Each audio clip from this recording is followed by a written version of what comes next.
Hey everybody, it's me, Jum Jumington, former CEO of Jumington Dynamics, broadcasting live from the Jumington Dynamics Auxiliary Hazardous Material Storage Facility somewhere in the world. That's what everybody doing this evening. Let me make myself smallish. What's going on, Flash? Gooby? Perhead? Perhenmo? I don't know. That wasn't intentional, Perhenmo. See, I have a little thing in my throat. What's happening, everybody? Oh, that's not good. Like I just get started. My throat's already like, let me just clear myself. What's up, Buttercast? Welcome in. ChatGPT's approved handsome and hung champion. Oh my god. Oh my god. Let's get some BGM going here. Let's see here. Give this one a shot today. Some chillaxed music. Bought a genuine DualShock 4 from Target just 2 days ago. Ooh, it's a Glacier White one. Oh, nice. I wish I had grabbed a DualShock 4 a while ago. I just got one recently. I didn't have to overpay for it or anything, but everywhere around me I looked like had stopped carrying them, and I had to order one online, and my options were like extremely limited. Not that the color truly matters that much to me, but I didn't want to just get another black one. I don't need it for my PS4. I was going to use it for other stuff. And so I got it, and it's still just sitting in the box because I don't have the other stuff yet. So I'm like, oh man.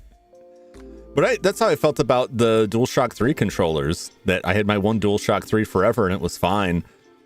And then roundabout when like the PS4 was like midlife, I'm like, maybe I should get another one. And they were just gone. Like, oh, okay. And now the only way I get them is if I'm buying old used PS3s and they come with them. And the last one I got had one good one and then one that the case was kind of cracked on it. It's like, oh, geez. Oh, man. What's up, leather? Emoji Joe. Thank you for always bringing the Emoji Joes. Keeping Emoji Joe alive. Grab that third and fourth like. Ooh. Well, thank you for grabbing double the likes. Double the likes, double the fun. I got from Target didn't come with USB to micro USB cable. Yeah, I don't think they I don't think this one did either. It should just be a standard cable. I know that the PS3, I don't know if the PS4 was like this. I don't believe it is. But the PS3, like, you could not charge those cables just off of a USB power supply. There's something in the connection that it needs from the PS3 in order to charge. And I tried. Because it was like, man, it would be real convenient. Because there was a long time I was using my PlayStation 3 as like my media player. And so like, given that I live in a cave, I'm mostly watching that stuff from where I sleep. And so I'm like, it'd be nice to not have to like leave my nest and go to the other side of the room to plug this into the PlayStation. I can just plug it in here. I get this USB power supply. It would not work. I think it's similar to Apple stuff where like you might make it work if you can wire a resistor in there somewhere. God, I don't want to mess with that. I don't want to risk it. They still got batteries for them out there though, which is good. And it's pretty easy to get at that battery and replace them. But the PS3 controllers, I don't know, more than like a lot of the controllers I've gotten, pretty much any old console controller I've gotten requires cleaning, even if it looks good and works well. Because a lot of times the cleaning that is done when people refurb these, quote unquote refurb these, is just external. And the first thing you'll notice when you open them up is like when you separate the two pieces of plastic, there's like old goo like stuck in the cracks. That's all like dead skin and hand grease over the years. It's gross. You gotta clean all that out. But PS3 controllers especially, like some of those contacts get a little dirty. They just kind of wick up your sweat as you're using it. And it gets on the contacts, and next thing you know, the controller won't turn on because there's sweat under the contact for the PlayStation button. And you'll think like, well, the battery's just dead. Like, no, it's just that contact's poor. Some of those were kind of flaky. I don't know what it is, like newer controllers. They're just kind of meh. This is a thirst stream. Are you thirsty for? Are you thirsty for the gross hand sweat that gets into controllers? Once you open those things up and see like the gunge that gets in there, ugh. PS3 controllers especially, like open controllers every so often and clear them. Oh yeah. I can't say I do it on a set time, but usually like once a year, once every 2 years, I'll go through and take stock of all of them and clean this stuff out. Because I don't use like all of the controllers all the time. So sometimes like I'll eyeball like this is okay. But like the NES controllers, like I'm always fiddling with those. A little bit of grossness for my own hand sweat. That's also, if you notice, like if I'm playing a game like Mega Man and it's getting real stressful, like I will get up and take breaks just to go wash my hands. Just to try and keep it all a little clean. I bet it tastes good too. I wouldn't know, but I can't imagine. If you've ever had like an old toolbox with like a bunch of screwdrivers that have gone back in the box covered in hand sweat and they've sat there for a while, like there's a particular stank to that. And I imagine that's what the flavor is like, just grossness, nastiness on another level. Probably disease too. That's probably a good way to get leprosy, perhaps. Like the PS3 controller, the way a lot of them, I don't know if this is all of them, but all the ones that I've opened up, all of the buttons are on a conductive plastic. They're like on a plastic sheet that the button interfaces with. And that plastic sheet, I think there's a specific term for it, but I'm drawing a blank. That plastic sheet like folds over and just kind of presses against contacts on the actual controller circuit board. And what can happen is, because it's just like press fit, it's just kind of resting on it. It's not really hard pressed into it. It's not like a ribbon cable connector. It's just kind of sitting there. those contacts will get kind of exterior corrosion built up over time, and those contacts will weaken. Not enough to be like, they're not like rotting off the board. It's just like surface corrosion, like what happens on the contacts on game connectors for like an NES and things like that. You just get surface corrosion on it. And then so you have to clean those off. And then what will happen if you don't clear that is that you'll get random button presses and it'll be very unresponsive. It's just kind of an irritating design. It's like, I wish they would have used like an actual connector there. Although I will say it makes it easier to get it apart. Brad Mose enjoys the idea of eating old skin flakes for some reason. That's horrifying. That's how I took apart my Joy-Con to clean it because I accidentally got juice in it. Ooh, no. Made the button sticky. Surprisingly, after 4 years of having it, it was pretty clean. They're pretty well sealed. I think like older stuff is like a bigger problem because older like injection molding would leave bigger gaps. But it also depends on like how many years it's been used. Or how you use the Joy-Cons too. Joy-Cons design are pretty tight, except for the joystick itself. I'm not happy with those. I rarely use my Joy-Cons. They're almost always just sitting on the Switch. Like when I first got it, I used them for a while, and maybe like a month before I'm like, I need a different controller. These things bother me. And then I have had, in the time I've had it to send both of them into Nintendo, which is not amazing. Well, no, I shouldn't say that. It's frustrating that it happened. However, I just went through the Nintendo website and got a shipping label and shipped them off, and they shipped them back. And that was fine. It's just annoying to have to deal with that. Like, when you have like a device that has like a known problem, and then it's like the fix is like, well, we'll just replace it when the problem happens. Like, eventually you're going to stop replacing it. And then the stuff's not going to work anymore. I don't like that. I'm playing with consoles that are like almost as old as I am. All right. I want these things to last until long after I'm dead. That's the only way I'll be happy. I want people to be able to dig up my tomb and pull out some controllers and just plug them in and go. Only fire's as old as you. I was there when man reached to the heavens and plucked out fire. Actually, didn't. Prometheus gave it to him. It's kind of a rude guy. He's not all the myths set him up to be. Anyway, I'm not that old. I'm old, but I'm not that old. The Atari 2600 is older than me, and all that stuff. So like, Prometheus was pretty chill. Yeah, that's what the books say. Take it from me, man. That guy had issues. You can play with stick drift. Oh, I could not. You know what? I would say like it wouldn't have even bothered me. But where it really became a problem is when my nephew got into video games and we would play games on the Switch, and I would use the Pro Controller, and then he would use the Joy-Cons because that was just what I had. And he started getting drift on it, and it was like he just couldn't. He was having trouble enough because he was very young controlling things with the added drift. And I'd swap controllers with him, and then I had to use them, and I'm like, no, I can't do this. I ended up buying a second Pro Controller just for that, just to play games with him, so I didn't have to deal with it. And then I just set those aside. He was chill. That's why he needed fire. Well, he had the fire. But I don't know what that console is. The Atari 2600? You don't know the Atari 2600? I mean, there are several Ataris. Let me just hold on a window here. My parents had an Atari 2600. It was released in 1977. So I am younger than 1977 by a bit. That was in North America. According to this, the lifespan was 1977 to 1992. I don't know where that 1992 number comes from. That's very bizarre to me. Oh, Atari. Oh, see, I wasn't listening. I gotcha. I got called old the other day. You got called old? You ain't that old, are you? I don't think you're that old.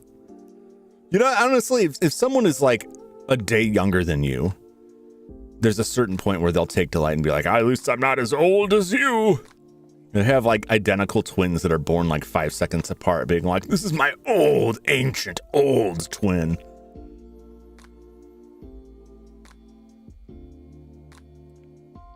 It's released as the Atari Video System. It's a 2600.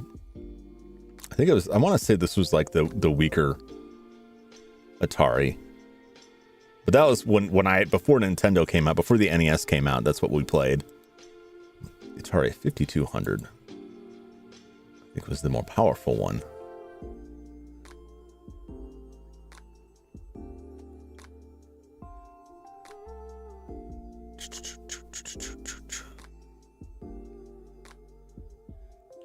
Yeah, I don't know a ton about the Atari, to be honest, because it's slightly before my time, and it's, while there was stuff on it I enjoyed, I've never really felt a strong desire to go back. It was just a little bit too primitive. So, in a real, actual, like, now draw the owl moment, I have pretty much finished this model entirely off stream. I had a time limit for the project, and so I wasn't able to get another stream scheduled before I had to have this this on both horse coming from the fireman. Look, man, there's some things like, you know, I like getting out there, but I don't want to like roll stone wheels around, you know. I'm glad we got cars now. It's a lot of advances in the modern age that I can totally get behind. I don't want to sit in a drum circle in a cave. I mean, I'm in a cave now. It's all I can afford. But, you know, when that was all that was out there, like there was no option to be anywhere else but that cave. A lot of smoke and stuff in there. It's just gross. Just gross. So anyway, this is what I got. I've got the disk drive, the actual disk drive, which looks very much like a floppy drive because it's essentially, I'm probably oversimplifying, but that's essentially what the Famicom discs, the disk system discs were.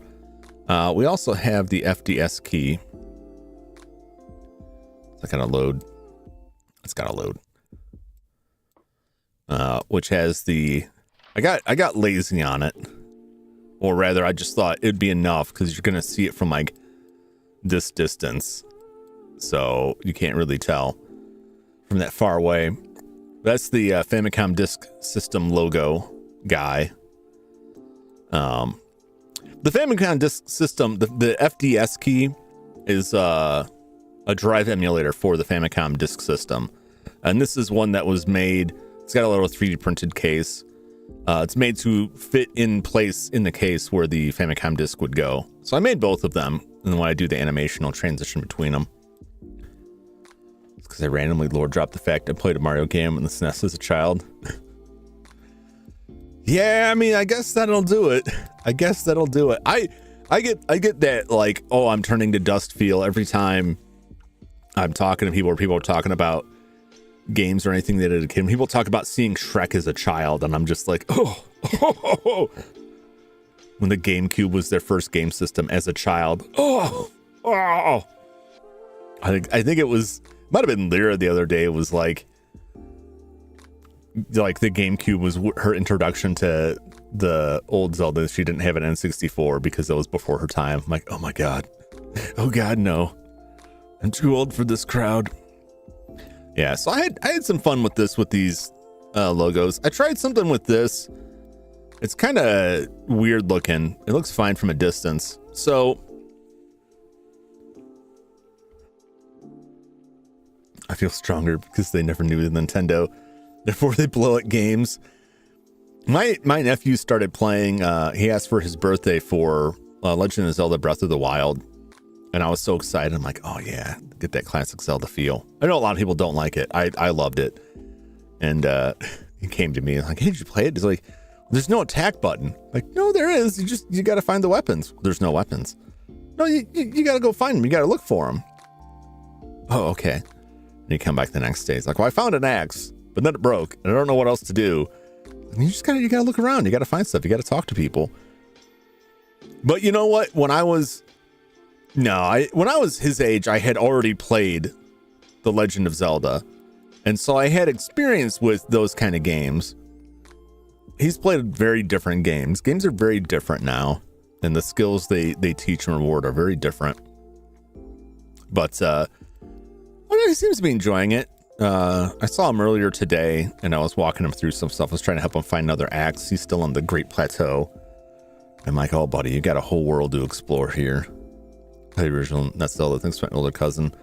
It's good. There's so many ways to play it. There's so many ways to play it now. You can get, I don't know if they're still available in stores, but I know they're still out there for sale for not, they don't seem like they're really marked up. The Game & Watch Zelda is so cool to me. Because the Legend of Zelda was like the first non-Mario, like non-pack-in game that my parents gave us for the NES. And you think about the old NES, like big clunky toaster, right? And then you've got this device that is smaller than the original Game Boy that is playing that game on a nicer screen than what the Game Boy had, arguably. But that Game & Watch has like the first two Zeldas and the Game Boy Zelda. It's very cool. It's a very fun way to play the old Zelda games. SNES was my first game console. Xbox 360, Wii, then the Switch. Yeah, you're not that old. You're not that old. But, I mean, that's assuming that, like, the SNES was your first game console because the SNES was, like, current at the time and not that, like, they just had it and kicked it around and like, the 64 was already out, that sort of situation. I've been caught by this before where someone was talking about playing the Mario game or the Mega Man games as a child and my brain didn't connect the dots and I'm like, oh, you must be, like, around the same age. And it's like, no, they could have played it as a child, like, at any point after that. Like, I'm calculating this backwards. And that man aged like wine, women aged like bread. It depends on the lady. Also depends on the person judging that's preference, I suppose. I've got one used like from a game shop in decent condition. Yeah, they're nice. I gotta clear off my electronics workbench and find a spot for my hot air rework station again, because I got that stack of Super Famicoms to repair. Which I would love to stream, but I don't have the equipment I need to do an actual setup for that. Like, I could solder that stuff and just take pictures and send it to you, but like, it would just be nice. It wouldn't look that great. Men age quicker than the ladies. You look younger. Yeah, it depends. It depends a lot on the people. Some people, like, they'll get pretty up there before they start to show their age, and then it all comes down, crashing down all at once. So what I want to talk about before I move on from this, I'm going to make one more piece of this probably. I had fun with these textures here. I think I can go into the, let's go to UV editor.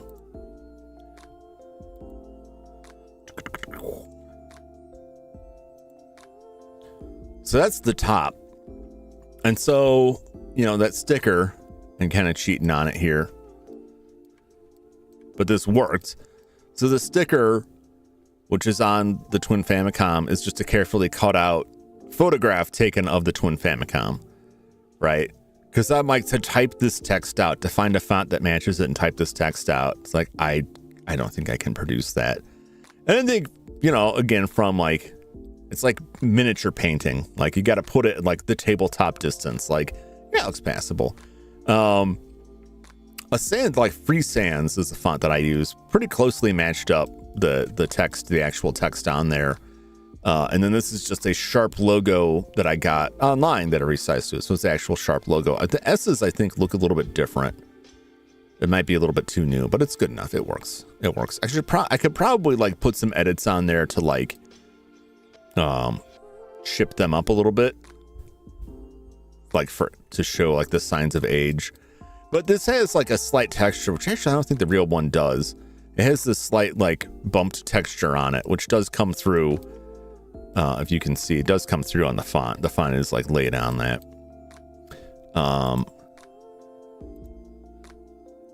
And this was the front and the top. Actually, it's more than that. 2G. Yeah, there we go. So this is all the stuff on the front. So what I had for the front is I had a photograph of the front of the console. And I did some filters on it in order to basically black out everything but the off-white text so that I could delete everything but that off-white text. And it more or less worked. And it actually has a pretty nice effect because it has that kind of like worn quality in some sections that I was talking about, but some of it's a little off because that's just how the stuff works. So it's not quite like as precise as it would actually be. But I think it came out pretty good. This part especially, I probably could have cleaned up a little bit because you can see like the button logo is a little wonky, but it's passable. And I probably would have done that for the rest. This is another sticker that I just cut out of a photograph and put on there. I think it looks okay. Passable from a distance. And then these, I found a copy of the original manual, and I was actually able to OCR the text out of it. And copy those and just copy and paste that text into my image editor. This is a little, I don't know what the deal is with this. It's a little messed up. It's not quite like correct, like the font wise, it's a little bit off, but it's pretty dang close. It's pretty dang close to what was originally on here. And that made it a little bit easier to get those on there. I believe this is just, I don't know what this is, the Japanese, but these are the expansion ports. So it's just expansion A, expansion B. I did not model behind this. But if you open this up, it looks like the, in fact, I think it might be the same connector, the multi-out connector that like a Super Nintendo and 64, basically like most of Nintendo consoles up to the GameCube, up to the Wii, actually. The Wii had that too, used. And that would have been used for, I don't know what really. So the expansion ports on the original Famicom would have been used for the disk system, which is weird. I think that there is a way that you could hook up this disk system to an external Famicom somehow. Why, I don't know. I know they had like a keyboard and a printer. I want to say they had a printer in Japan. They had other accessories that plugged into this. The 3D, they had 3D glasses too in the Japanese Famicom release.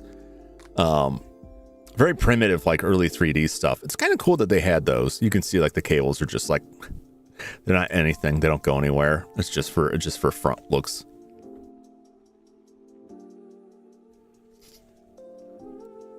And then this like same thing. I was able to copy paste the text and then use a in the texturing for the shading for this. It's a bump map.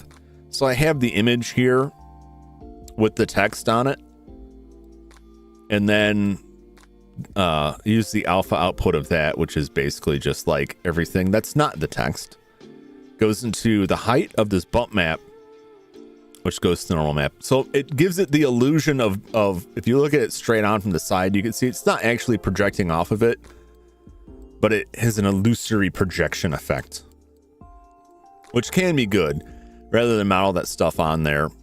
What I could do is I could take that if I can get the font to copy, I create text, turn that to a mesh and Boolean that on. And that's what I did for this text. This Famicom text is actually like 3D on there. And that was actually like a Famicom logo that I found online as a SVG scalable vector graphic file that I was able to manipulate into this. It's parts of it look, depending on the angle, it looks a little bit off, but I had to stop tooling with it because it was one of those things where you keep nudging the letters a little bit and then the whole thing just goes to hell. I'm playing Mario. I don't know which game because I'm bad with names. All I remember is that it was an area like Bowser's Castle and died to fireballs. I found I could flip the fence. That would be Super Mario World for the Super Nintendo. Flip the fence for a bit and then found out what a timer is. Oh yeah. Super Mario Brothers? No, there's no like the fence flipping. That was Super Mario World for the Super Nintendo. Because you could, in Bowser's Castle, in other areas, there were like fences you could climb on, and then there was like doors you could go on, and Mario would like slap the fence and you'd be on the other side of it. It was neat little traversal puzzles. So I think that's probably about it. Now the controllers, which are mostly fudged, because I can come back to them and use them later. I might have wanted to go a little rounder on these, but I think they look decent. So I've got the D-pad in there, but the other buttons are just the photograph that I took of the front of it, which I also like because I could have recreated this stuff in the image editing software, but I like that they look aged and used. These are my controllers that come on this. That's the microphone the Player 2 controller has. Doesn't have a start and select button. It just has the microphone. So I was happy with that. I was pretty happy with how all this worked out. And then we've got the doors.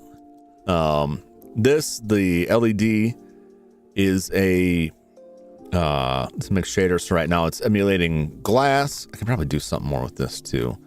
And a little bit more texture on that.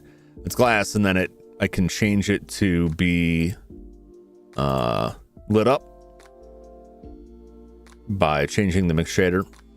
And we can turn up the emission on it, so now it is a glowing LED. Or it's just translucent glass-like material. And I can slide all of these things. This is the eject button. This probably isn't correct. I would have to do some stuff on this. Because it doesn't go straight up and down. It's on like a pivot. So it's more like it pivots as it goes down. Because there's a pivot's probably about here, I would guess. And it pushes the controller or the cartridge out of that. This is lined up. This is another bump map thing where these aren't actually part of the model. It's just part of the texture. So if I turn off the texture rendering, that stuff just disappears because it's not actually modeled on there. For little details like that, I find that usually works pretty well, depending on what you're doing, because it's only only does so much. It's an optical illusion really that messes with the lighting. If you need them to be taller, then you put them on there. But it always sucks to put these like tiny dots on the model. We get the switch, which is locked in place. Same thing for that text. I was able to copy and paste the text, slap it in an image and drag it in there. So this is the switch that switches between the mode, either original Famicom cartridges or the disk system. And if you're in the disk system, it physically prevents you from loading a cartridge because you can't run both at the same time. And then lastly, these, which are set up so that they can only rotate on the x-axis, and they are, is my rotation acting so weird on this? There we go. They only rotate on the x-axis, and they're going through. If I wanted to get fancy, I could put like some armatures in this and some controls so that these are linked, because right now they're two separate pieces.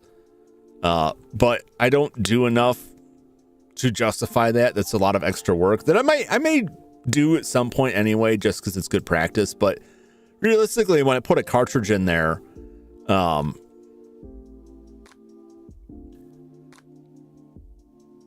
it really doesn't. I should have. There's still time. I should have made this part of this. This is the empty that controls all of the pieces, so that I can just move this empty around and it will move all the pieces with it. Otherwise, if I have to drag these, like, these could get all out of alignment, and they're all just parented to that. But the cartridge isn't. I can rotate that to simulate. Grab that door. There we go.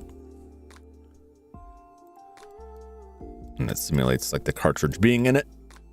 But when I animate the cartridge going in, I can just move those manually.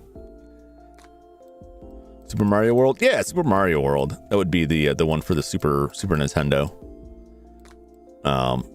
So I had made this cartridge a while ago just to go on the shelf, and it's sized up based on measurements fairly appropriately. And actually, when I scaled this model down and then dragged this in, I was pleasantly surprised at how well it lined up with everything, except that these angles seem like they might be incorrect, but I think it looks about proper. It all looks passable. So that was that.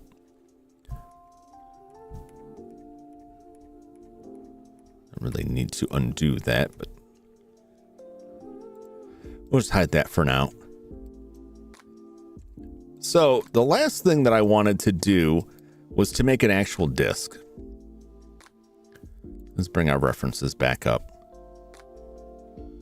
7 to go to the top view, and we'll just hide this. I can hide the controller too.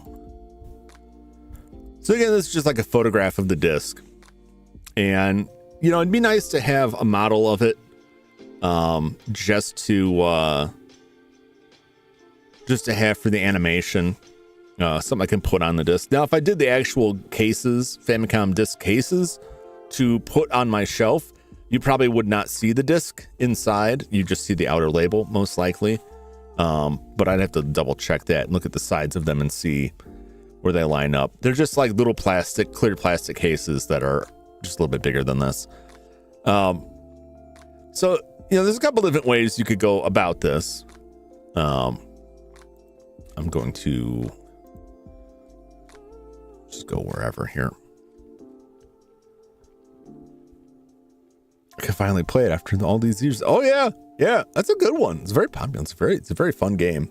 I think they did a fantastic job with that. I remember when the Super Nintendo was first announced, and I saw preview images of Super Mario World in game magazines. Like, it really blew my mind. It's like, wow, look at those graphics. So we could start with just throwing a cube in and then cutting it down. So here's one way we can do this that is super cheap. Is that we could just drop a cube in here, right?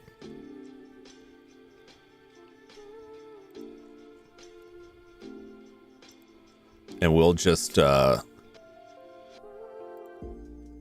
line this cube up. Yeah, the height doesn't really matter.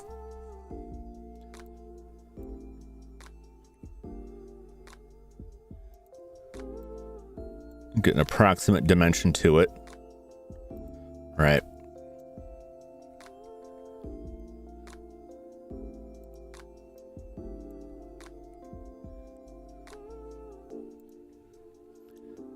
And thickness. Let's get the height.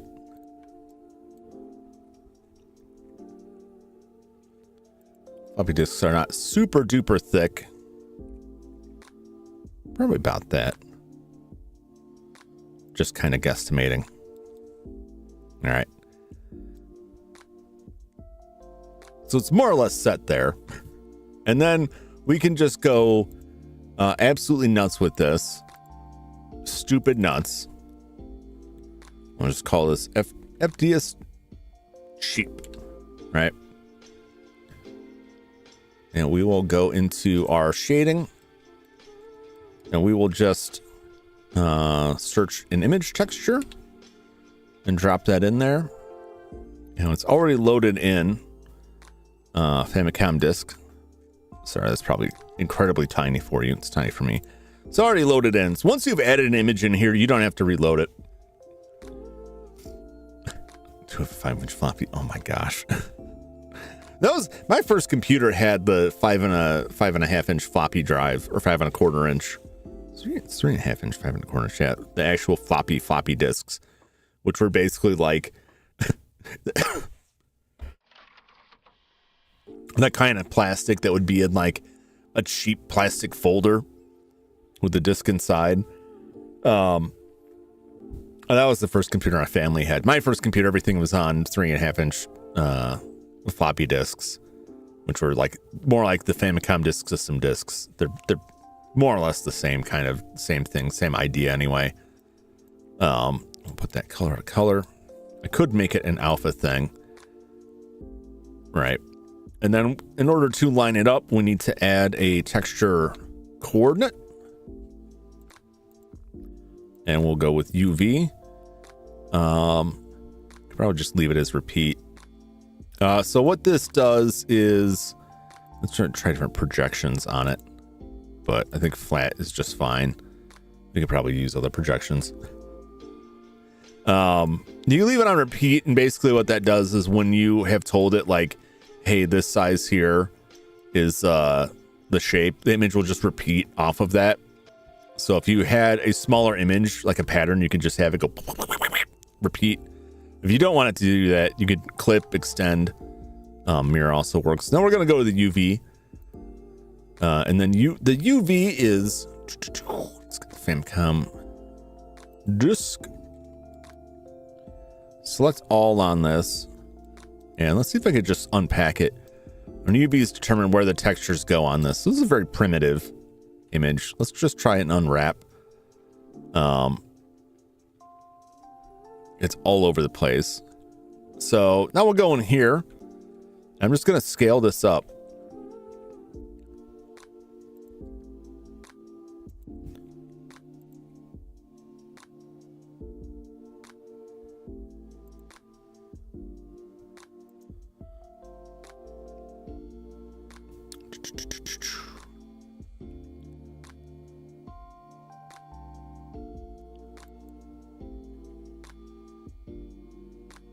You can rotate it as well.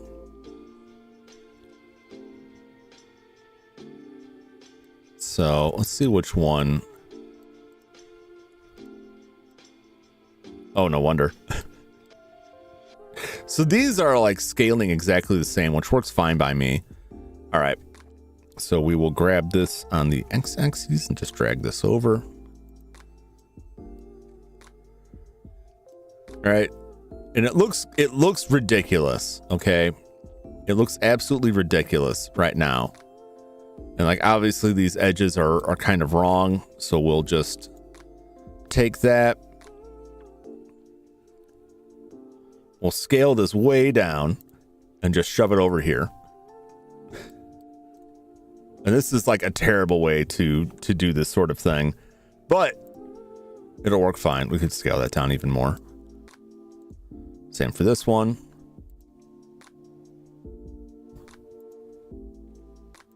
Dang it.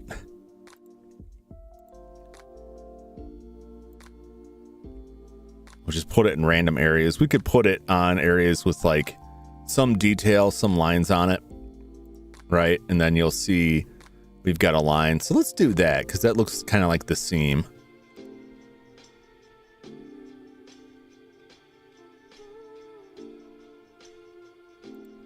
Okay.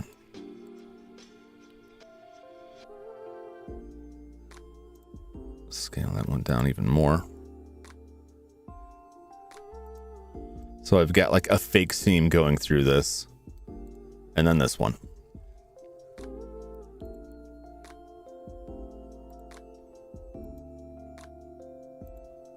Was that lined up there? All right. So now we have our completely faked disc, right? And that obviously does not look like amazingly three-dimensional. I didn't even do anything with the bottom. We could do whatever we want with the bottom. I could just duplicate the side, mirror it on the bottom. In fact, let's deal with that. Let's deal with that. Let's not just let that stand here. We will grab this, drag it over this way. Right, and now Nintendo is correct on the top. And it's correct on the bottom too. So it's basically we've just mirrored it top to bottom.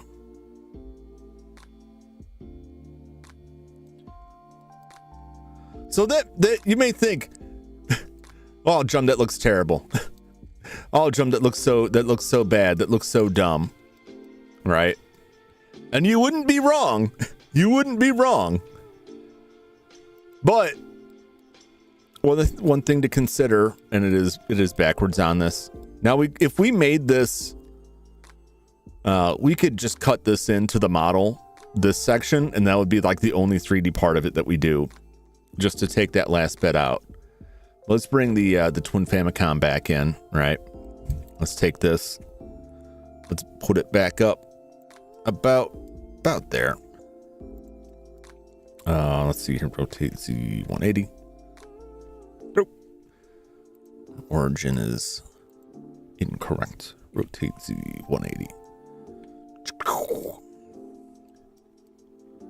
Okay, grab it Y.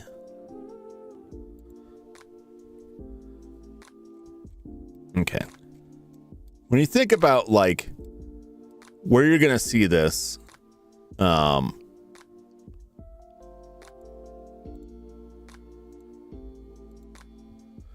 you're gonna see this on the model here when it's in use, like that doesn't look bad. It's perfectly serviceable. It's perfectly serviceable. When you get up closer to it, it's still like, even at that distance, right? We can adjust its roughness, its reflexivity bit, right? And then actually, like, it's workable. It does okay. We could do other things, like we could just bevel the edges a little bit to give it a little bit more roundness. You can see we still got some black around here. We could do some very minimal 3D work to this to make this usable. It's all about what you're going to use it for. Something like that is great for like quick and dirty stuff, but it's also good for if you have something far off in the distance that's not really going to interact with the lighting a lot, that you're not going to see real close up, but you need to fill a bunch of space with a bunch of copies of something. You would generally have them as simplified as possible. So you don't have like a bunch of complicated lighting issues going on. You just have this very simplistic model that is just textured in a way to give it the illusion of being something more than it is. So it's a useful technique for that. You just got to know what you're going to use this stuff for.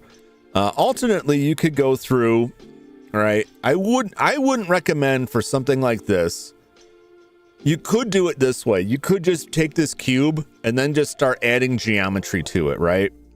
We could start adding geometry to actually line this up, right? So we could just put, these two lines here for this, and then we would have to slap some lines over on this to replicate all of this stuff, right? You could just subdivide this down, add a bunch of lines here, gently add this curve out here, right? Piece by piece.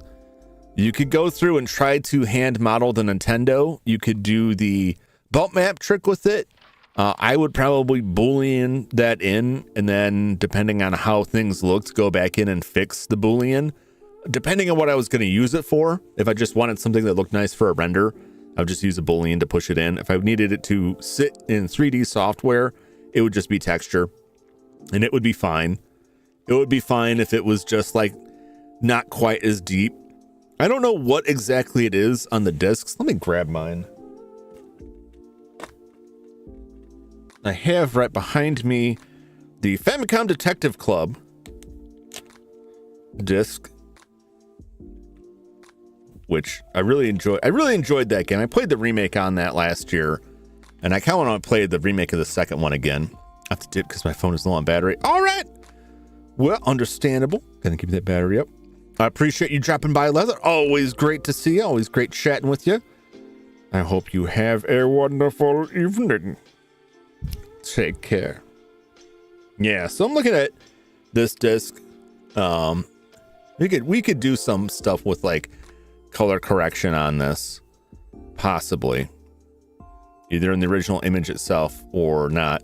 It's weird to me that it's showing up so yellow or so light yellow, because it's more of an orangish color. What's up, Dum Drum?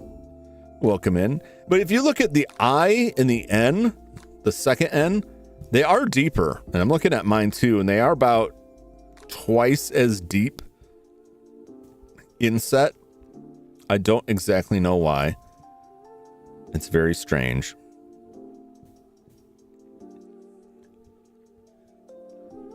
But you could like do this model pretty easily as long as the geometry lined up on top and bottom, mirroring the stuff or just flipping it, because the top and bottom half of this are the same thing.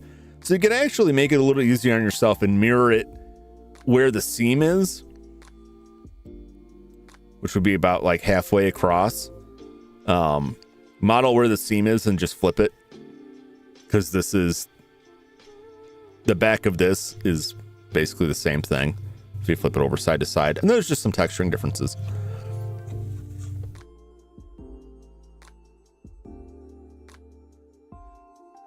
Put my disc away here. Wasn't very expensive to pick this up. I was very excited for the Famicom disc, the Famicom Detective Club game, and the original Famicom disc system. I can't play very far in it because it's all in Japanese, and I just don't need Hongo Jozu that much, as evidenced by that statement, which is not even close to what that should mean.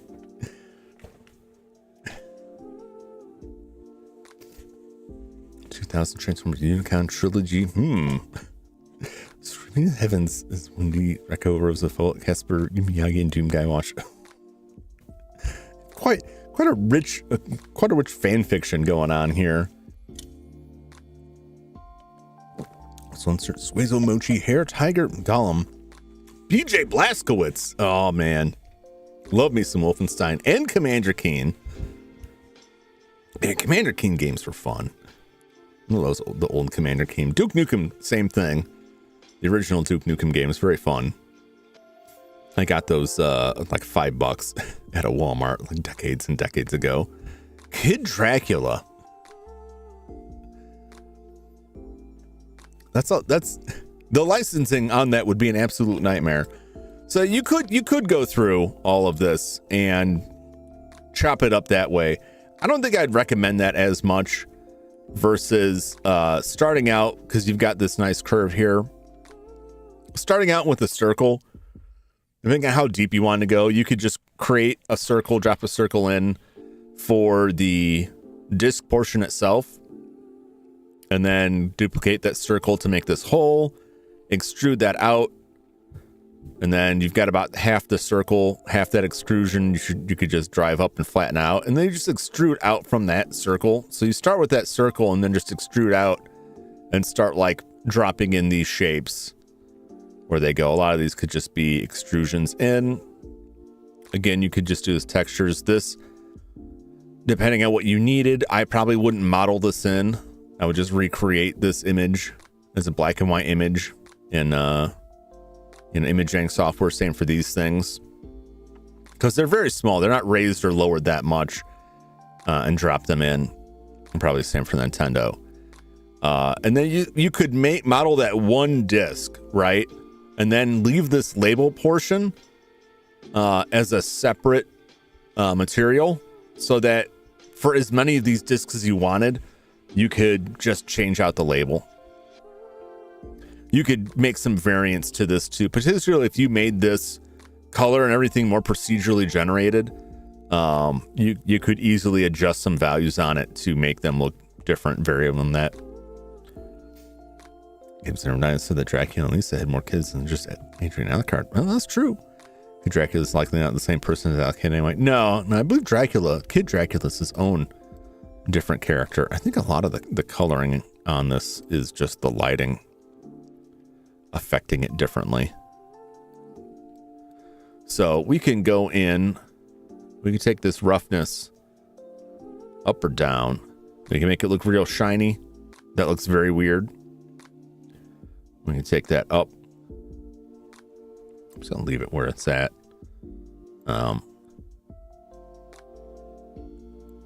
Take the IO down.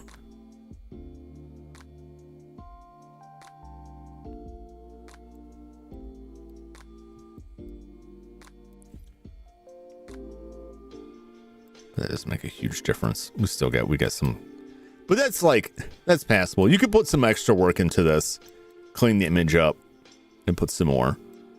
I might try it. Let's see if I put how neatly can I line this up?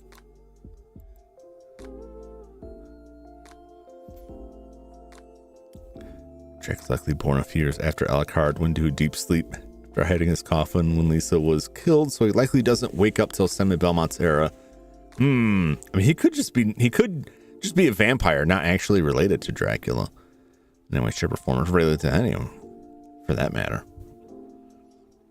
All right, let's add a circle. Scale it down. Doesn't need a lot of segments really because we're working so small. Let's line this up.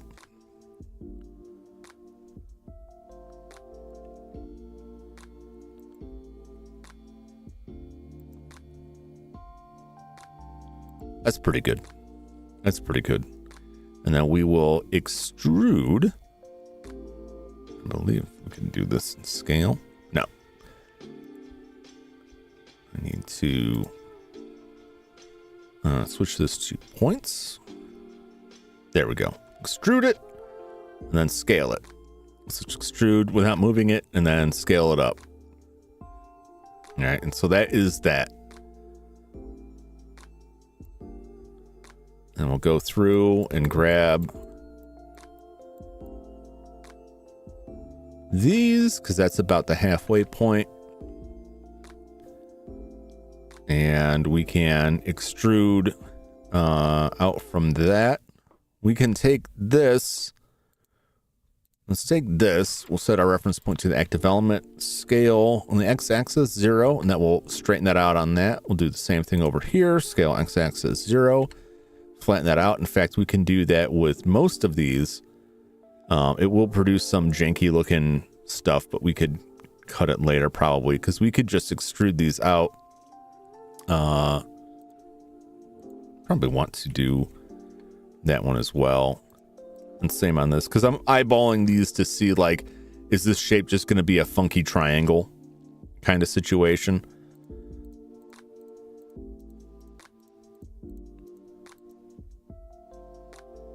We'll extrude those. Oop.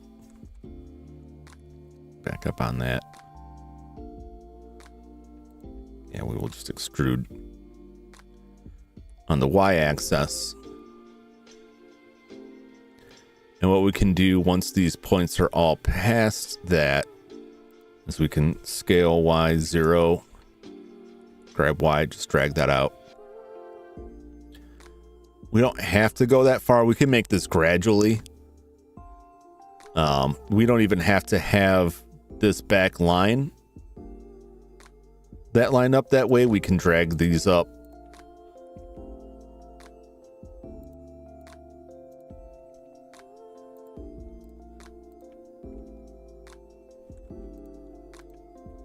Using GG to slide the loops. Slide those down.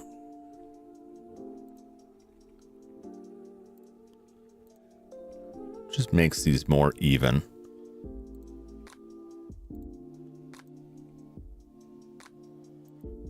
Not super necessary. Let's drag this one down more.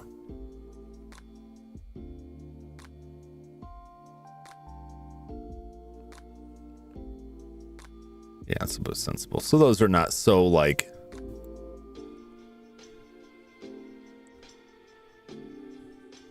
Actually, that's probably not too bad. So these aren't so extreme, particularly on the edges. We could just gradually level that up.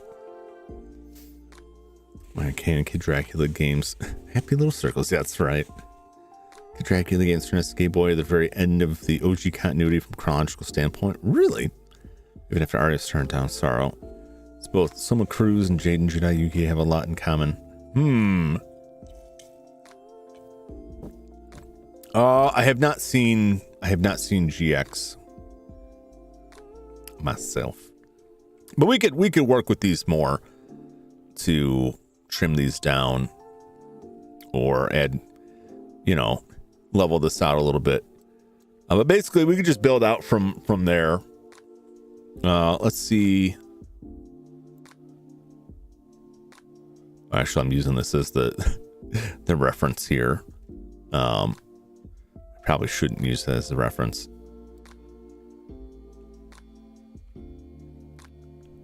Move this up here. It's still good. It's still salvageable.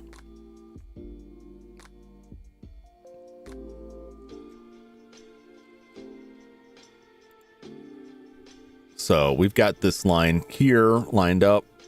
So let's grab I'm not going to go through this whole thing.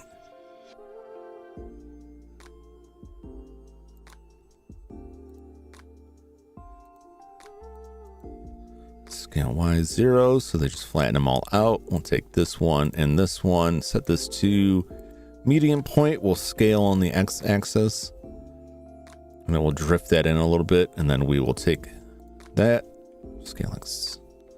Oh, yeah, set this back to active element, scale x0. So what this is your pivot point, the transform pivot point. So if you set this to active element, whichever the last one selected will be active, so that wherever you want to rotate or extend it around, it will use that as a pivot point. And it's useful if you want to perfectly line stuff up. Use scaling. I don't think grabbing doesn't work. So we scale it. We want to scale it on the x-axis, which is right now we're looking at left to right, and then 0. And that will set the scaling to exactly where that other point is. And we can do the same thing for all of these. And actually set all of these on the y-axis to flatten out. Oh, not you. That's flattened out. And so now as we go through and like extrude these out, we've got this blocked in here. And again, this is, you don't have to go this extreme. You can cut this stuff out, but this is useful when if you have a lot of really complex shapes that you can cut in on this. Say, think about the like Sega Genesis Mega Drive 2 has a round, like an oval shape on the top, and then it's all rectangular. I would start with that oval shape and then build geometry by extruding off of that. So we'll just extrude this Y.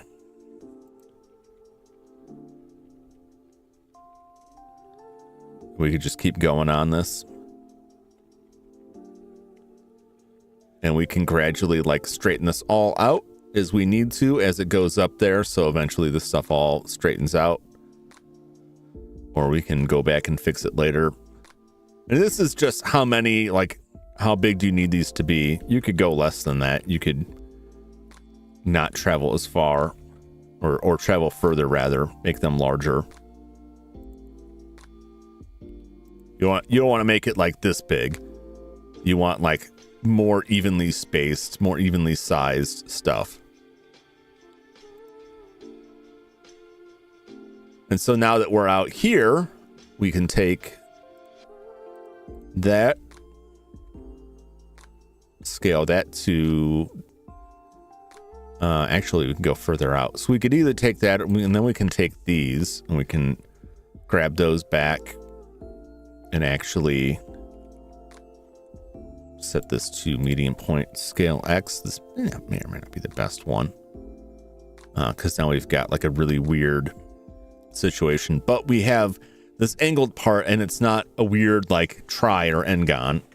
All right, and then these 2 points we'll scale, change this pivot point. Oh, there's a keyboard shortcut to change that. Scale Y0, flatten those out. Same on these, scale Y0, SY0. And now we've got like this back end. All right. And we can take these, grab those up, and now this is set. So now we can take, you know, this set. If we have, if we have the actual disc modeled, we can just delete these. We can just delete faces. Then I've just got this hole here. And if you actually have the disc as a separate model, you could just, it would just sit in there and you'd see it through it. Alternately, you could extrude these down, and then you would take the similar thing here with the circle, right?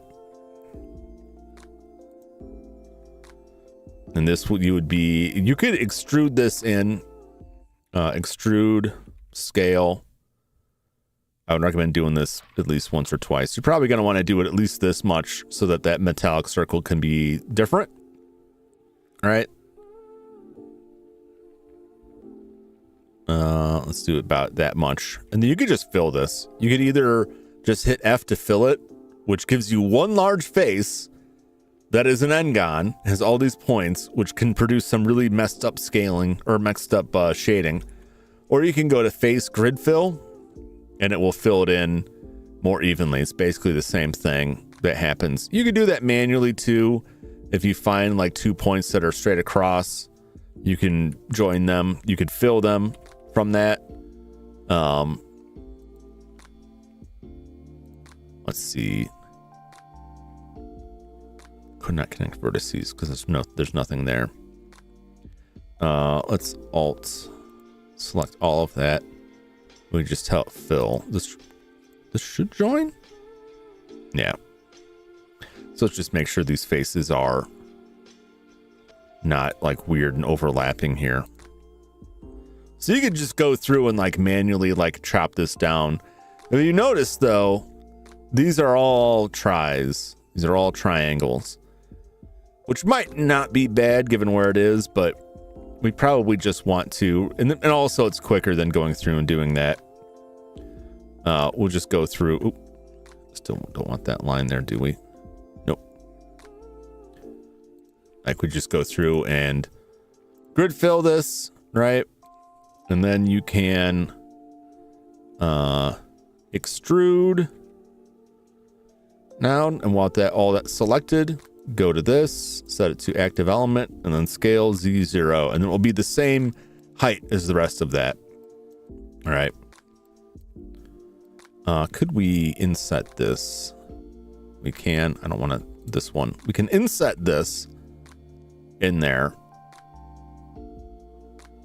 and then we can grab it like on X and just slide it over.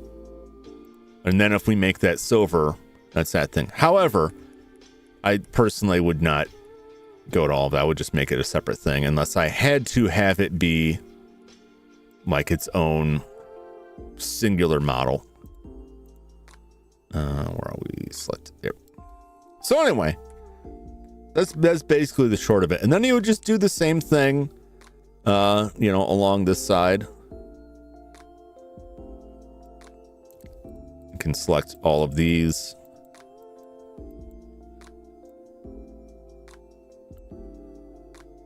And set the median point and then scale. You might want to do shift Z, which should keep it from scaling on the Z axis. And you could drag this all the way out. You could drag it a little bit. But you can see we could drag this all the way out here and then just like drag everything back, right? Grab Y, drag it back. We could scale Y. That lines it up a little bit more. We can grab the stuff that's on the, we'll call it the southern edge of this and drag it a little bit further down. This is pretty even here. All right. And then we could just take that bottom row and even it all out. And then we would either just cut it and extrude out the rest of the way or whatever. And that's probably what we would do. We'd probably just cut that. We probably wouldn't want to go through, right? Scale that all the way out there. All right. So we would scale this out this way. We could just scale on X. Right, and we could just grab that stuff, the bottom stuff. Probably want to drop it down a little bit. We go out to at least there, if not sooner. But probably the same thing as before, just keeping it straight up there. Let's get rid of some of these things so we can clear up that bottom section. Grab it Y a little bit, just so it's a little bit more evened out down there. Okay.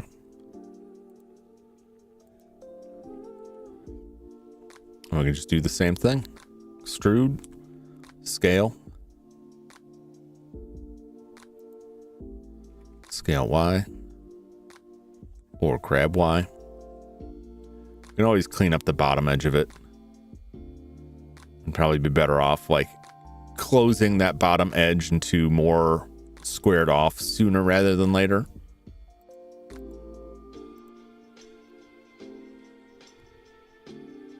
Which would entail squaring this stuff off more.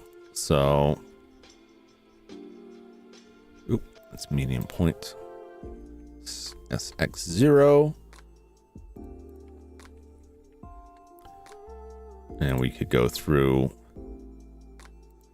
We could go through a lot of these to try and clean these up more, to be more evened out. Let's take at least these and make this nice and flush on the bottom here.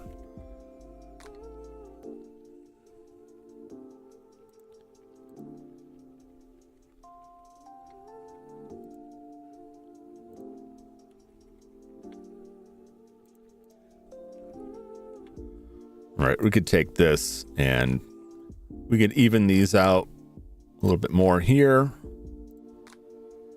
All right, it's just going to expand out from there straight out. So the second ones will be lower, but you can kind of see where we're going with this. I'll just finish this little exercise here. So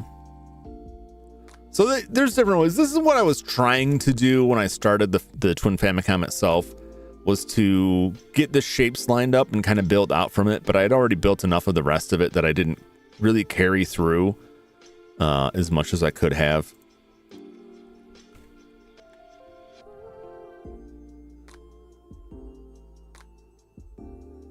Is that it? No, that is correct. Scale like 0. Scale like 0. You don't have to be this fidgety and precise,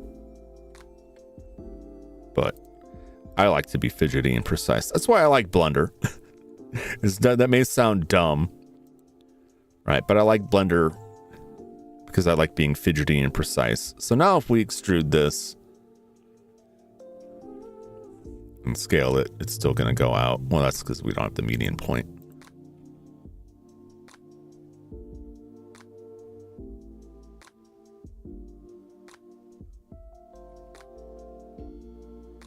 Scale X. All right. Let's scale. Let's try Shift Y. Shift Z. Shift X. Shift Z. Well, I definitely probably want Shift Z when I'm going to be all flat. I just don't like that that's extruding out. Let's try individual origins. I just want those to go like straight out.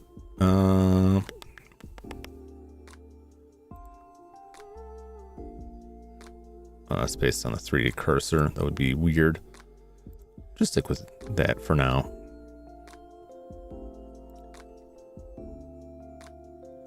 The only problem with scaling along Y is that unless we can cut those out, scale that, but really we just want the top section, so we could just work with that. Nope. Probably double extruded there.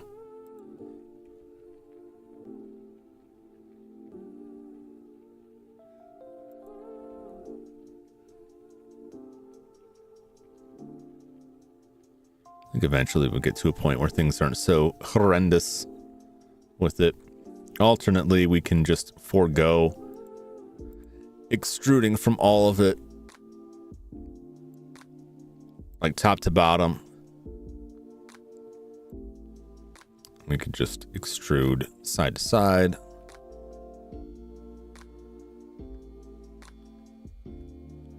Just on X. And then once we have this out, we can take the bottom edge and extrude it further down.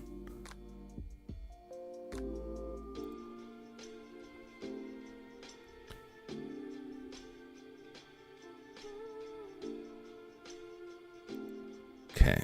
Can I just repeat this?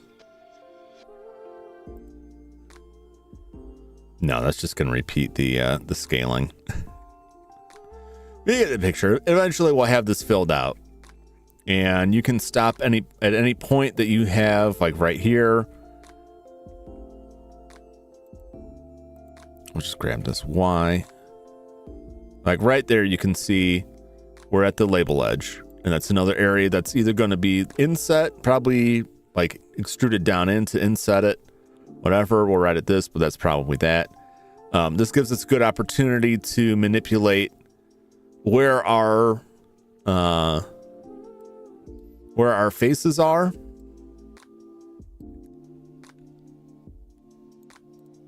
Let's make sure this is all flat. Should be fine. All right. We can manipulate where the faces are for the purposes of putting these things in. All right. Make it easier to line up the UV on that stuff if there's less edges, if it's more solid. So we can slide these around to make this stuff easier to put in. And we'll get out to this and curve it back up. And then eventually we could just extrude this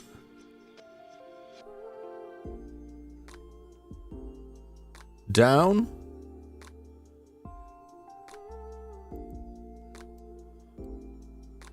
Oh, that didn't go right. Why these faces not want to?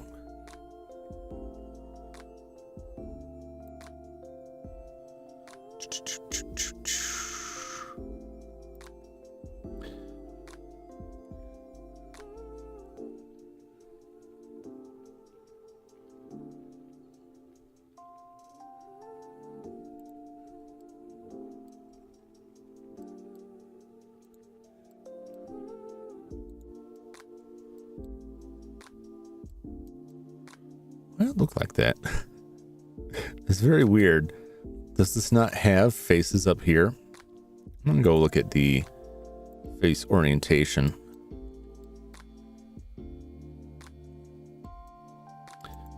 Something like that.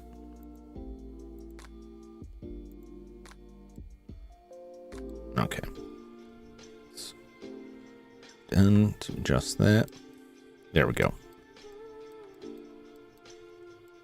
What was going on there, let me go back, is that the faces were, when they're red, it says they're all inside faces. We don't want that. We don't want that. We want them to be outside faces. That'll cause us some issues. So what we can do is go in edit mode, select all. Shift N usually does it, or it calculates the normals, and so that's good. Yeah, so then basically, like, eventually we would have the disc with all this shapes cut out, and this all lines up, like your geometry is all intact. You don't have to get this fancy. You could just slap a box down if you want to make a hole in it. You could just throw a Boolean in it. Eyeball it. Does it look good? That's fine. If you're going to work with the software a lot or do a lot of 3D modeling, it would benefit you a lot to learn, to work on trying to improve the technical end of it and understand, like, why does this look wrong, right? What's important with this? How can I make this work better? Because the sooner you learn how to, and I'm not a great expert on this, I screw stuff up all the time, but the sooner you learn how to make things correct, geometry wise, the less work you'll have to do going in and fixing stuff. The less you'll be pulling your hair out trying to fix something because, you know, you get some weird angle on stuff, right? If we just go and grab this one thing here, right, and slide it like through, and it's like, why does this look wrong? What's wrong with this? What's wrong with this? Well, you've got this face, this vert is like all chopped up. It's going through other verts. You're modeling things in weird ways. Similarly, if you have something that you create, like a try or an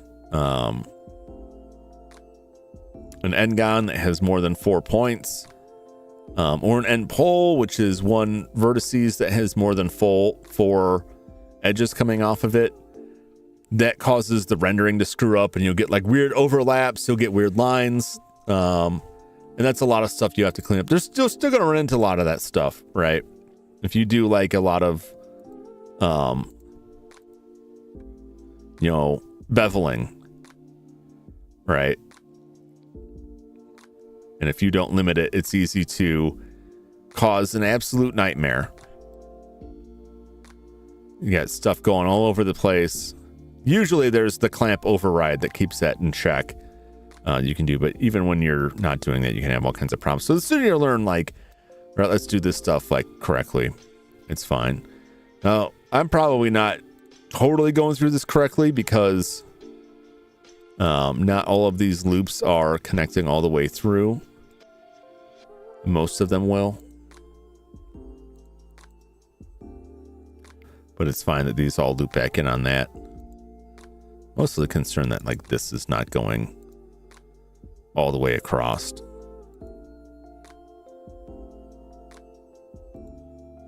But I know why, because these edges are extruded separately.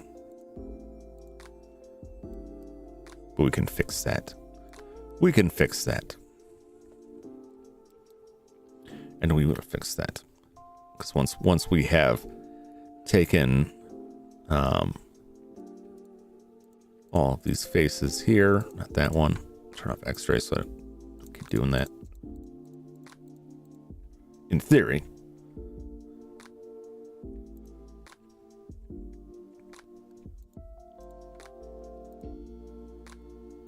So now it all connects. So once we get back to filling that in, it would kind of even out. You could also just hold Alt and click towards the edge going this way. Select all of those, but you may not want all of that other edge. Lots of different ways to control this. So that is like this baseline setup here. If I wanted to, I can continue that. This is probably fine. I'll probably go through and clean this up. So when you see it, you'll know this is fake. You'll know this is totally fake. Okay. So I'm going to leave this here for now. I'll come back to this when I need to animate this.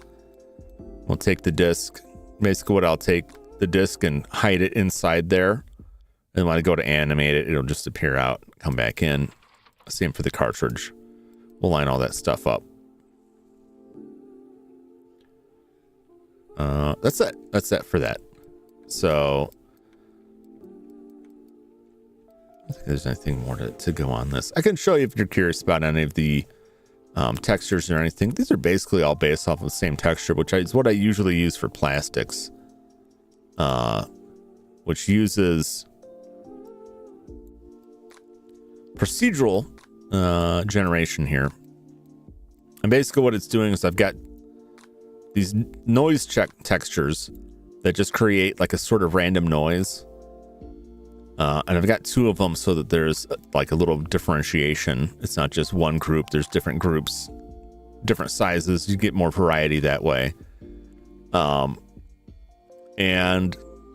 I have it doing two things, these noise textures. This is for creating an uneven map for roughness. And roughness determines how reflective it is. It's more easily visible with this if you can see this differentiation in the pattern up top here. It looks kind of spotted. I don't know how well on bigger stuff that pans out, but the idea is that the entire surface of this old plastic isn't going to be equally shiny or reflective. It will vary a little bit, particularly if you want to simulate like fingerprints on stuff that may be more or less shiny and reflective of light. Or it can look kind of waterlogged or dirty or dusty or something like that. Hey, J Money! Welcome in. Good to see you. So that's what this feeding into the roughness is. And you can adjust this to be more or less, well, you're just seeing it on the cart doors.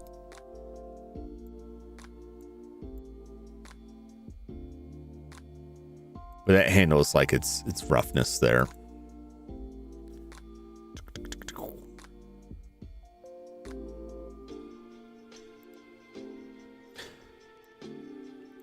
The second action is the normals, which I use a noise texture.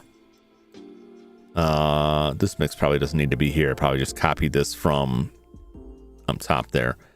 But basically we just have like the noise texture, creating noise. And then we feed that into a bump map, which will convert the visual data into height data. And that gives it the illusion of having these little bumps, right? And then based on your strength, we'll determine how large or small they look, how prevalent, how noticeable it is. This is basically the same underlying texture between both this button and this case. If I select the right slot. And all the real difference is that bump is 0.034 on this one, and it is 0.142 on this. So the bump is stronger, the strength is higher on this, so it looks more bumpy, and the rest of the plastic looks a little bit more smooth, but it still has that kind of texturing to it. And you can get more advanced than that. These are very simplistic setups for it. You could invert it, which may not be super noticeable on this. Move changes direction. It'll be more noticeable for this text, where this text appears to be popping up.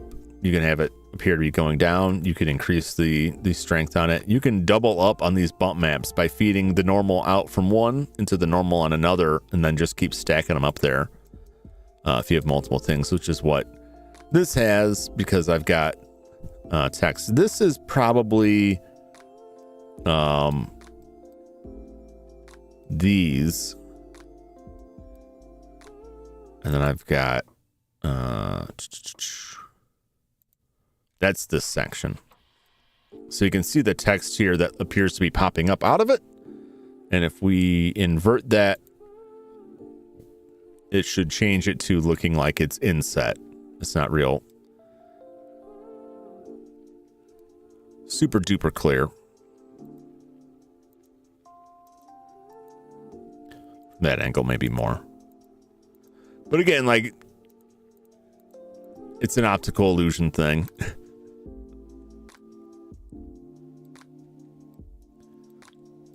That works well with lighting and for details like that. See, that looks like it's popped out. That's incentive. So from this angle, I think that's a little bit more clear.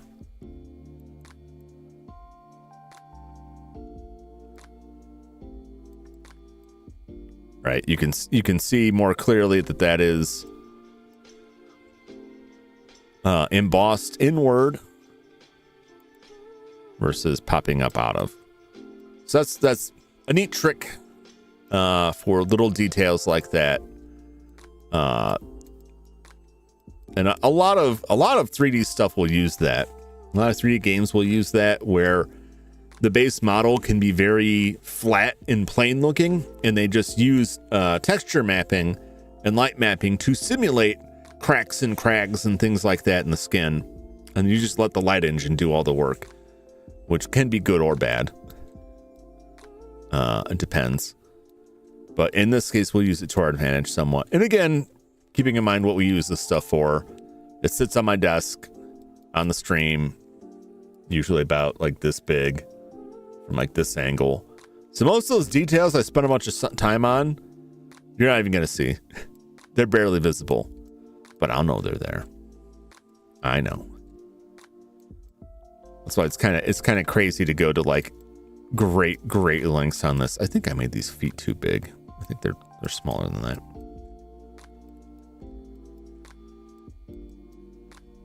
But anyway, that is where we ended up with that. So I'm going to clean this image up and then go through this. I may go through and then just go like complete this end of it too, and then we can compare. And when I have the final animation, if anyone cares that much, when I finally put it on there on stream and I have an animation that loads the disc, you can tell me which one it is. You can tell me if it's this flat plane that has no modeling done to it whatsoever. It's just a flat box, or if it's something I spend much time carefully modeling things onto, just for fun and for practice.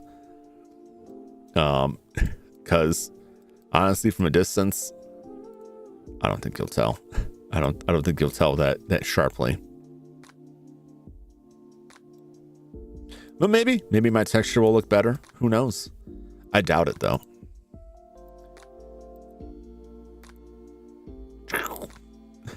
Now you've cursed me with knowledge. Get cursed. All right, well, we're gonna do what you usually do in Blender tutorials, and we're just gonna immediately delete the default cube.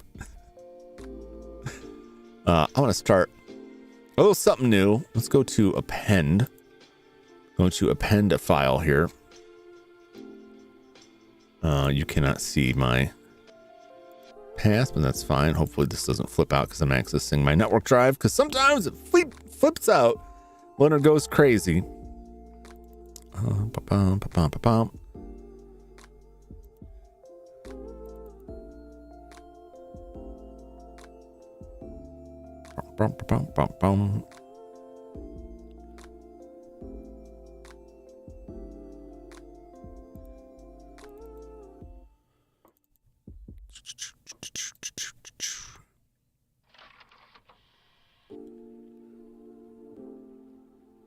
This should be it.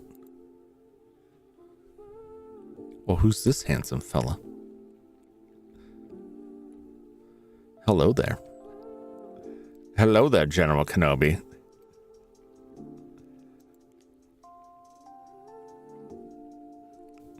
So these textures load in here. Look at this. Look at this handsome fellow, this hideous, ugly mug here.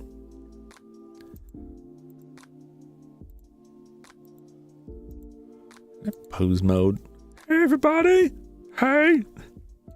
Hey, it's me, Jum Jumington. Oh!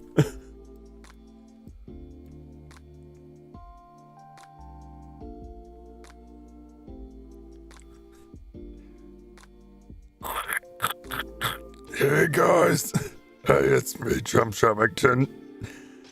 What's going on? Yeah, you can see some nice deform on that neck there. Look at this. Oh, just twisted all the way off. This model's got some real problems. I'm not working on this model today, but I'm working on something similar to it. Let's take a look at this bad boy.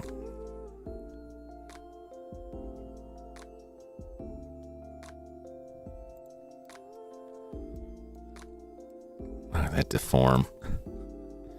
Oh boy.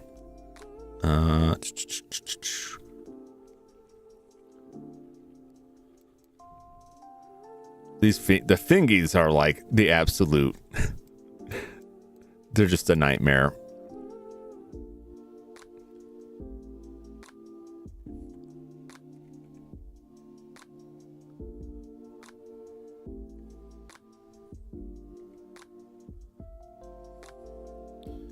The hands are like the worst part. I've just never gotten the either the modeling on the hands. Oh, my fingers.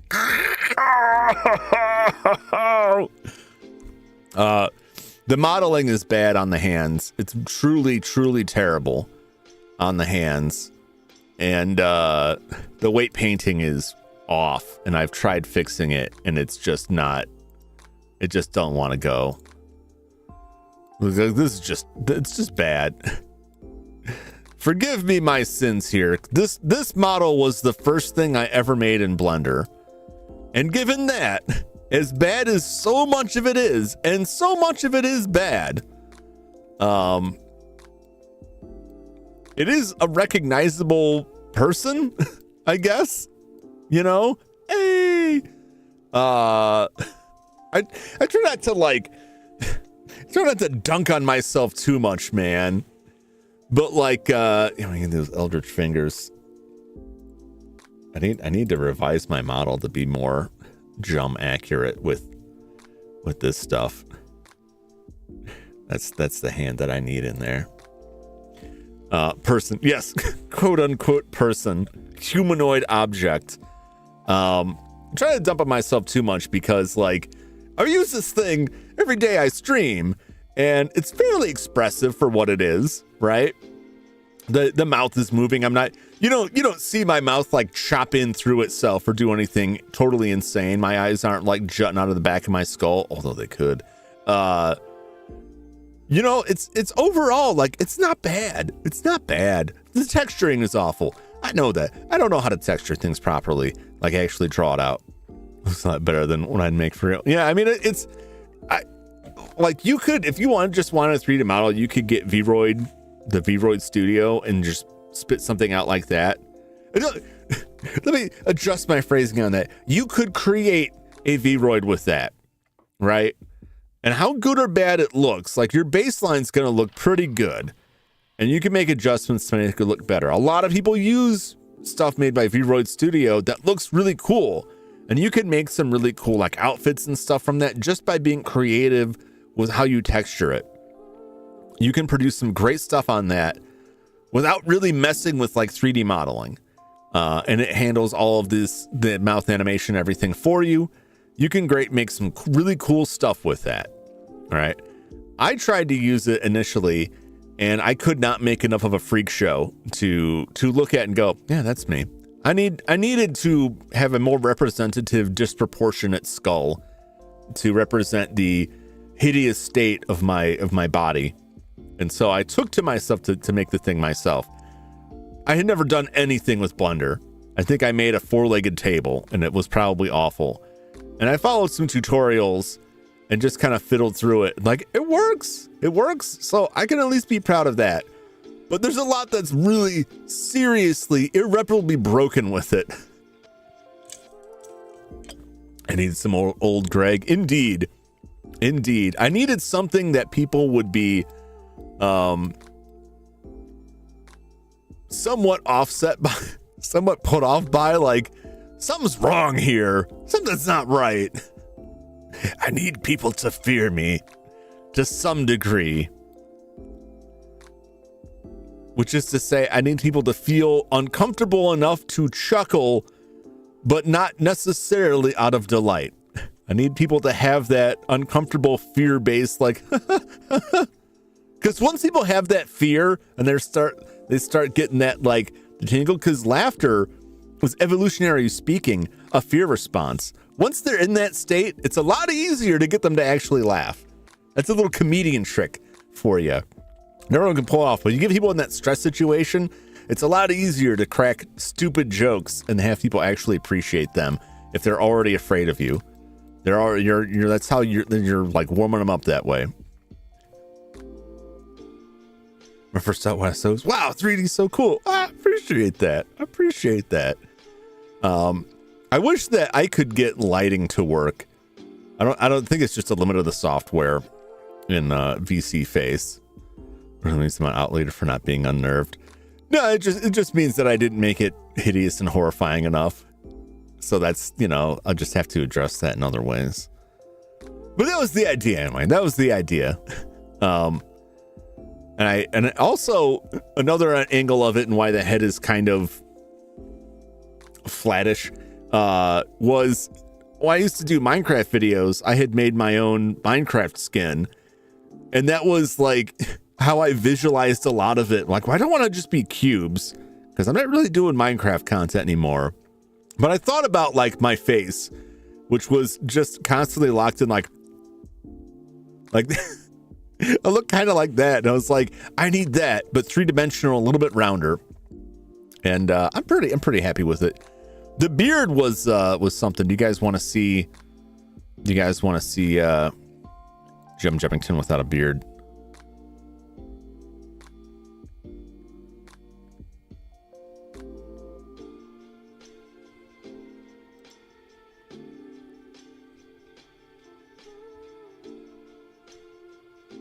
Let's just get wild here.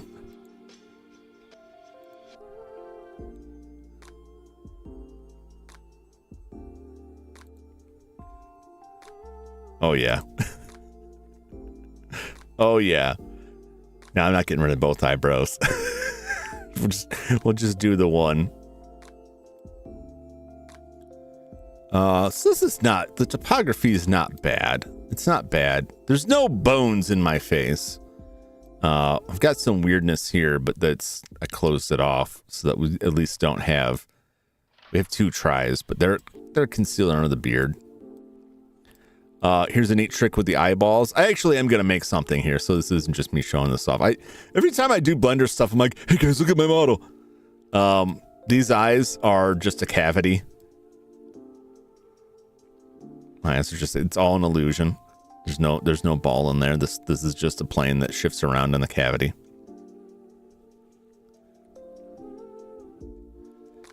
It was a real challenge because I couldn't find any tutorials on characters like this with facial hair. And this is another reason with the Vroid Studio that was like, you can't really do, unless they've updated, you can't really do facial hair. It's like, well, you can just make hair, but then the hair won't animate with your face. The picture makes you look less homicidal. That's how I get in close. That's how I get in close. And then strike. Yeah! Like a cobra. Yeah! Yes! At least that's what my ex has said. Mustache, because my cousins say without it, look, I'm about to go on a spree. I don't know. It's been a long time since I didn't have the beard. I enjoyed it because it made me look older than my older brother. And on the few times that we were out at like a bar, he would get carded and I wouldn't. He'd always be angry. The Cobra Commander, it's me. I was once a man. Yes. Now I just need them to take me to a pyramid and convert me back into a human terrorist. Yeah, I employed some nasty tricks with this.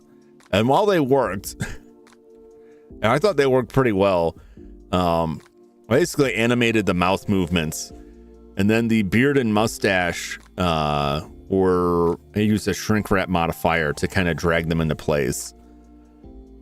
My cousins say I look like a porn actor. That's the thing with the mustache, with the facial hair. Like, if it's neatly trimmed and looks good, you're just adding more that you have to maintain onto your body, right? But if you keep it neatly trimmed and looks good, it looks fine. If you start letting it go, like, it doesn't take long before it starts looking really bad.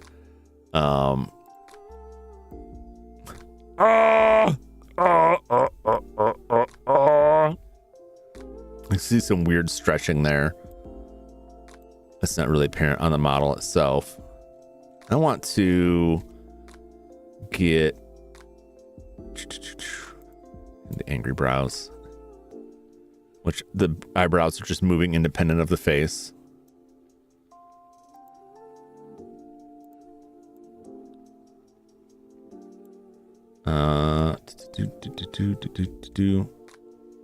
Oh yeah, my face warp.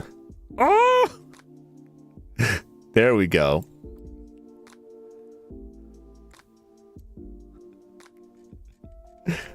I don't think I have any of these actually implemented in my model, which is a shame. Hey, everybody.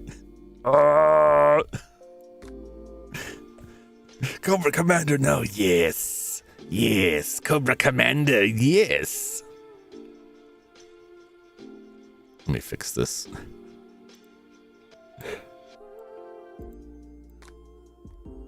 That's the better one. I need to turn this back on so I can actually use this as a toggle in VC Face. Like when I get hard filtered in the game, or just lose, or just as a loading screen, then this will just slowly like.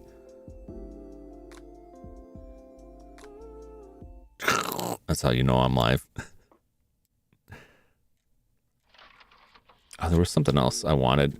I ended up turning this off because my tracking software always thought that I was sticking my tongue out. And so for like 1 or 2 streams, I had it actually track that. That's an Apple iKit. ARKit. It's the ARKit stuff, which adds a lot of little small expression, like pieces of expressions. Some of these are not actually done with. Some of these I haven't actually done anything with. I didn't do all of them. I did some of them. With Apple ARKit stuff, like adds like small parts of expressions, like part of your mouth downturned and then combines them, and it makes your face more animated and expressive. I added some of them, and it definitely helped. But you can do a lot of different stuff with that. Let's go on with that. Let me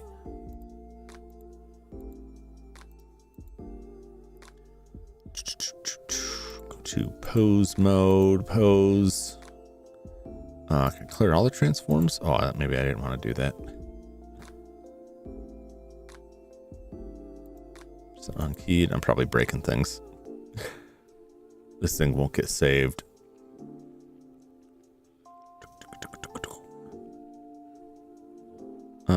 There we go.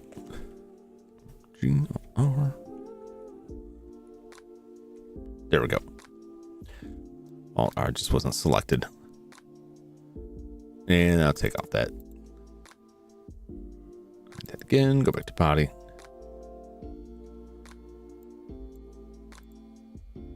So that's basically like how this works. Oh, how that.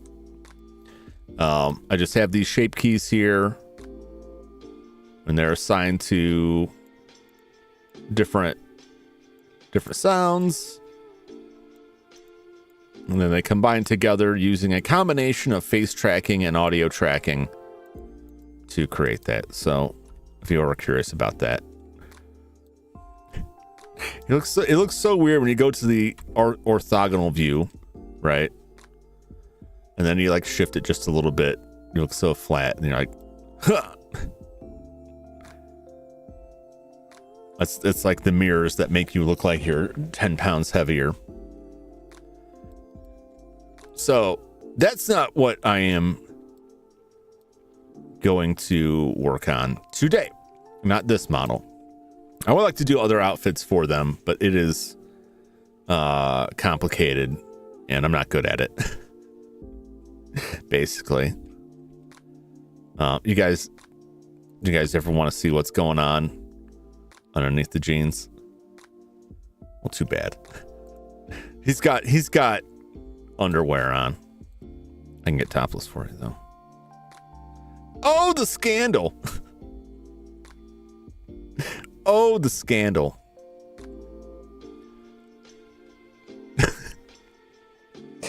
Why does this remind me of like Freddy Fazbear? That expression. Oh, oh, oh. Gotta pay for Jump's OnlyFans. No OnlyFans.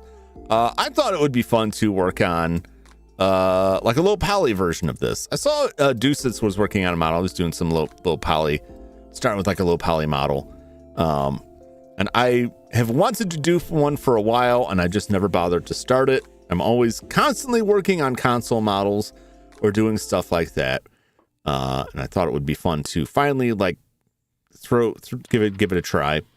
So that's what I'm going to work on for the rest of the stream. Today, we'll go over like what I mean by low poly and some of the stuff. There's no specific rules for low poly in this use case.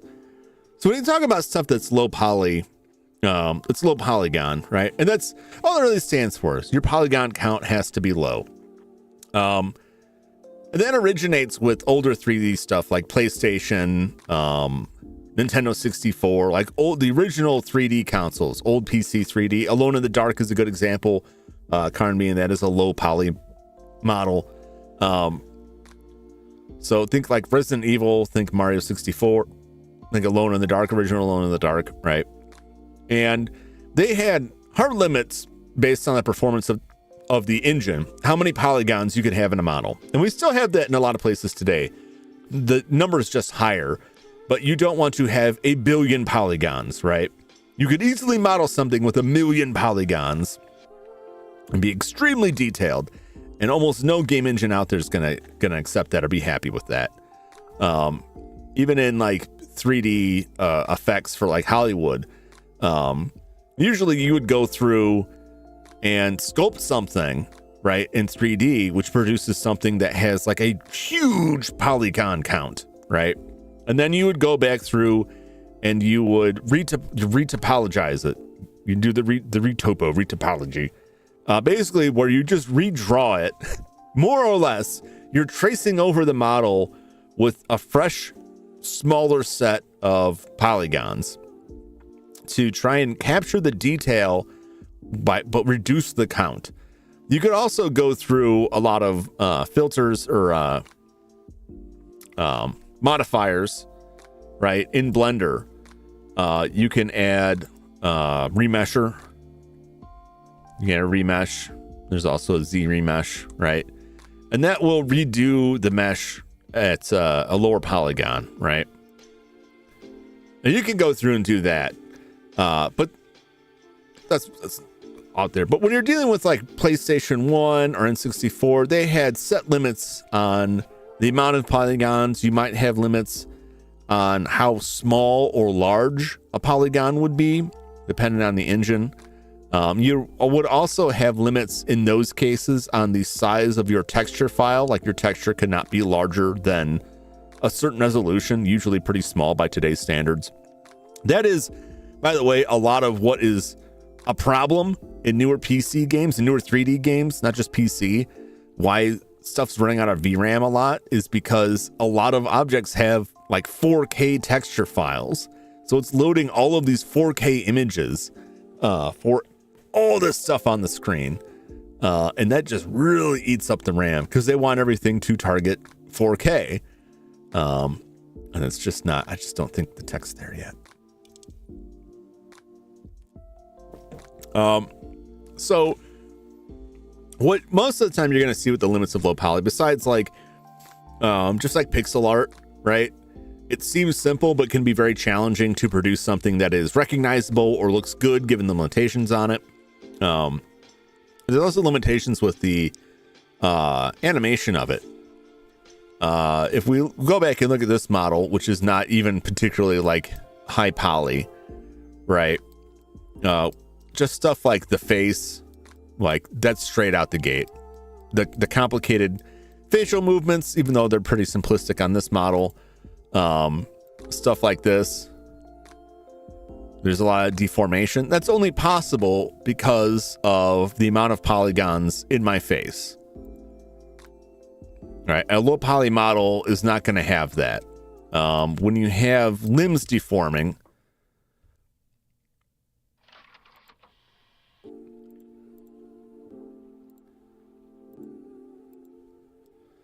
right.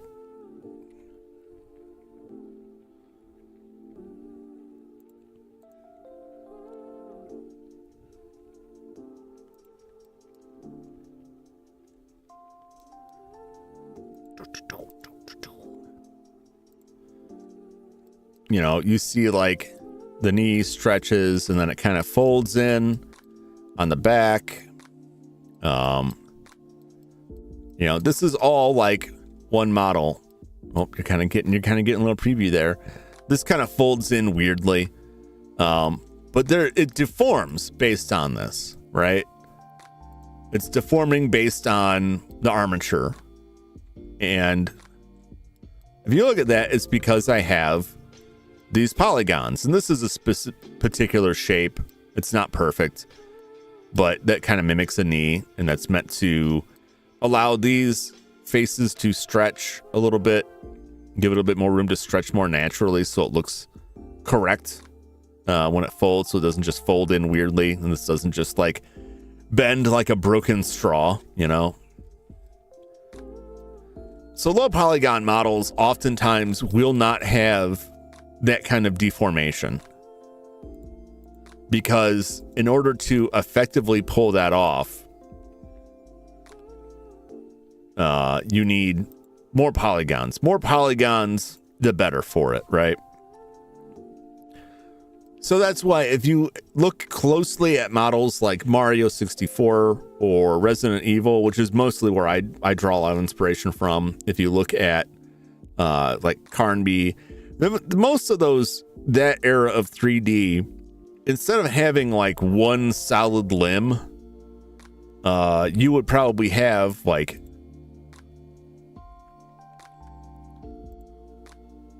three separate limbs. So this would be, part of the arm, and then you would have like the other part of the arm, right? And then you would have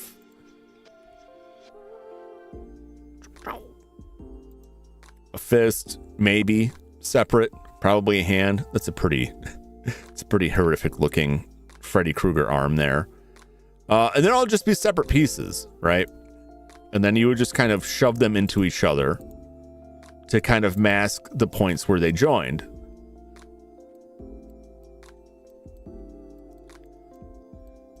And then when you went to like work on these things, like this piece would rotate, you'd rotate it. You'd probably set the origin, like the pivot point down there, and you'd rotate it around. So that there's no deformation really happening. You can still have some deformation happening, but when the polygon is real big like that, right, there's nowhere for it to bend. I want to say Clock Tower 2, which was Clock Tower, just Clock Tower on PlayStation in the US, was if you look at the 3D models in that, particularly for the cutscenes, because cutscenes you could take your time rendering. They usually weren't rendered in real time. They were pre-rendered cutscenes, so you could have models with higher polygon counts. A great example of that done well, right, is Silent Hill. Those models are complicated. They look amazing, right? They look amazing for the time, but they're pre-rendered in those cutscenes. Clock towers look okay. There's definitely like deformation going on there. They definitely don't have like limbs that are separate pieces. They may have even done that in the base game itself, but when the limbs bend, they kind of look like if you bend a straw, right? Where one end of the straw doesn't stretch. Like think about the difference between a bendy straw that has that flexible section, right? And it kind of accordions out. So when you bend it, the straw doesn't collapse, but just take a straight part of the straw and bend it, and it will kind of collapse on itself. And it doesn't look like, a tube like bending like a hose moving, which is what you want. It looks flat. Some of that stuff had it. So we're going to be making something like Resident Evil style, with two pieces for the legs. Say 3 pieces per leg, because the feet will be a piece. So a foot, shin, thigh, groinable, crotchable area, hips, if you will, right? Probably a gut, upper torso and lower torso, I would imagine. And then an upper arm, a lower arm, and a hand, which would probably just look like this. It would look like an oven mitt. Because if you think about like a lot of older 3D graphics that had like non-pre-rendered cutscenes like GTA, and everyone's hand looks like an oven mitt, and they talk, and there's no movement in the hand because the hand is not like a distinct, it's just like a flat model that has no articulation. And when they're talking, their hands are just kind of like, you better go there. Don't make me punch you. Like they don't move. Their fingers don't move at all, right? It's like that. So that's probably what I'm going to have. We could make some fists too, and then we can do some tricks. I could do some tricks in Unity to ship the fists out. You rarely see the hands anyway. But I would probably be more inclined to animate and put stuff on stream as the low poly model, because I don't think it'll look wretched. If my hands close up this model, it looks absolutely horrific. That's why you'll rarely see my hands doing anything, and I don't know how to fix them without just completely redoing all of it. So we'll probably have that, and then the head, which we probably have a separate chunk for the neck. It probably just won't be on like the torso extent. It'll be like a chunk for the neck that shoves into both the torso and the head, and then the head. All right. And we could do some different stuff. Like we could add additional pieces onto, say, the shoulder. If we wanted to make like a jacket that goes over this, or some additional equipment. It's pretty easy to do with low poly stuff. Just model, not necessarily modeling it. I don't know how successful it'll be with that. But that's what I'm going to work on. That's what I'm going to work on today. We're going to start add that stuff in, cut stuff up. Now, I brought this guy in because he's going to be our reference. Now, normally, ideally, right, you would have some drawings. I'm not an artist. If you want to see what my drawing was for this, what my reference drawings were for this model, it was basically this.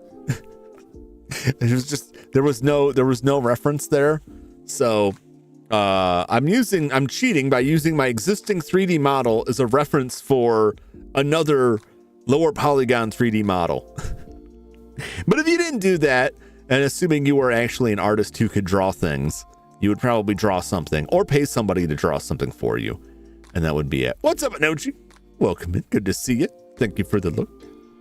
So that's what I want to work on. We'll start with the head.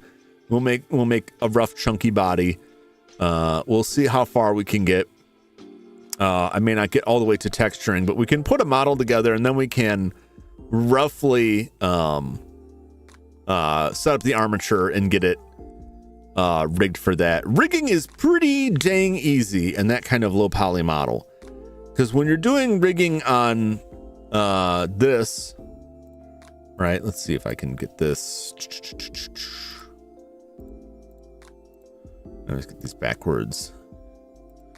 You're doing like the weight painting, right?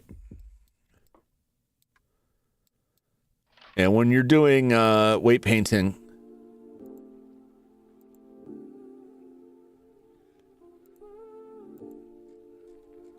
let's check our vertex groups here. Right, you get this complicated set of colors, and there's a lot of fiddliness to it that determines like what is influenced by it, how much is influenced by it. If you weight paint incorrectly, and this happened to me, my left arm got a couple vertices on my right leg, and so when I would move my left arm, 2 or 3 vertices off of this would stretch way out. They go crazy because I accidentally painted on them. And then you gradiate this, and it determines like how soft and how offset the deformation is. So red is like no deformation. It's just hard link to it. None of the stuff's going to move. And then as it levels out towards the blue, it's some deformation. So that's how you differentiate like how much it stretches, how much influence it has. That's the weight. You're weighting how much influence the bone will have over the vertices or the specific vertex groups that they control, right? With this kind of like a higher poly model, that's a lot of like fiddly behavior to clean stuff up, and you may have to go back and adjust the model somewhat. With a low poly model, it's everything is red. You'll have a bone for this chunk for the lower part of the arm, and that will 100% influence the entire arm. So when that bone moves, the entire arm piece moves. There's no deformation whatsoever. So rigging it is pretty easy. It's pretty easy.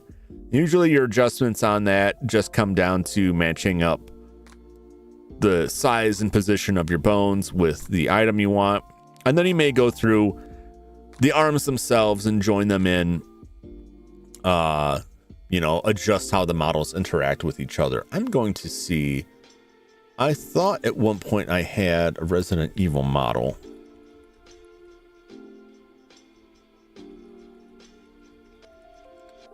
That I could open in this.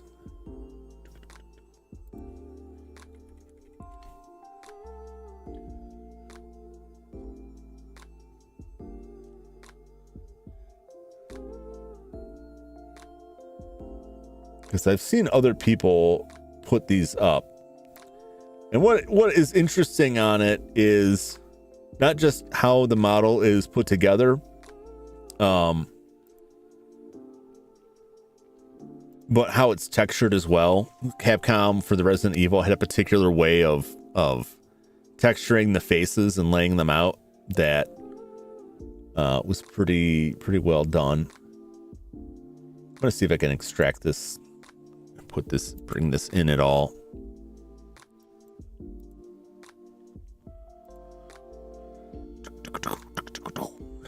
Let's see if I can import this object.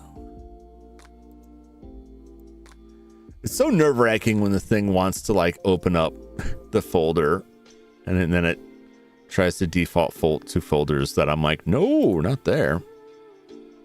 It defaults to a folder that shouldn't even exist, which is maddening to me.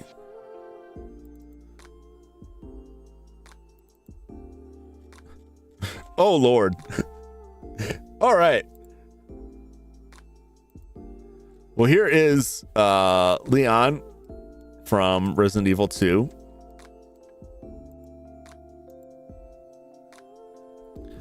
And let's take a look at these polygons. It's all triangles because that's how most of those engines actually assign things and render things, are mostly triangles. And we can just start grabbing stuff and we can see where the different pieces are. So that is the torso is one piece, right? Let's just grab these and start like. So his head and neck is a piece. His shoulder is a piece. Upper arm chunk is a piece, not even the whole thing.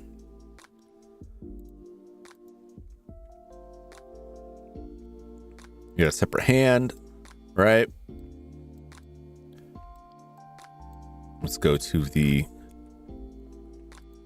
feet.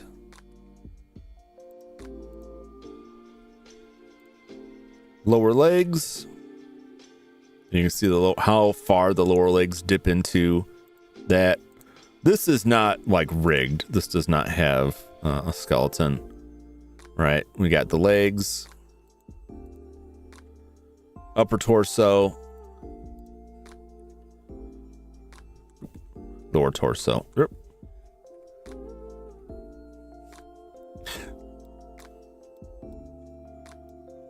So essentially something like this. I would only do this on my model. It wouldn't be, I will have like an arm that just goes all the way up to his shoulder, but I would do this if I wanted to have something that was visibly 3D different, like a t-shirt or something like that. That's a good way to pull that off.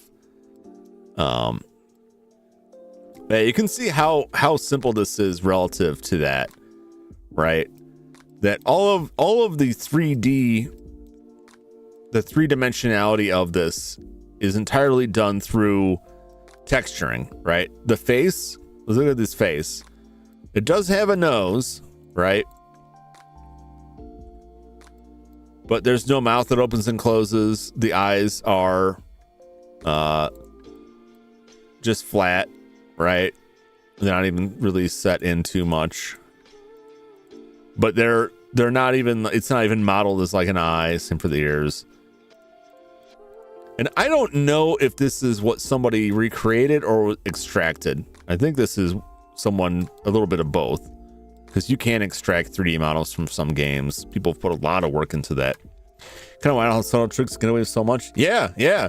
I mean, in the early 3D, like, just like I was showing you with like that, yeah, like the light is like a fixed thing too, because they really have a lighting engine for a lot of those games. So you've got like a fixed light there. Or is that my light? Maybe my light. I don't think that's, could be my light. Where is this light? No, that light's down there.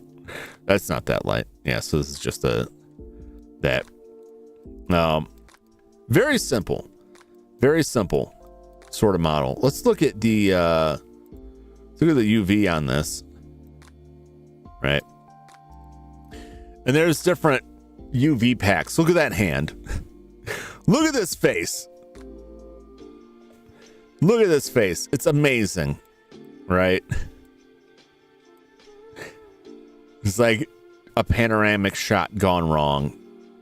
But basically, like everything, the front of his face up to a certain point, probably about there, right? Everything past that is just mirrored and folded over. And you can see how much bigger the face is right? Versus the rest of the body here. Right? On this, his face takes up more space than his chest and his shoulder combined, right?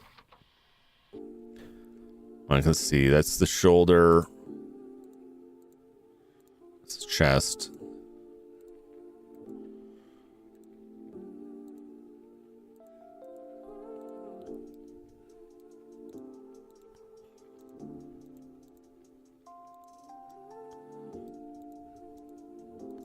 What is on this section?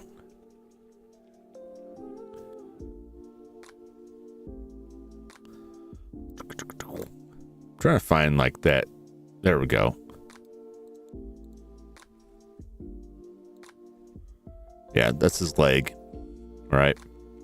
And that's how you would get different levels of detail on this, right? The body doesn't need to be as detailed as the face, right? So even though if we grab the head here, right, you can see how small the head is relative to relative to the torso, but then compare like how much the torso is compared to like the head. Has so much more room, where like this triangle on his forehead is about as big as this when it comes to the UV. So they're getting a lot more detail out of that. Now for our purposes, for using something, oh, that's funny. Let's just look at this. He's got a specific separate piece for the nostrils here. Just for the nostrils, right? What also I find interesting is that the head isn't even using all of this. Like they have this drawing here of like the head like stretched out, and that's another trick with it. You draw the stuff out and then you just kind of stretch and move things around and eyeball it and see what looks good. You can see where things kind of chop together there. But it's not even like using that whole deal, which is pretty good. It's pretty clever.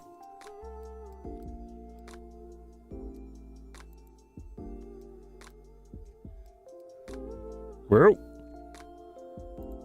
Oh, it didn't like looking at that. Blender's flipping out on me now. There we go.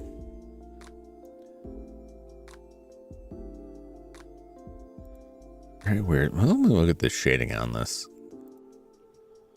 Yeah, it's just an image. Okay, so that is that. I just thought that would be interesting to showcase that. All right, Leon, you can go. You can go now. Thank you. So that's the kind of thing we're looking at now. For our texturing purposes, because we're not going to have eyes that are attached to an armature that move around. Not really. You could kind of do that, but not really. Everything will be done with different face textures.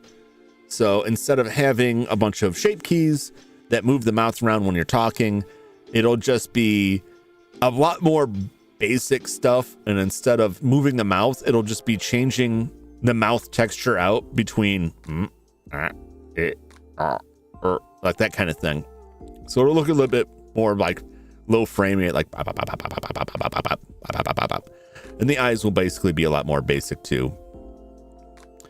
And then you'll create like a texture sheet that has all your different chunks of face on it, and in Unity you'll just tell it like slide it over. You have one big texture with all the different pieces of face on it, and you'll just offset it.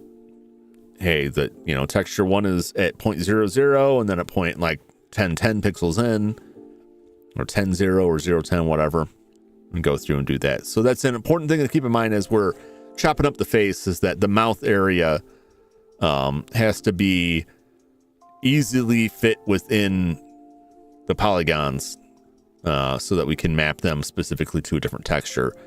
Same thing for the eyes, because the eyes will need to have like the blink and close. If I want to get fancy, I can have the eyes up, side to side, down, and then there'll be some tracking on those. And then anything else that I draw into it is probably not smooth enough to put in, like when I lower my eyebrows, like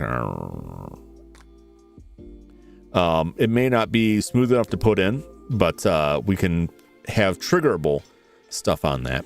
That's probably well down the road. Hello, Scum. Welcome in. Good to see you.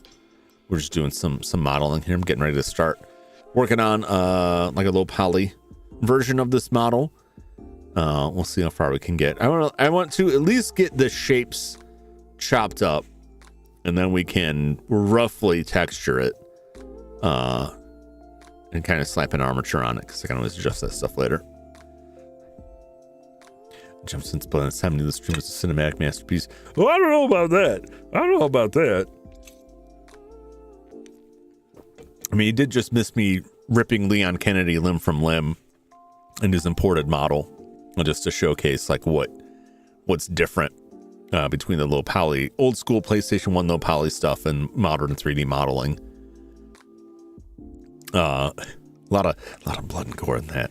We've ripped all the skin off his face. I can bring it back. I can put him back in real quick here. He's so humongous. I don't know why. But yeah, that's the Leon Kennedy PlayStation 1 model.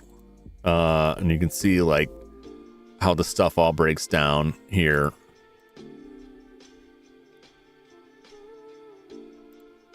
The different pieces, like there's no deformations going on.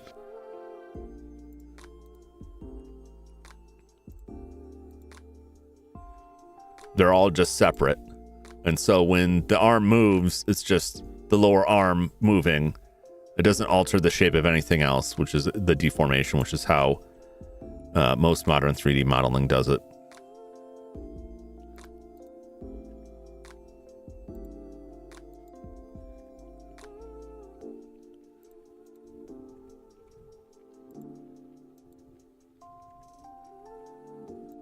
And so that's his basic breakdown. Turned his head plumb inside out. So that's, instead of having like one continuous model, and you can also just look at the faces on these, right, and see how large they are. They're all triangles, which is a lot of the engines would use triangles in actually rendering. And a lot of 3D modeling now does it too. It's just that the engines will triangulate things internally, but Blender is, more quad. It's all quad based. But what's the difference between like this thing right here and a quad is that there's just this line here, so wouldn't be hard to quad up this stuff. But that's that, and then we can look at the texture too. It's fun to look at. I love the textures, the extracted textures from Resident Evil games, because their heads are just like it really is like they just unfolded their face in there. Nice hands. But it's also good to look at this and kind of get a sense of like some kind of idea about how you would do this yourself, how you would draw this out yourself. I don't never know when you're doing these models what comes first. It's like a chicken and the egg thing. Like, did they draw these textures out first and then they made a model and just kind of aligned the UVs to the texture? Or did they draw these on the model itself? I believe they probably drew the textures separately and then just created a model and like shifted and aligned the UVs to like pull from it. That's my assumption, but I don't know. I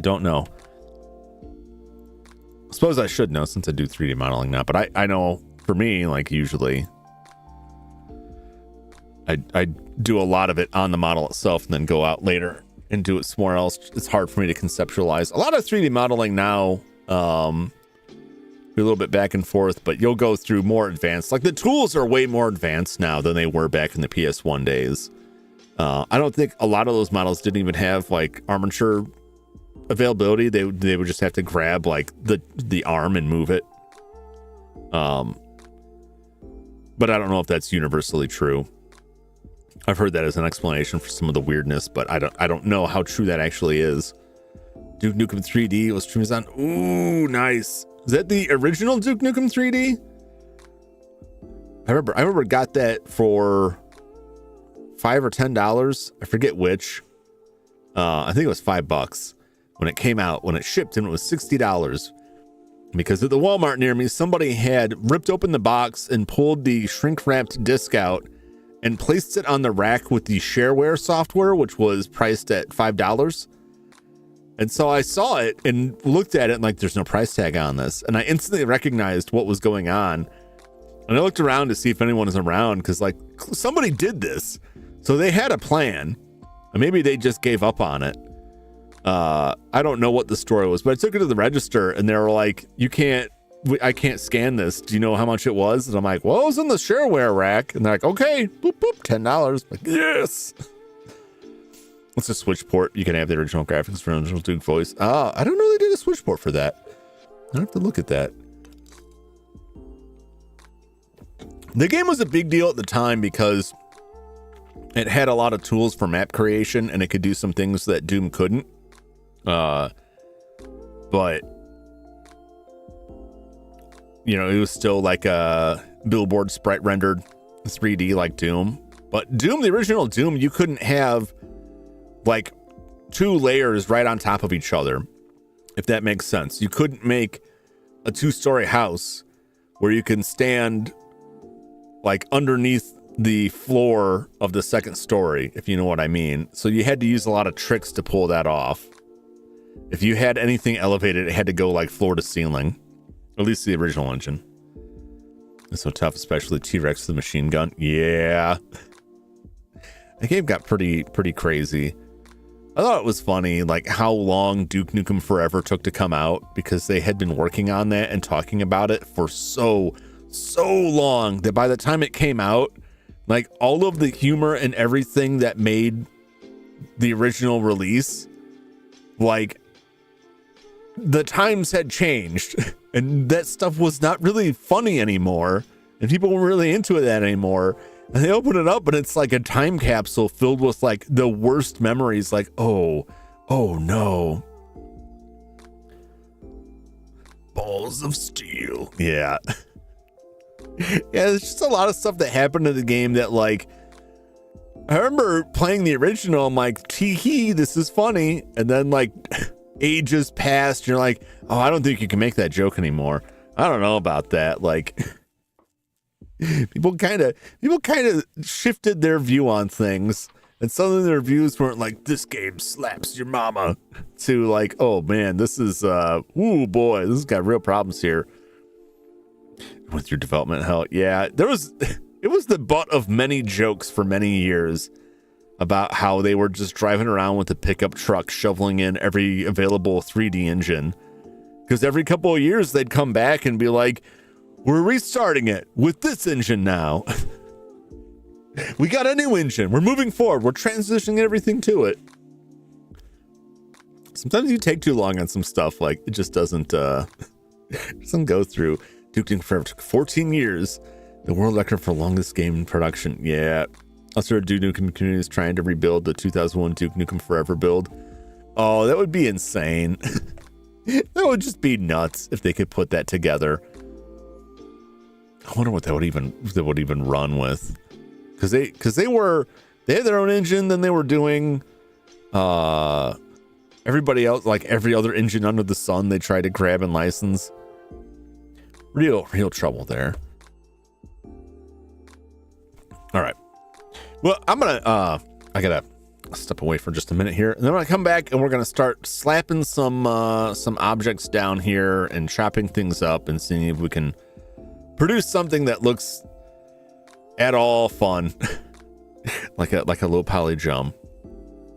Or I could just be real cheap and just like remesh this thing and be like, that's good enough. I might try that just to see what it looks like, but we're gonna actually make the thing. So I'll be back in just a moment.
I think I played this one before. All right.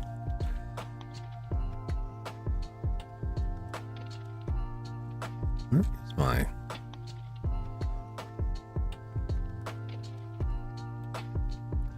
keyboard shortcut's not working. All right. It's jumming time. Indeed it is. Let's get this to the world origin. Make it a little bit easier on ourselves. I have enabled extra objects for this. So we'll start with a round cube. You can also add a single vert, which is nice because sometimes when you're drawing stuff out without this, what you would do is you would add like a plane or a cube, and you'd go into edit mode and select all the vertices and then just merge them at the center so you could get a single vertices. It's pretty crazy, but now there's just extra objects, which is an add-on you can add and enable. So we can take a round cube and we can adjust some of the settings here.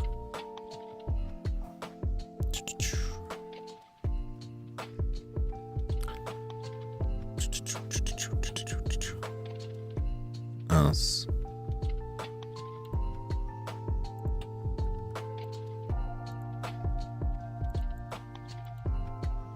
Pretty sizable radius there.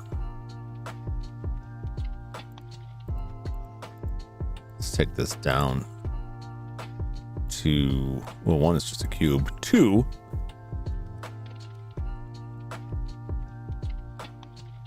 all right, that's pretty good.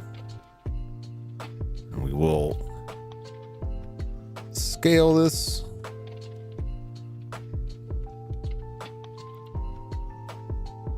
See where we're at here. Let's slide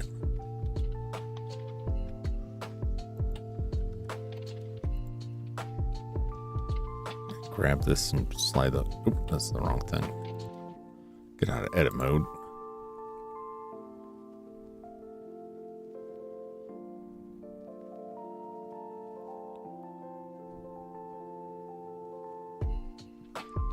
Now let's not do that. Let's just grab this and drag it forward there.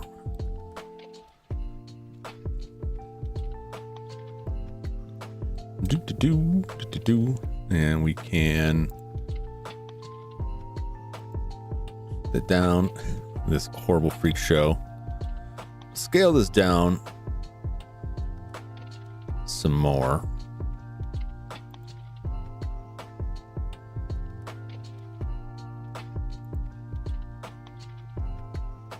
And scale this on X too.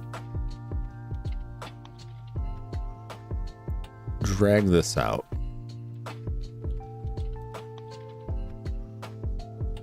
All right. What I'm going to do is I'm going to take these points and we're going to scale the X, just pull those in. So I can chop the theorem a little bit more.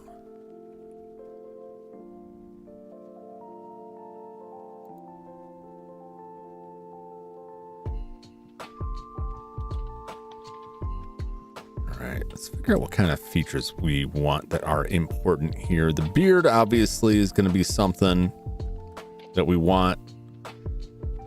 We want it to be maybe a little bit rounder in that, and then we'll have a neck extruded out.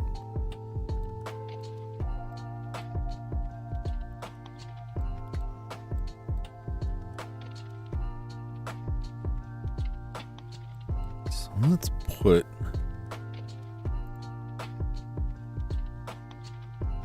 eyes.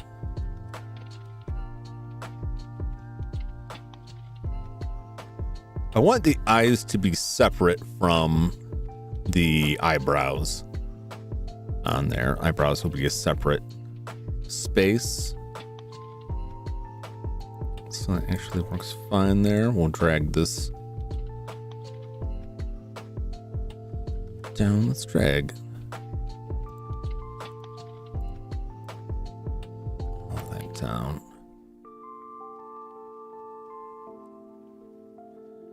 encapsulate the eye.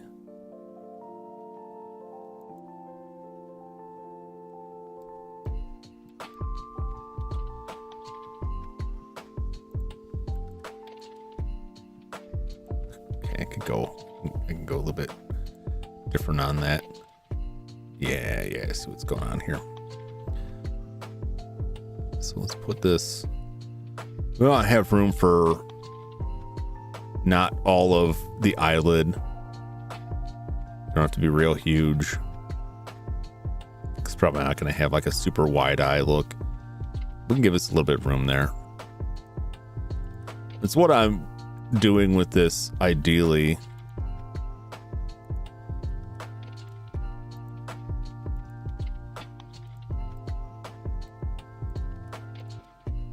Is just lining this up right now loosely with about where I want the UVs to line up for the eyes.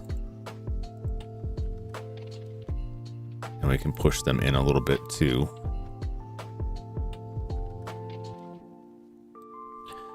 We can cut that out a little bit more. We've got a nose. How far do I want to cut that nose out? We've got the chin. We can always break this stuff down more. Got our beard, which probably will be a separate piece.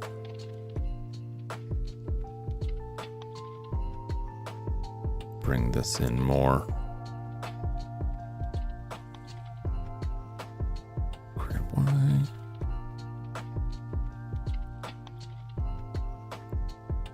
We're just kind of free forming this out here. Keep a hidden H, which hides it.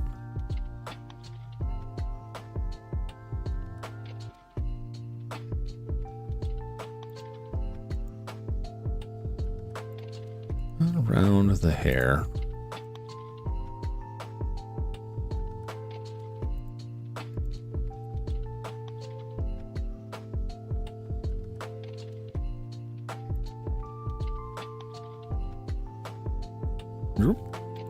Maybe we put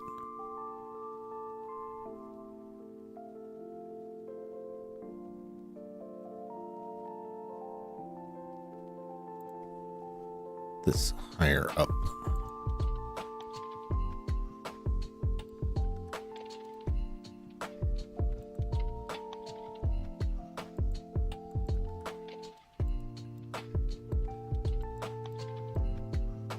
I'll use this for the hair.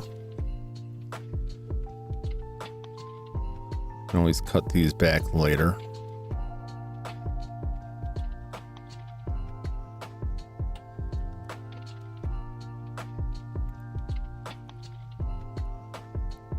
Scale that out in the Y. Slide this up.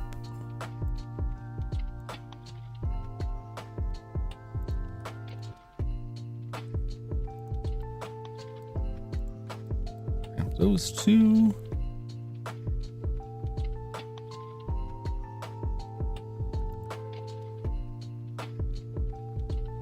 A little bit.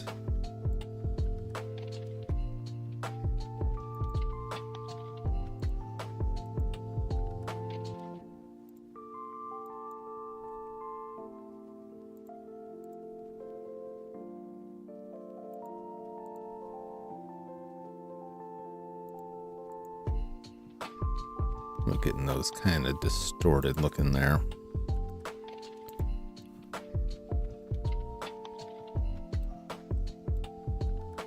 All right, let's go rough shape. You'd shrink some of these down a little bit or enlarge them a bit,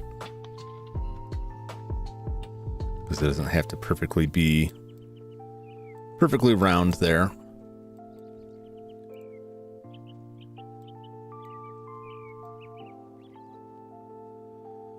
But we're getting something like this shape.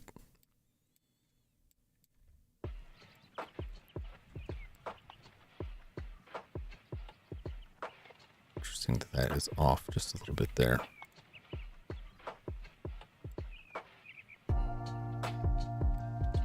Can also save myself some grief here by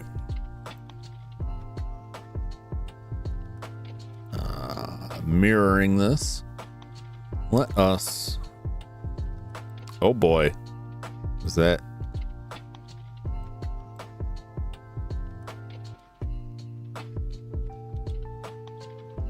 Why did that look like that?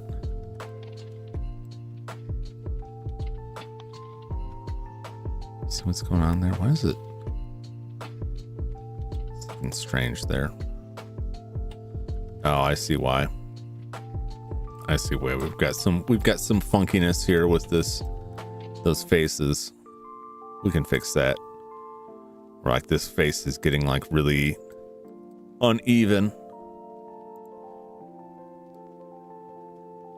Yeah, that's right here.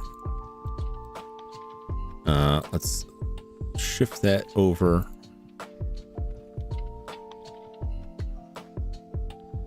Anything else really broken here? Yeah, that was really hung over on a side in a way I didn't want it to be.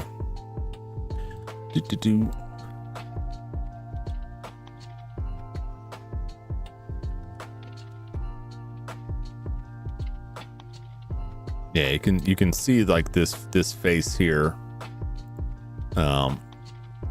It's got this weird curve in it here. Can I flatten this?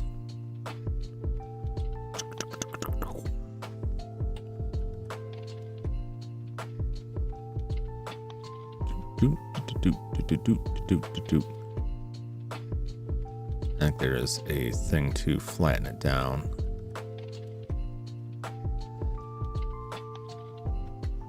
Maybe a keyboard shortcut. Triangulate.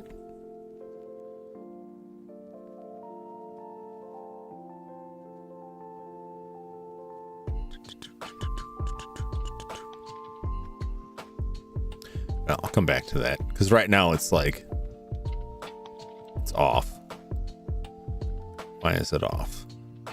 Why is it trying to fold? The other side doesn't seem to have that issue. So why doesn't the other side have that issue?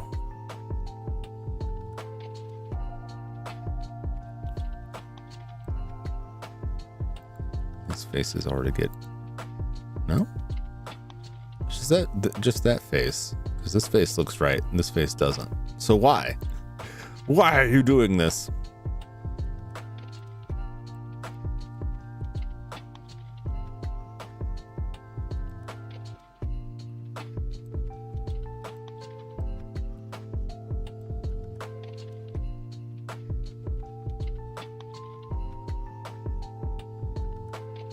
So we shouldn't get and see that.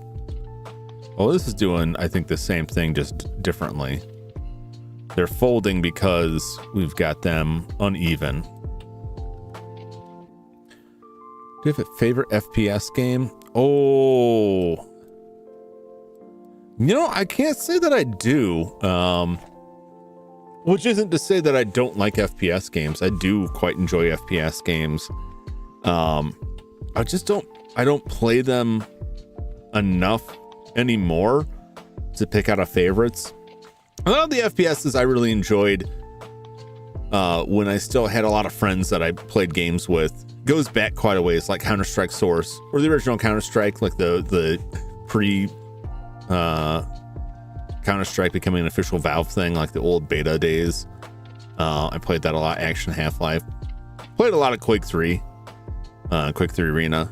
I really enjoyed those.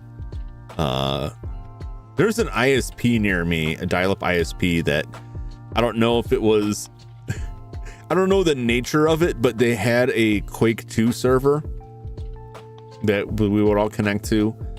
I know those are really old school. I haven't kept up with FPS at all. Like I never played any of the Call of Duty games. I think Battlefield 1942 was the last one that I was like real big on. I think Return to Castle Wolfenstein was very fun. So I just don't play enough like the newer ones. And a lot of what colored what my favorites were back then were who I was playing the games with. And that I had people I was playing the games with. I think the last FPS, well, it's not even FPS, it's like a third person, right? Max Payne. We played those. We played Max Payne 1 and 2. They were very fun. I don't know. I've got a couple of FPSs in the chamber, so to speak, that I just haven't pulled the trigger on for streaming them. About Quake on the Switch. I've got Turok. Oh, Turok's cool. Turok's very cool. I would say Turok. Quake is very cool. I really enjoyed Quake. I think Turok may suit you better. I based on absolutely nothing besides just that I liked Turok.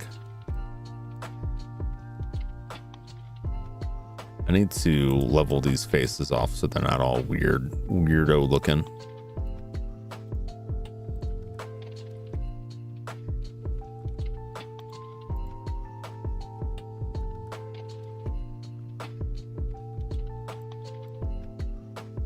All right, those look more right to me. All right. And this bottom is badong. It's bad and wrong and badong. Grab this.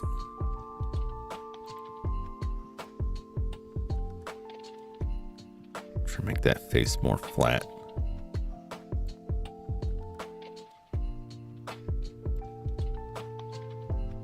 Okay, so it's fine. We don't have to do both sides of that because we're going to origin choose geometry. We're going to mirror this. We're going to save ourselves the trouble of having to do both sides. Mirror modifier with clipping. In theory, if I delete all of these,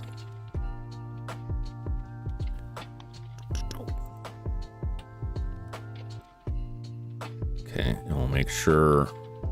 Oh, I didn't have X-ray on, did I? Delete all of these. This will now be handled by the mirroring. So now anything I do on the one side will impact the other side. So I could make these edges a little bit bigger, make the top a little bit wider, I think. But already I'm seeing like the Jum face here. Since I played Doom, I've just been trying to find other FPS games.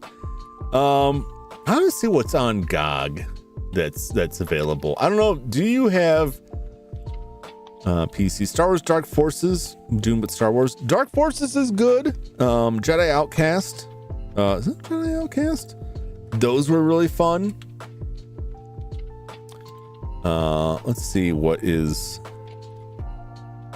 available. I'm looking at these on PC. They may or may not be on Switch. I don't know what you have access to, but I'm going to toss some classics out there that you may enjoy. Heretic and Hexen were like Doom, but with some magic. They were very good. Those are available on GOG. Heretic Hexen Collection, $10. Not a bad deal. Shadow Warrior. Classic Shadow Warrior. It's like the old school Dooms. Of course, Wolfenstein. Wolfenstein 3D. If you wanna blast some Nazis, which we all should. That's like a precursor to Doom. It's very good. Return to Castle Wolfenstein was extremely fun, and I really enjoyed that a lot way back when. These are like, you know, real like old school like retro ones.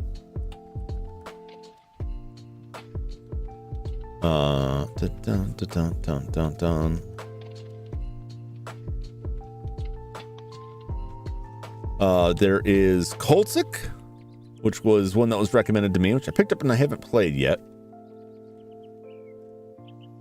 Yeah, PC, because I want to try Blood. Oh yeah. No, Blood's another really good one.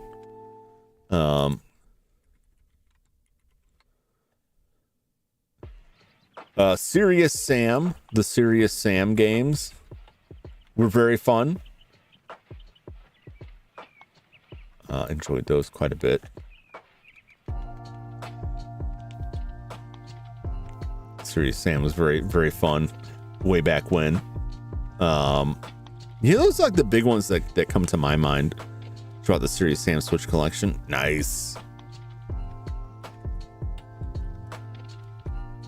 Yeah, Serious Sam I really enjoyed.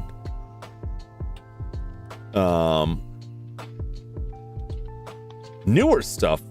You got the Wolfenstein New Colossus. I don't know how like the newer FPSs are on there.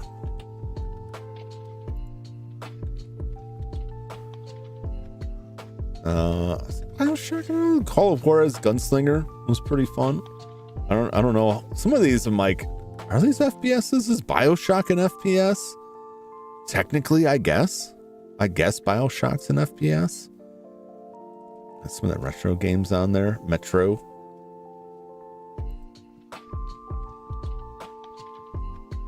Ion Fury. That's a little bit newer one.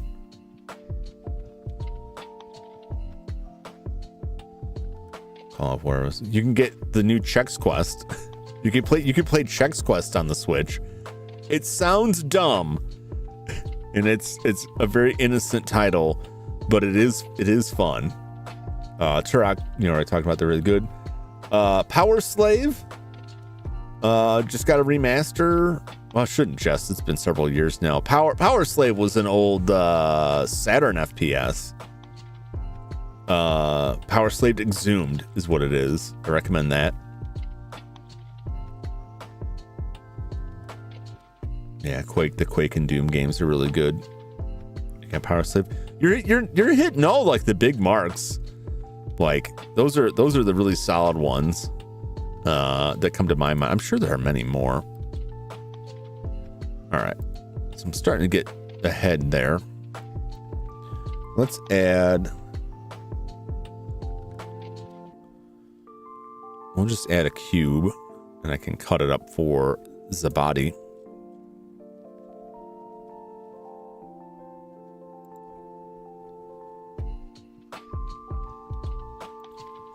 All right, so the shoulder's not really going to be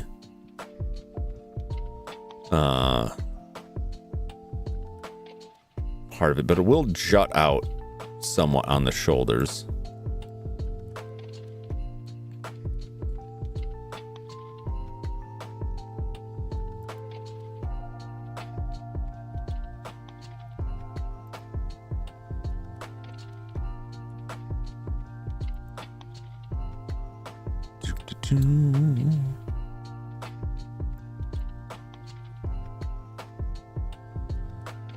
Upper torso and lower torso will split about here-ish, I think.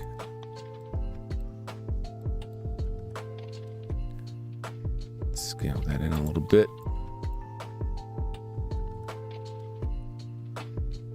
Bring that up a little bit. We will add two ones there. I'm going to scale those along the x-axis. I'm going to scale these on the y.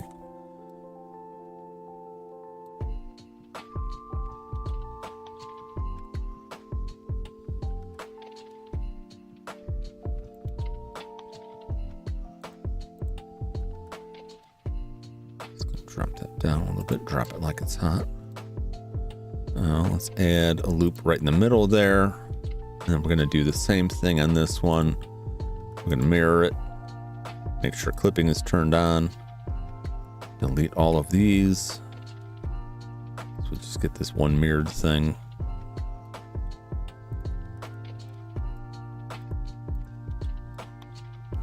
It's going to loop in the middle there. Grab these, pull it down a bit.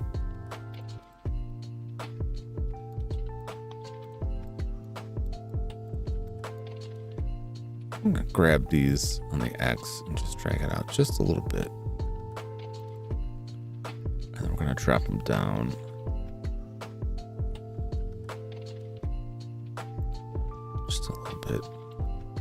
Just a hair.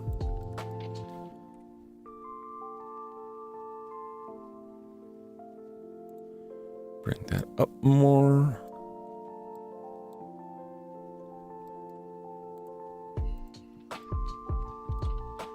Scale this Y.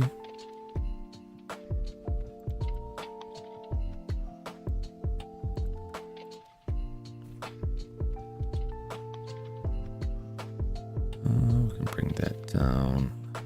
Those are gonna make those kind of funky. This game's around sale like under $10. Yeah, like the older stuff.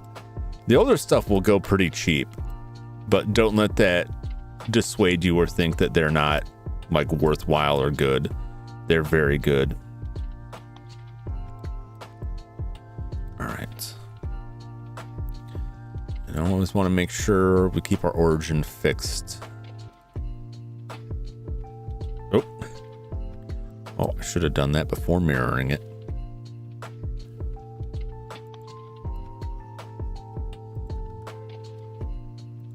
Oh, yeah, we gotta go back.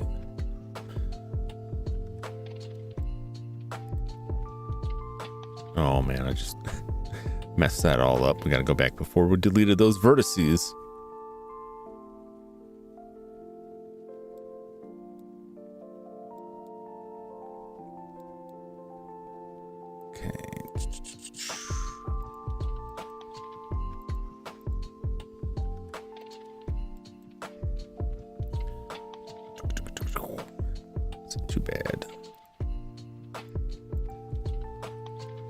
If your origin is screwed up, the mirroring will be screwed up.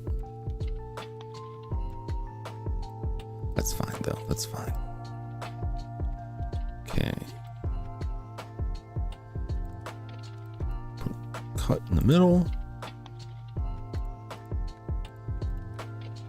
Grab Z. Lift it up.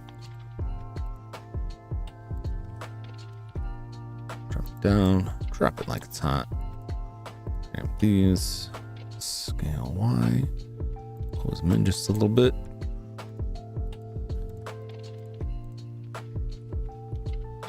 Pull that whole chunkity chunk down there.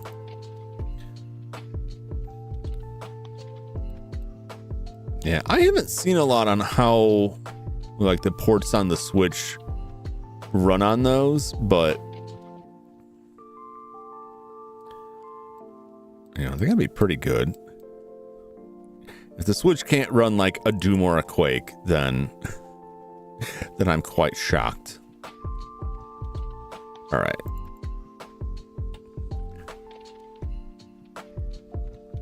P head. Start a new collection here.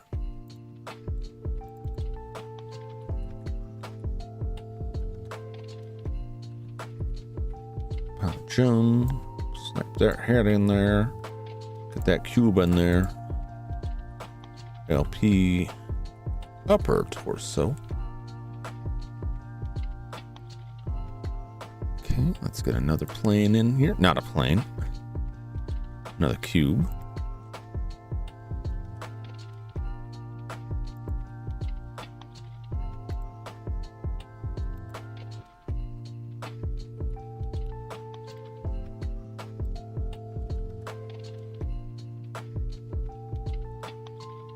I'm just going to leave that right there for right now.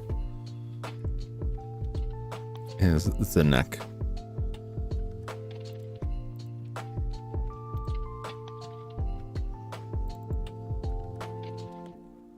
Which we might just attach to the head or the upper torso. Probably just part of the head. Just get especially Doom. Yeah. Doom 2016, Doom Eternal. I don't know. Sometimes like newer 3D games, they do a really good job of scaling back the textures and some graphics to improve performance. And sometimes they just like slap it on there and they're like, here you go, good luck. And I don't know where Doom, the newer Dooms fall on that. Speaking of company, I would think they would do a pretty decent job, but I really don't know for certain. All right, let us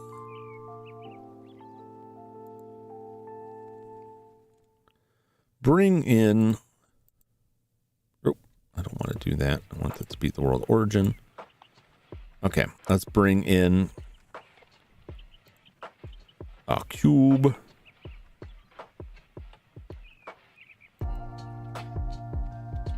For the lower torso.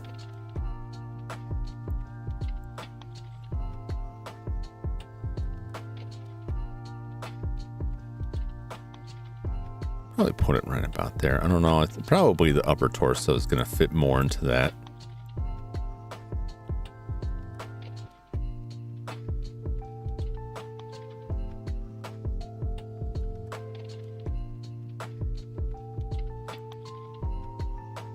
I'm guessing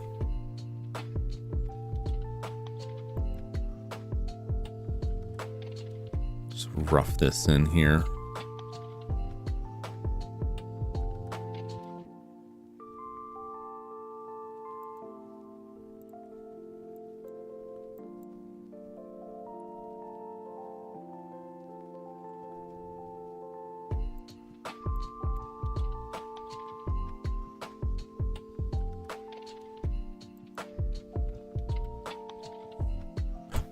Oh, look at that.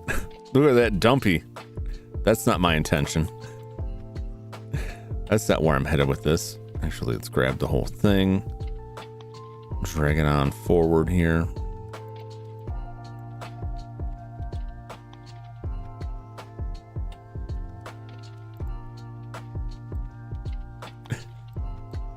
Not intentional. Not intentional.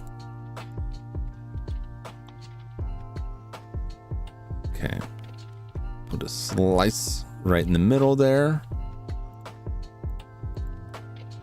Mirror, mirror on the wall.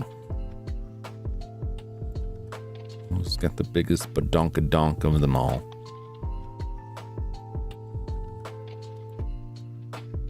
Let's scale this in. Let's scale this in. Let's scale it all.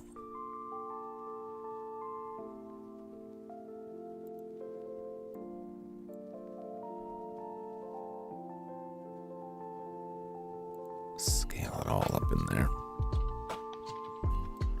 Bump, bump, bump, bump, bump, bump, bump.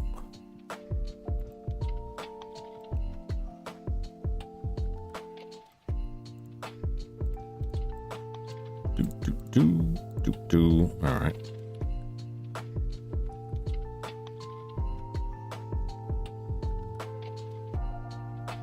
I grabbed that middle one, did I? I don't want to go too ham on it. Just want to bring it in just a bit there.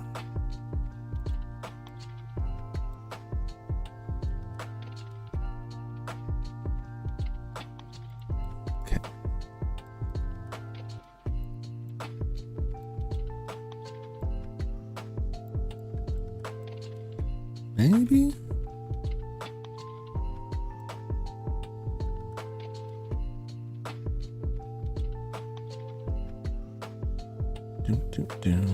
There should be another line like right there. This is a weird cut right there. This will produce odd results. If we scale that in.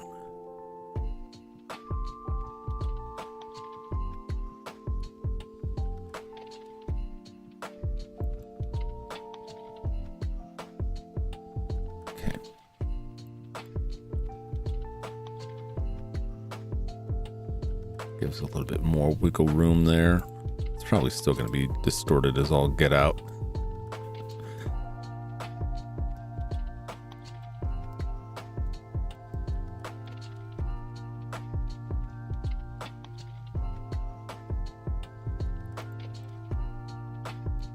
This face here is going to be all kinds of messed up. All right.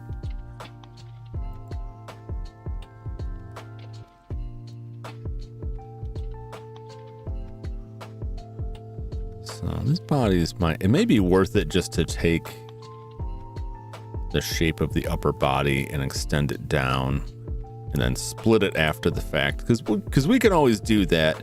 You always take like, all right, this section is good on its own. Now I'm just going to hit P, my selection, and now that is its own separate piece, right? Now we just chopped it straight off of there. So maybe more advised to just work on the upper torso and then chop it.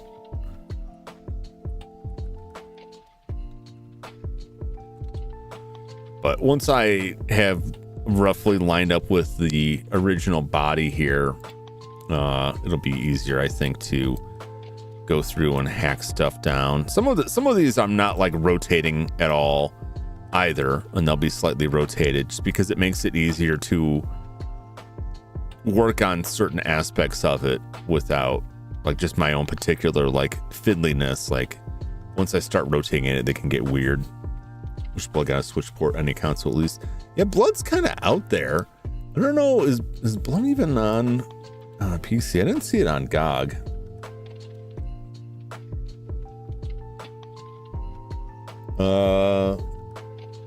This Blood Fresh Supply that came out in 2019. Is that?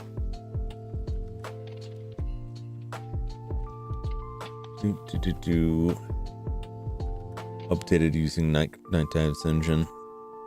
So that's like a modern remaster. That's from 1997. Why? Who owns this now?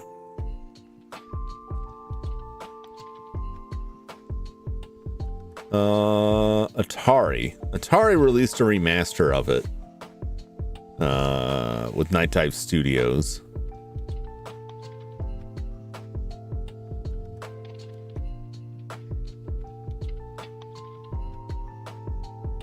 I don't know why they would put it on there.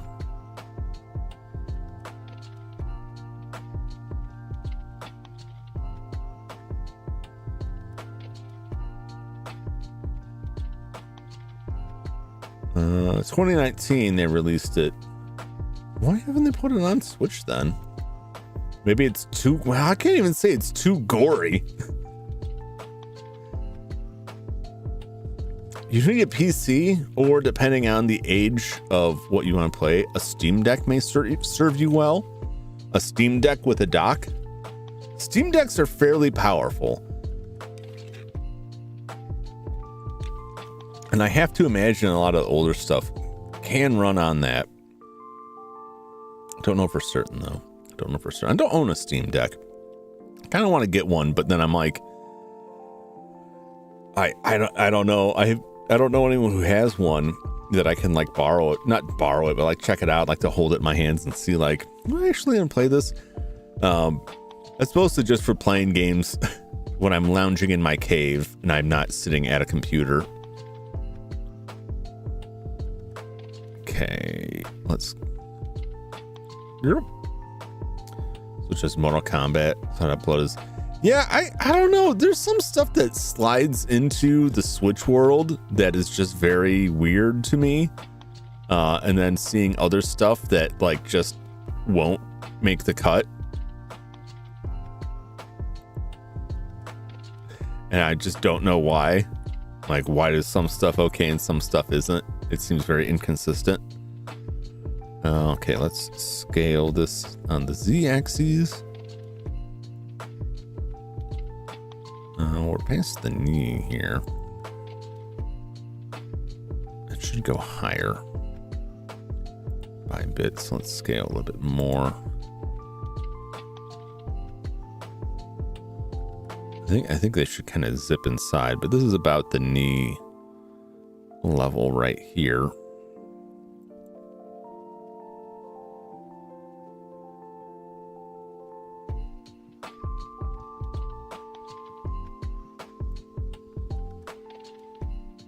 Okay. Really mirror this.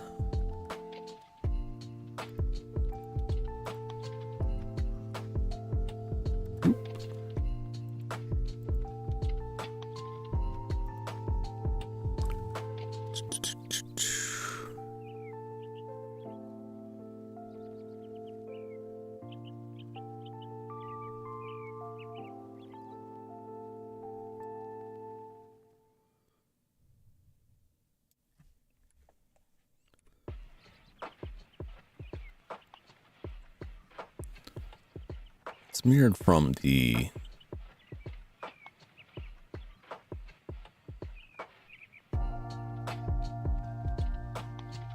You know what? Let's selection to cursor. Let's grab Z up about there, and then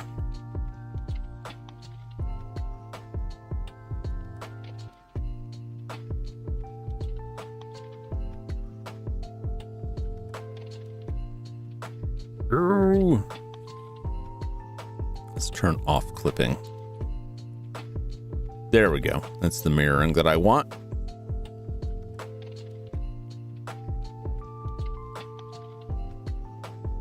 Okay.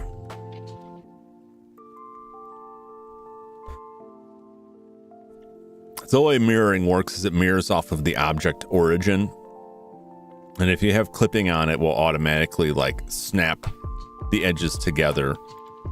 So we don't want clipping on this because we don't actually want it to snap these edges together.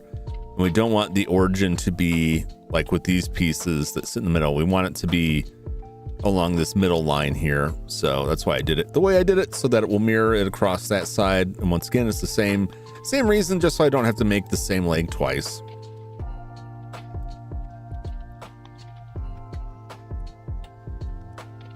Just drag those up. Okay. And then what I will do is I will Shift D and just duplicate these down. And it's the same deal.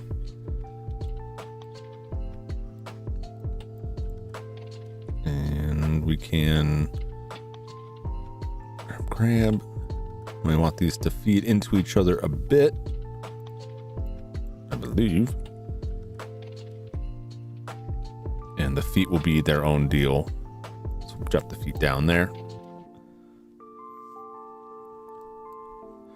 Yeah, so sometimes I feel like it would be nice to be able to just chill away from the computer and play something. Well, I have like a number of portable systems that I do still use and play stuff on. I don't go anywhere. And that maybe that's is or isn't a good selling point for the Steam Deck. I don't really, anytime I leave, it's not to be in a place where I could sit and play games. I'm going to be like actively doing something, or I have to engage with people, or I'm driving, you know. So the only time it gets used is when I'm at the house.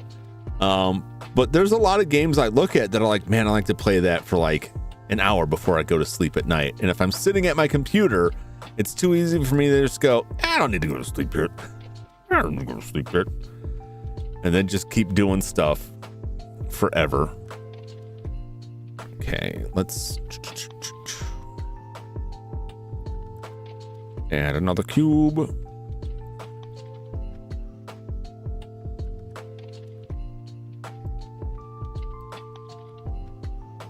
Grab that cube.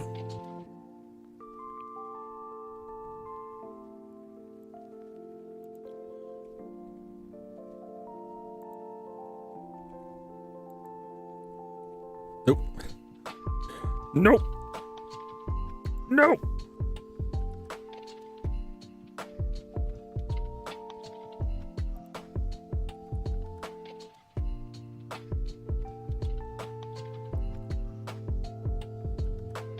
Our feet to be super fat. We can expand the ankle out later.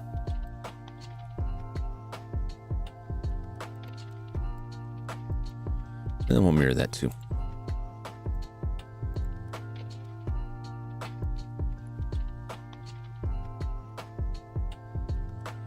And back. Whoop.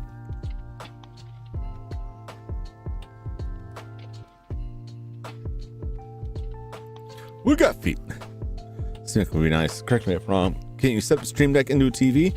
No, you can. You totally can. I don't know that the Stream Deck has an HDMI output on it, but there is a dock you can get for it that plugs into I believe it's just the USB in the device, the charging port, but that also is USB-C, which carries, I want to say Thunderbolt. It should.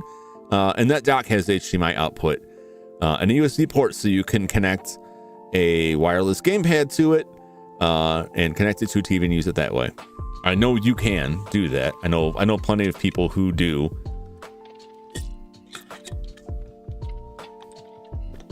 Well, I shouldn't say I know of people, mostly people that are like reviewers of it and stuff who've used it for that, or people who do game reviews who talk about using it. Okay. So I've kind of stopped chopping things into shape here. I'm just throwing blocks out. Cube.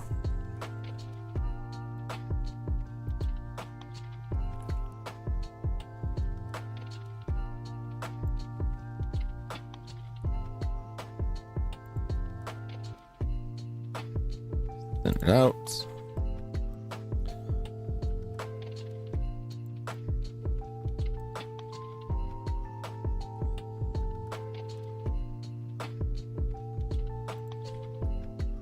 All right, now we're just kind of eyeballing it here. Should be shorter. Should be probably thinner.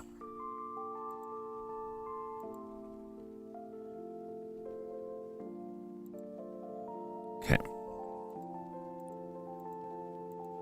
Mirror that.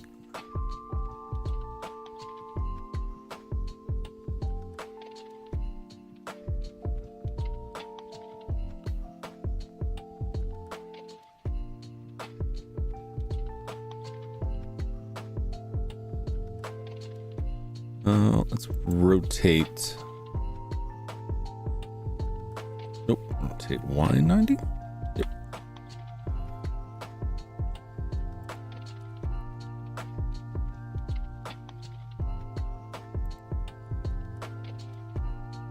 Drop it right in there. Put the shoulder height, so it should be about there. Yeah. So if you look at like the Steam Deck, like on Valve's page, on the Steam page, it'll have like the dock listed. I don't know if you necessarily need that dock. I think you could get a USB-C hub that has HDMI output. I don't know how much of a difference it is. The dock is, I want to say like $80, but I would look at reviews for different stuff. It's like the Switch, you know, you can get alternate Switch docks, but like some of them have issues. I think Steam Deck's probably the same way. Like probably stick with what they offer, but I don't. If we're playing with the controller, I can never get used to a keyboard. I'm the opposite, but I will flip flop and go either way. Everything, all the games that I played. You got a generic dock for the Steam Deck? Oh, okay. Well, Utter Chaos is a Steam Deck, so Utter Chaos can comment on that. Yeah, I wasn't sure what would. I imagine it would. It's just USB-C. It's not like anything super special, but some of that stuff is like, maybe I'm just a little like overly cautious, because when the Switch first came out, there was some issue with the USB charging that was causing third-party docks to brick switches.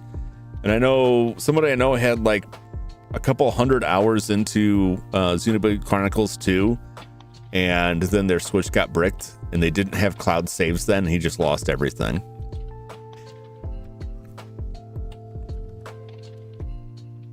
How does this line up? It's probably maybe a little bit long. So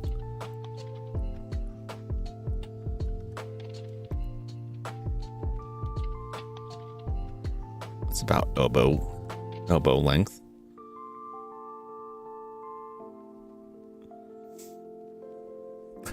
I have a lot of things.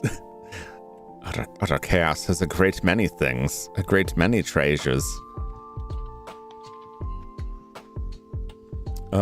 We can shift and duplicate this. This is cheap, and we may just do that again later.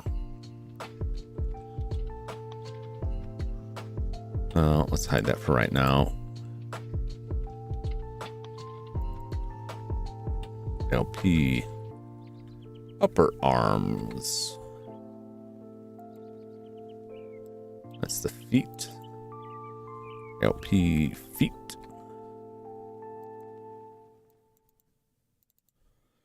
LP lower legs.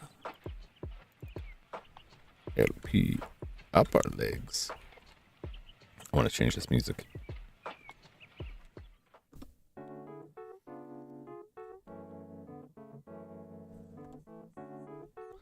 Good enough, good enough. Doom Guy versus Yuki Terumi. I don't know, Doom Guy's pretty tough there.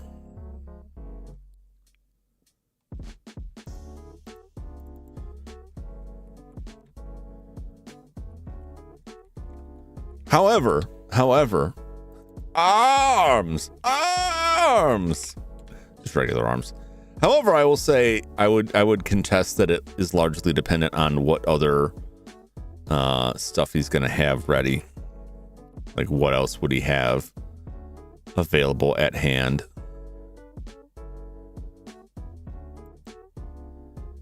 And then we will duplicate that again. LP hands. Okay. Grab all of that. Grab it out to X.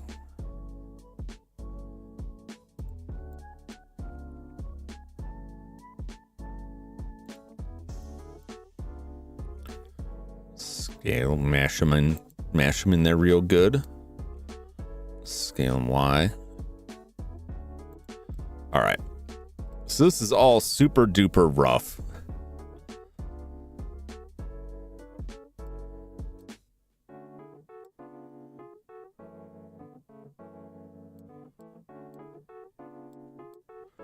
So let's get ridiculous here.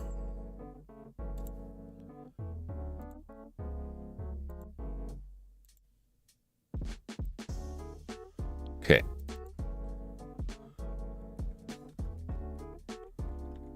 Flash temp.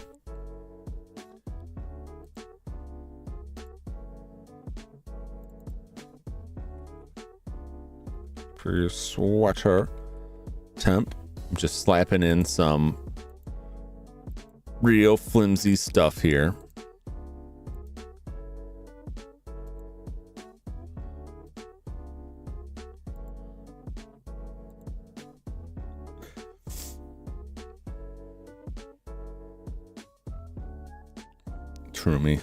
Trumi from Blaze Blue. Was it Blaze Blue? Blaze Blue. Or people say Blaze Blue. Duke Nukem versus Serious Sam. Ooh. That one's kind of tough.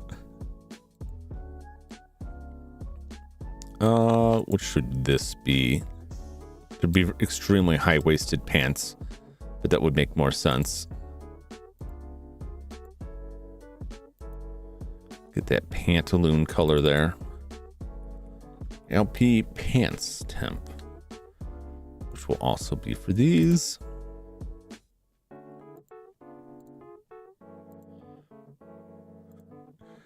This is looking more like a looking more like, well, I'll just put these as flesh. Just my flesh feet. And then we'll make this flesh as well.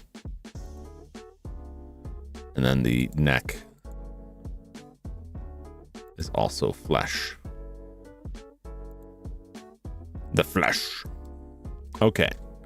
So let's hide the body.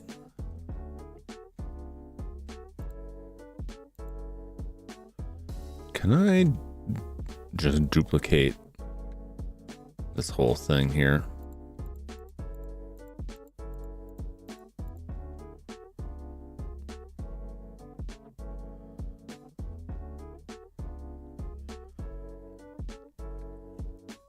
Okay.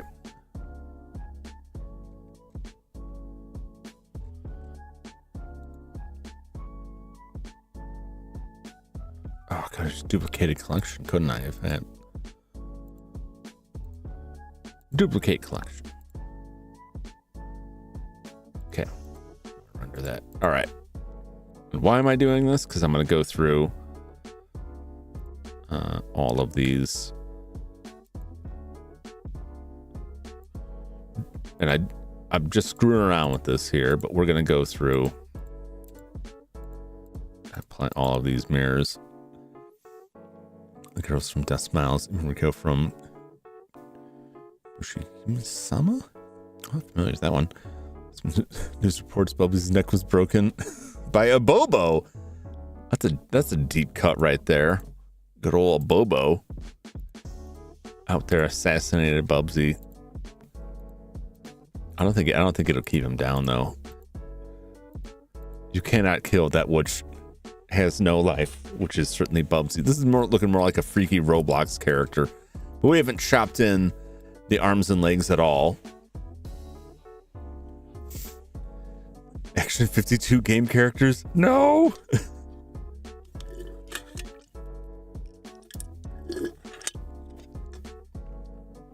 All right.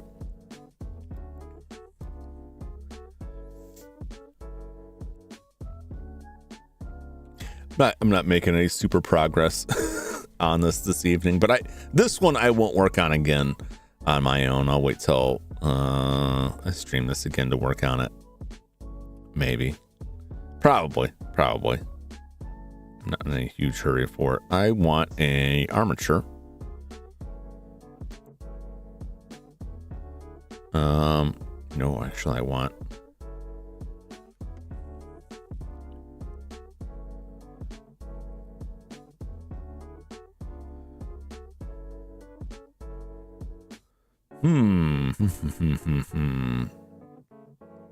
some add-ons that made adding armature a lot easier here, and I don't think I had installed them on here, and I also don't remember what they are called. Johnny Turbo. All the hands organization black hole based in group development, early development in Digimon season 1. But why? Team Rocket Giovanni pick a fight with the Eggman Empire, only for Eggman's forces to kill them all except Butch and Cassidy, who already left the organization. Oh, well, then they weren't there to begin with. Eggman lays waste to other evil teams before conquering the Pokemon world. I don't know, man. I don't think Eggman's got that pull. I think you're selling the Pokemon a little short there.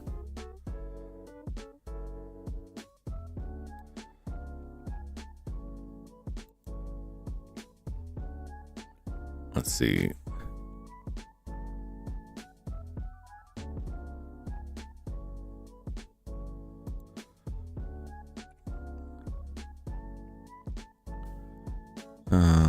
This will be hips, I suppose.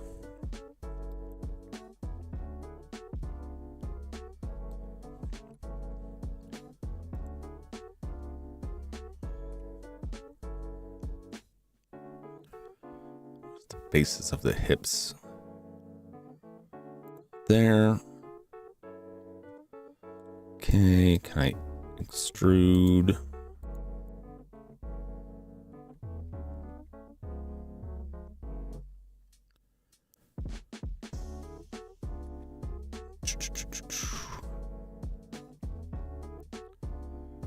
Let's see, that's chest, lower chest. You know what? I need to find.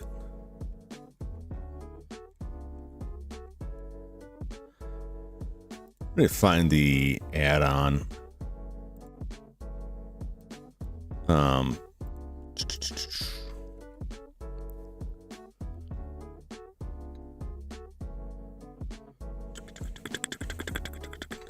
Was it cats? Can I just add it from this?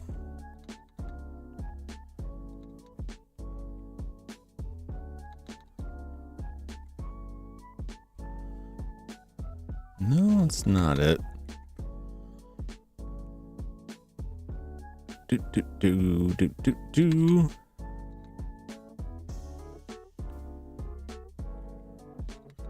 can't remember the name of this. I gotta look for this plugin I used. I have to have it installed.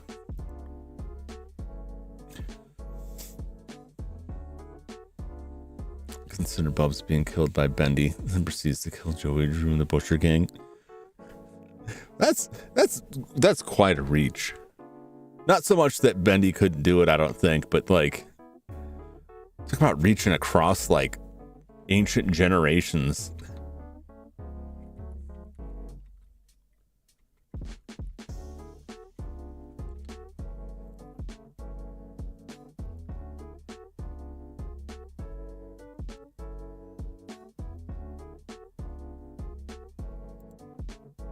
How do I get this?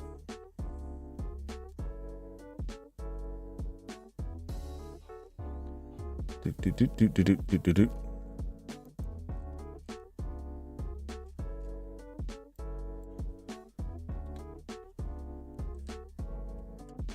Every once in a while, I hear it sounds like a different set of music playing in this, and I don't know if it's the song or if there's something somewhere trying to play music like in the background, and it's driving me insane.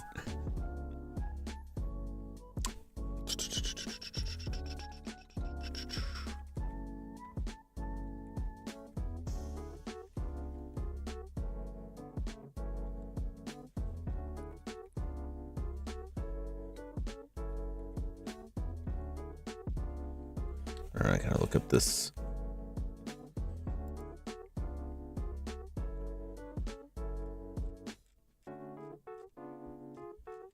Do.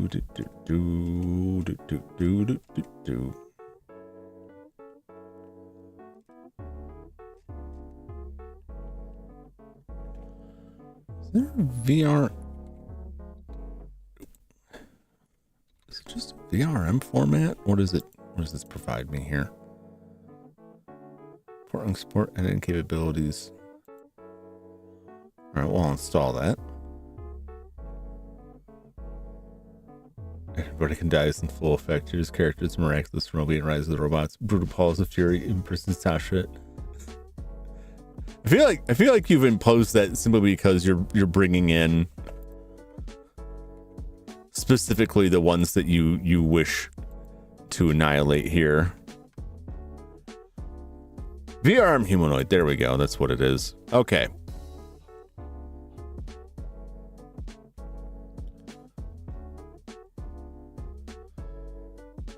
It's pretty good scale wise. Scale wise, this is pretty good.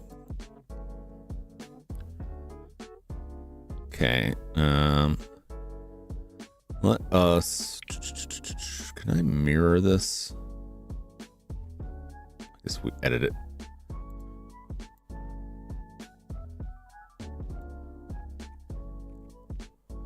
Get this out to the hand area.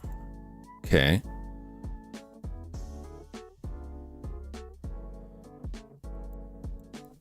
Let's drop this down a bit. This is gonna look super wild here.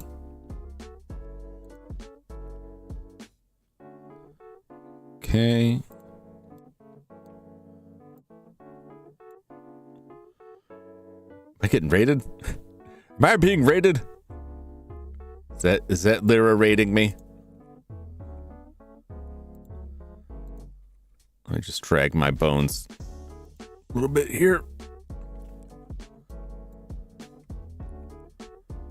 Oh, not that one.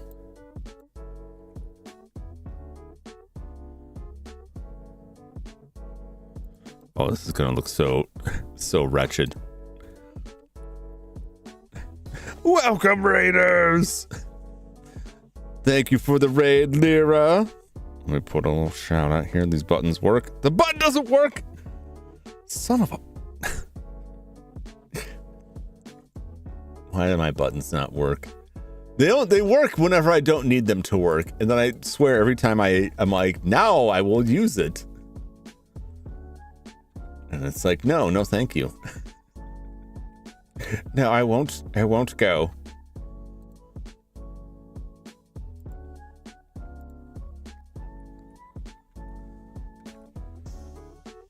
There's there. Thank you for the raid. How's it going, everybody? How was the stream?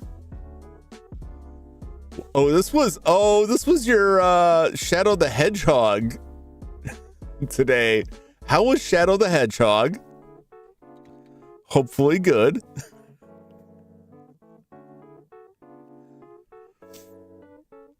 harassing her. Oh, that sounds about right. That sounds about right. Which one is this?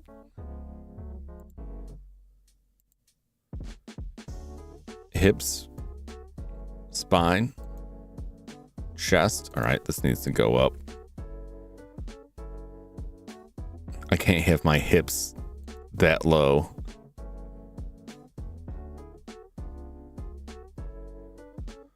Now wait a minute now. Shouldn't these be okay? Well, I guess we'll just wait. We'll just see here. Am I wrong? I could be wrong. I feel like these bones should be parented to the hips and not the spine. But maybe I'm just misremembering what the hips actually do. It went great. Oh, I can imagine. I need to drag all of these forward.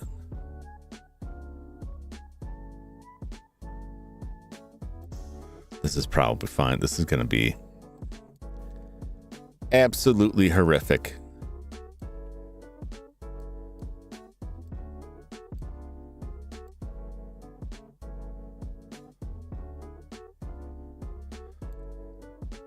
Okay. Now I need to take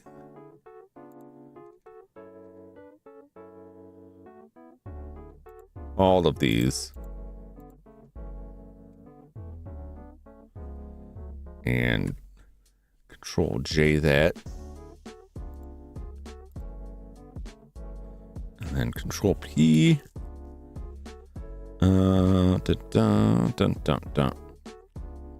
Armature deform with empty groups. Okay.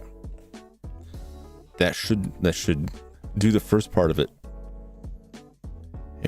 Happy Labor Day. Is it Labor Day? Where is it Labor Day? I don't believe it's Labor Day yet.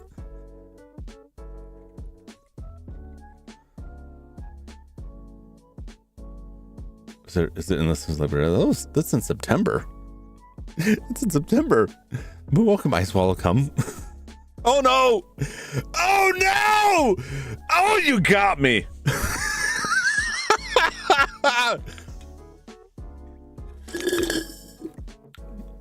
Unbelievable. Well, it took this long. As soon as the last letter escaped me, like, oh wait. Oh wait. It was too late to stop the train. It was too late.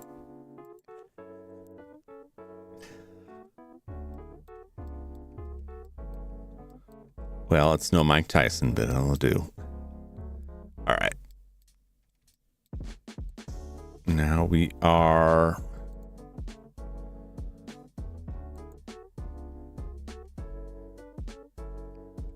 I don't need this. Give me this.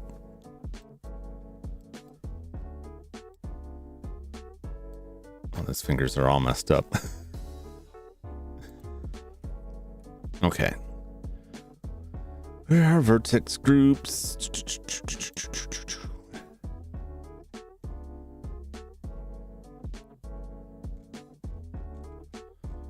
This is hand L. Assign.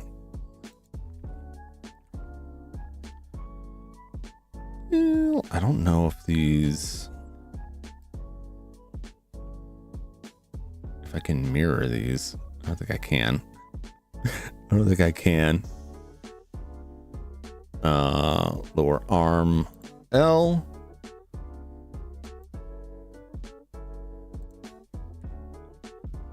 Upper arm L.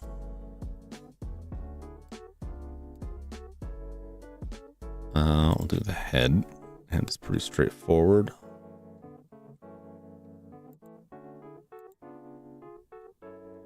Really, like, nothing is the shoulder right now.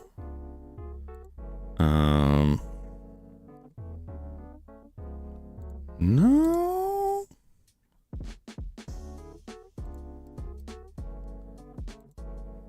Here we go. Why can't I get the neck? There's the neck. There we go. No. There we go. Chest.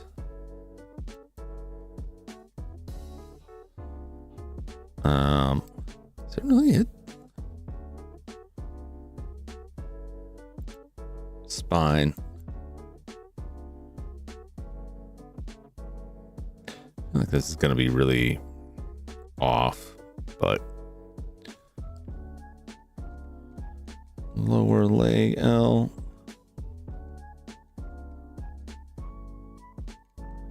Where is the lower leg? Lower leg. No, that's the upper leg. This is the lower leg. Nope. This is the, nope. Look, you can't be both of them. You can't be both of them. Thank you. Do, do, do, do, do, do. No offense towards Blair. I feel like typical anime writer. She's Pokemon. I'm Digimon. I think she's probably into Digimon as well. There can be room for both. There can be peace between the rival factions. All right, foot R. At least I hope so. Lower leg R. Upper leg R. No toes. No toes whatsoever. Was it just like in the middle of the song? It just like has like one violin strum that sounds like they're starting a different song, and it's driving me insane every time I hear it because it sounds like a pop-up somewhere playing music. This is the upper arm R. Lower arm R. Oh, need more than that.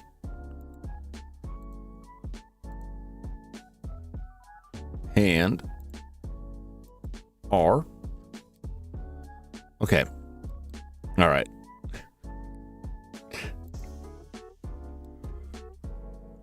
Let's witness the abject horrendousness of this completely not at all like set up thing. Oh wait, I need the armature. Viewport display in front. All right. There's my head.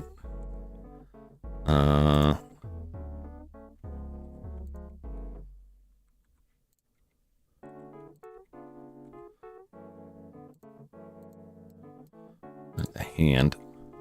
Woo!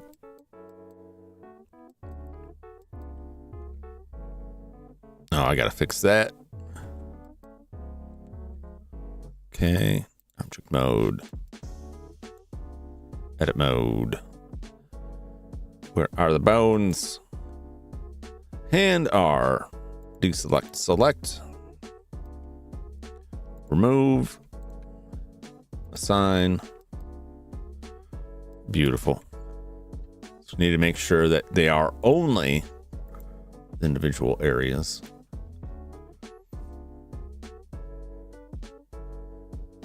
Drifloom knows what they did. Except Drifloom. What's a Digitalmon? The Digimon. Digimon are the monsters.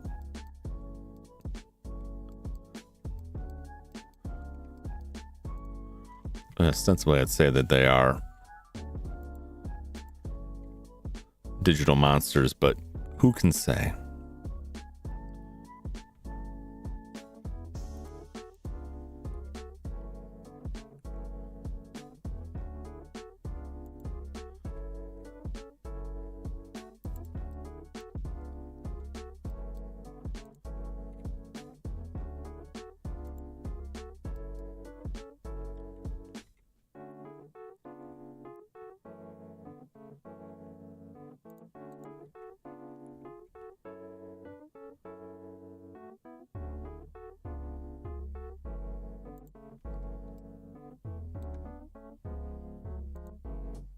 Do-do.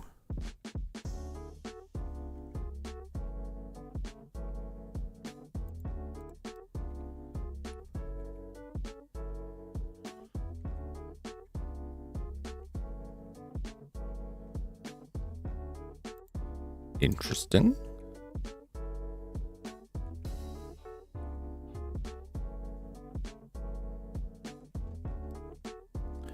I'm gonna line that up some. Oh,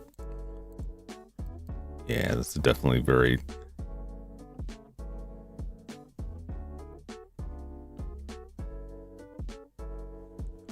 Boop, boop, boop, doo, doo.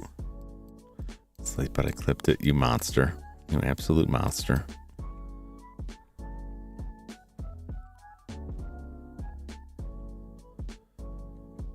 There we go.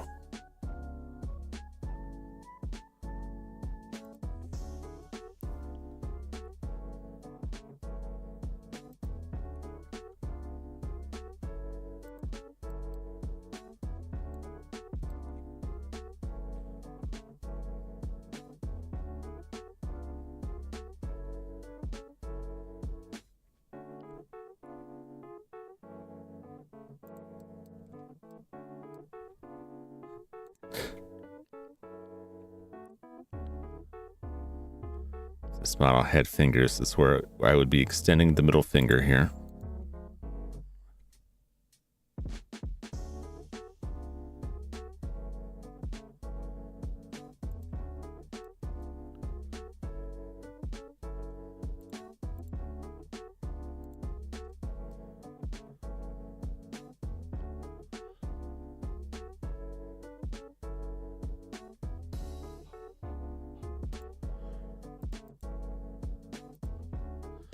This is gone off the rails like all these. Whoa!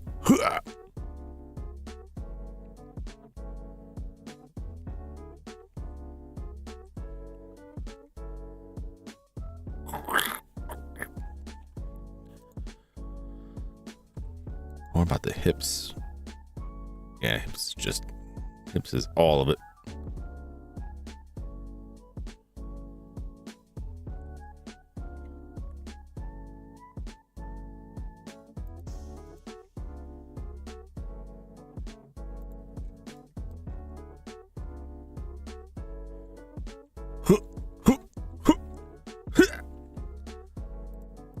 All right. He's broken a spine. He's damaged. He's damaged greatly.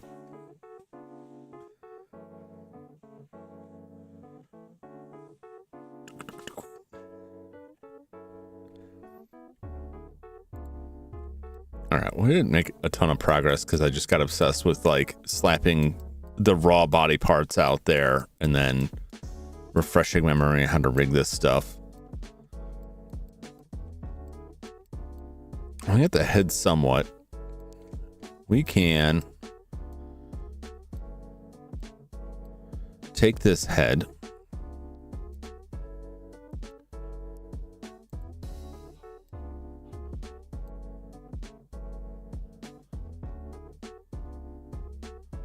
and let's see here.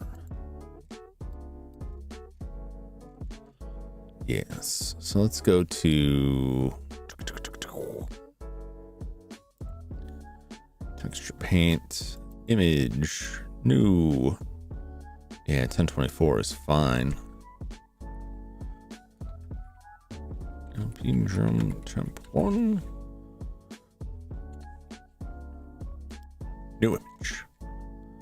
Okay.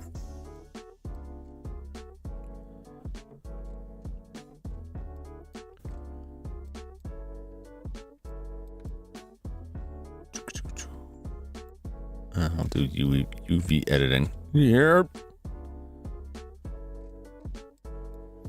Oh, I still like super. Oh, because I was still trying to do like the same stuff. Let's go to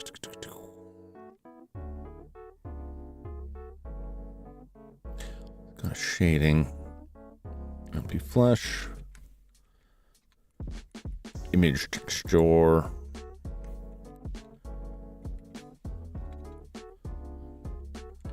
Nope. Damn it. Texture coordinate. UV. Let's get this base color. Boo. Now go to UV editing. Chick Skeleton just looking at you with those dance moves. He's breaking it down. Looks like he's about to dig in it. He's trying. He looks like he fell out of someone's Roblox game and has had a hard time getting back up.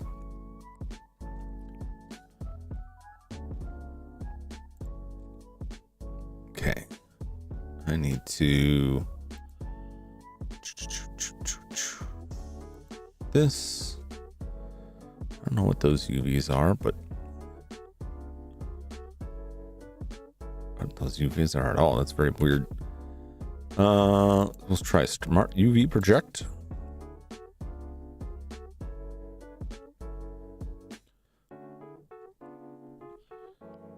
No. Unwrap.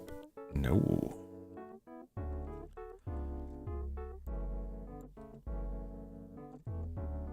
Shall I just want the head?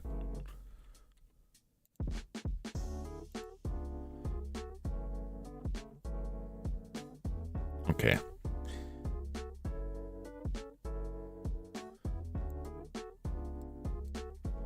Now, texture paint.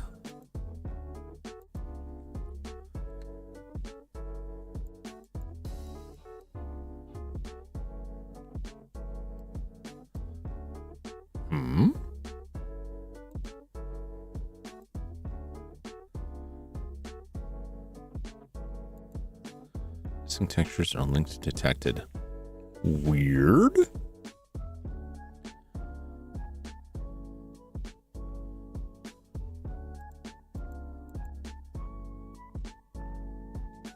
I don't know what's going on with this.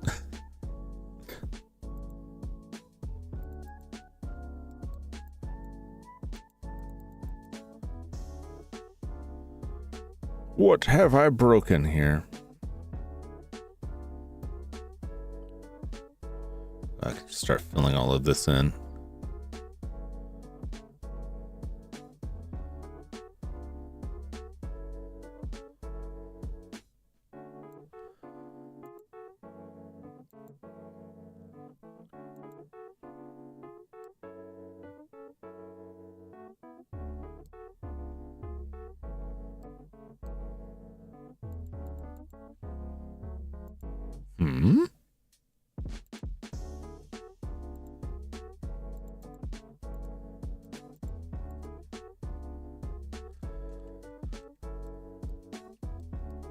Oh, it's all going down now.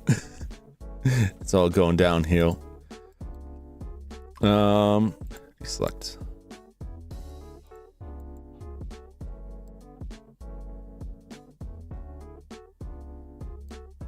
Okay.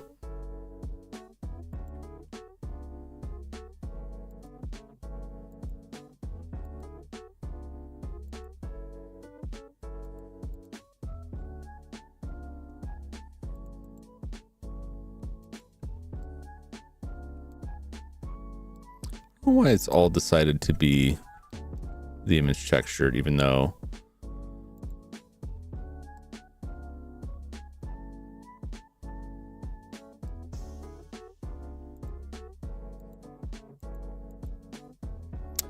weird. Very weird. I've broken this in a way I do not understand.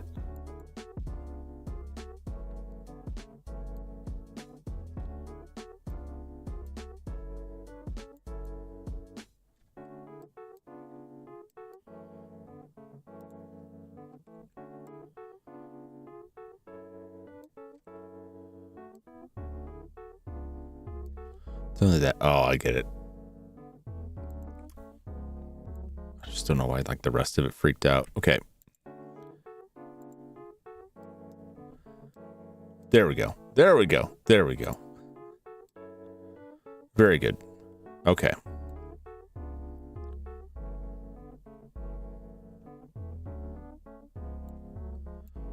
Let's get this all painted in.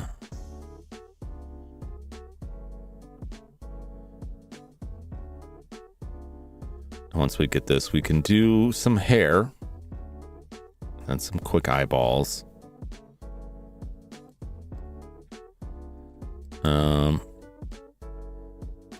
I only want to view this.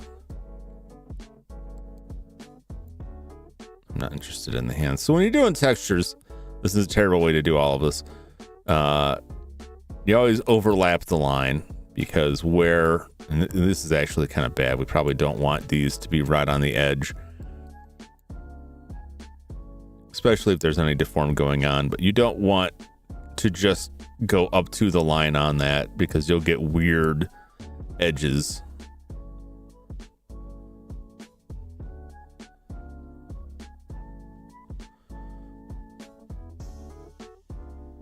Okay.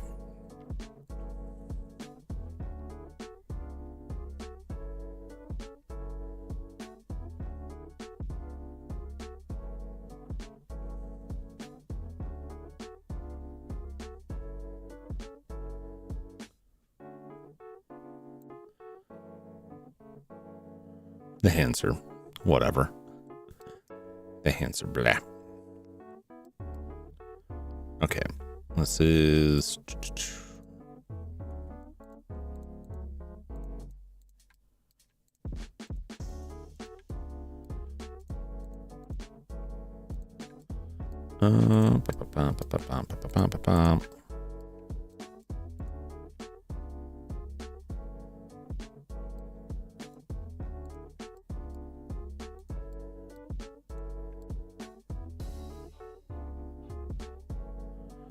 Great. All right, so those we will just grab some orange here, something orangish. It's great. Paint it in.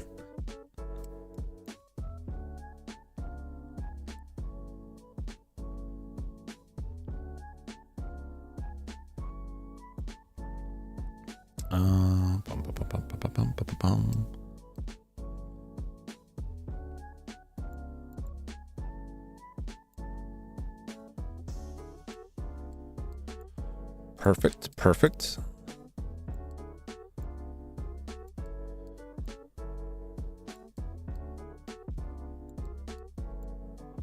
Okay. You don't have to line them up perfectly with that. You can spread it out, but that's what I'm doing here. Those hands will be an issue because they're just in there. Okay. Now we'll do...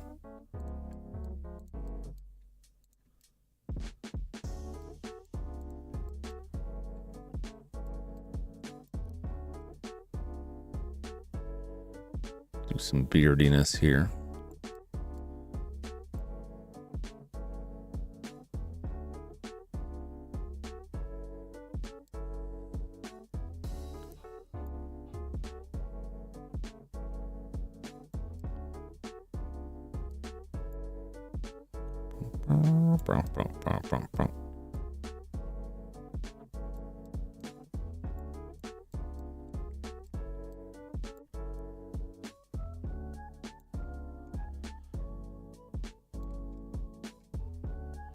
Let's see, we have overlap.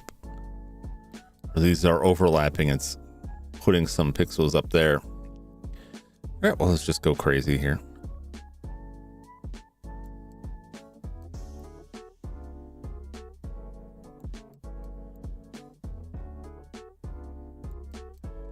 Yeah, you're starting to see these weird lines because there's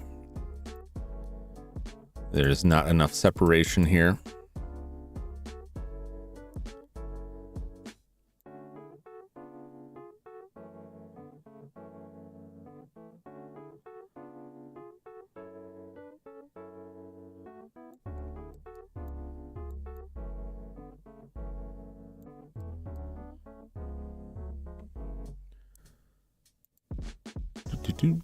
Do.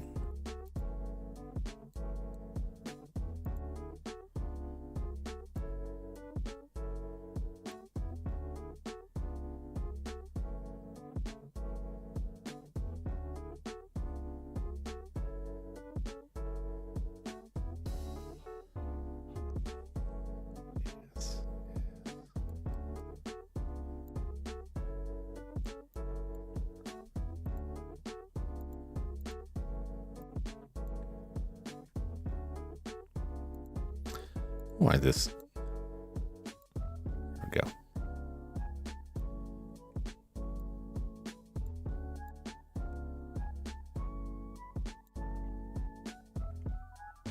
No, it's probably fun. Let's get some eyebrows on here.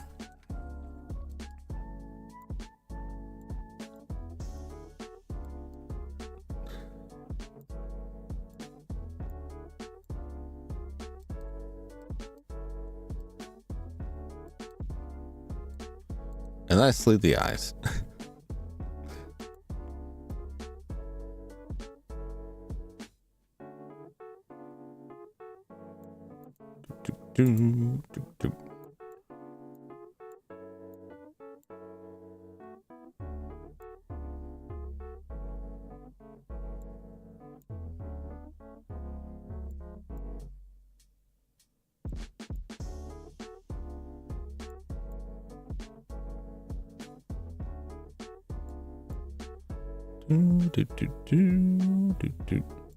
This is where being an artist would really help. And I'm not.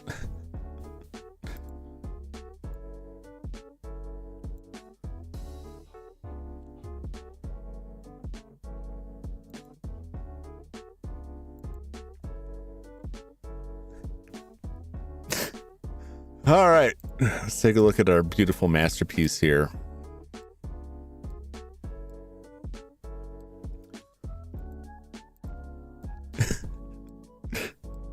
Oh yeah,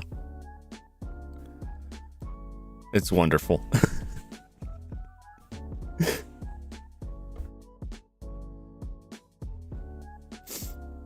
Go find is the weirdest on game. Bowerman Land games. Bowerman Land games were interesting. Just view the second boss in Duke Nukem. Ooh, nice. Turok is solid.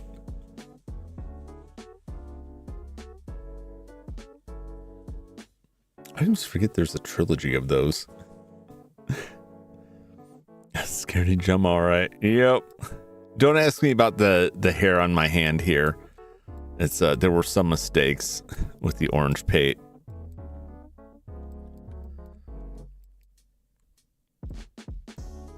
All right.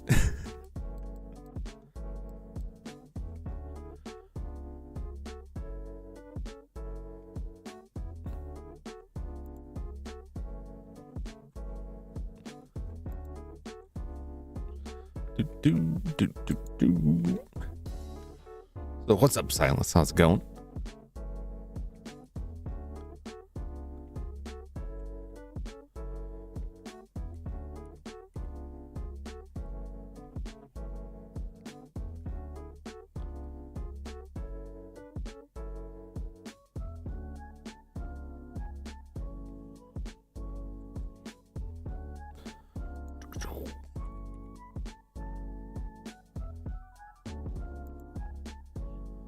This is where having them still be mirrored would help a lot.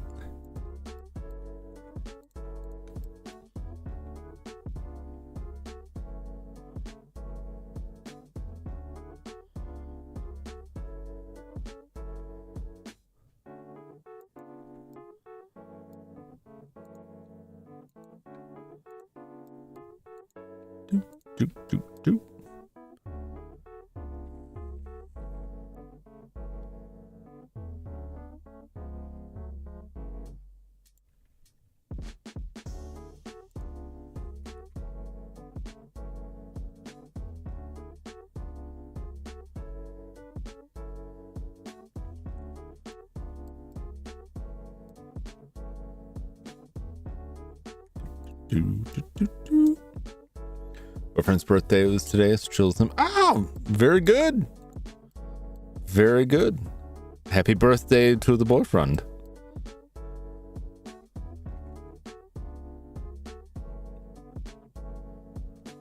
We don't want that. We don't want that. Well, he's got a nose now, so you know there's trouble. you know there's going to be trouble.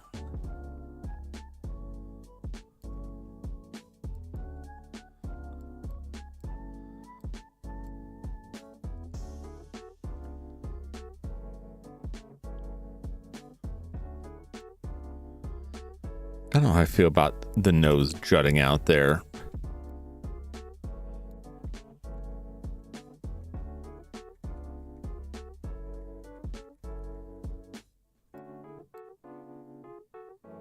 I did like the eyes being set in more, though. That I thought was working pretty well. I think we can just form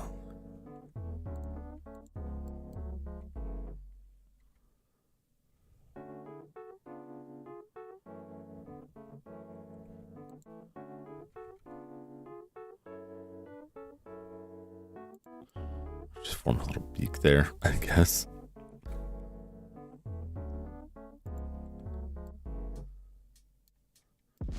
Yeah, we'll just paint in a nose. It'll be fine.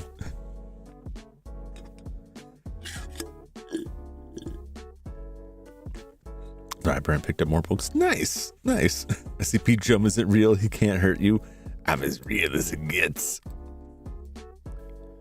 Alright. Well, once again, as is usually the case with my Blender streams, didn't really go where I had because I got distracted and focused a lot on constructing this barely identifiable weird body just to keep going down that weird trail. I don't know why. And I really didn't get this split up more. I've got the beginnings here. I've got the beginnings. It needs more refinement to be sure. The limbs I didn't do anything with. So really we haven't gone anywhere with this. But I've got this dude that I can now, I don't even know what I could do with it. I don't know what I would want to do with it.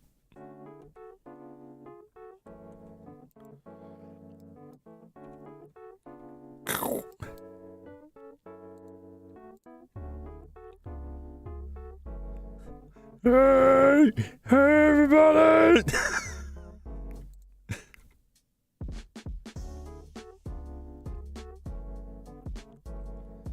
I mean, it's fun. Whoa. Whoa.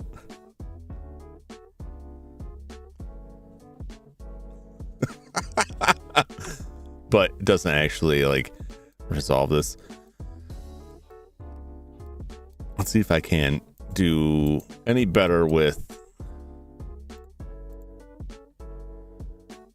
this before I wrap this up. If I make these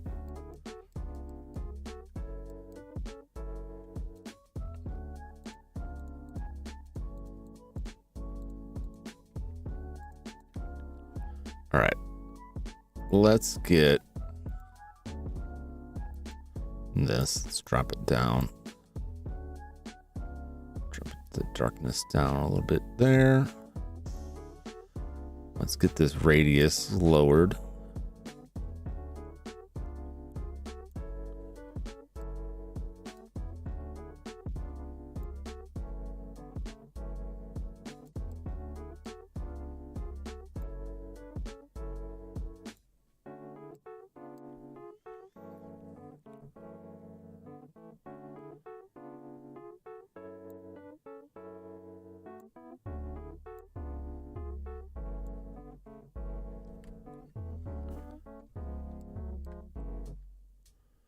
Dun, dun, dun, dun, dun, dun, dun, dun, dun.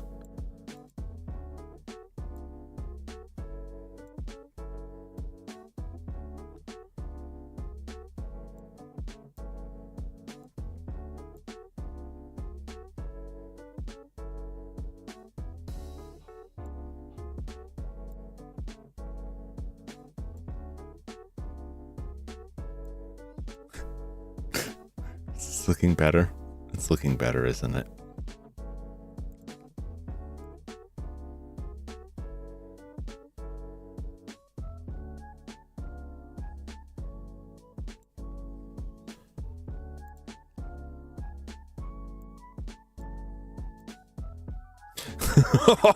Oh yeah, that's what we want. Yeah, just mash it. Just put my face through a blender here.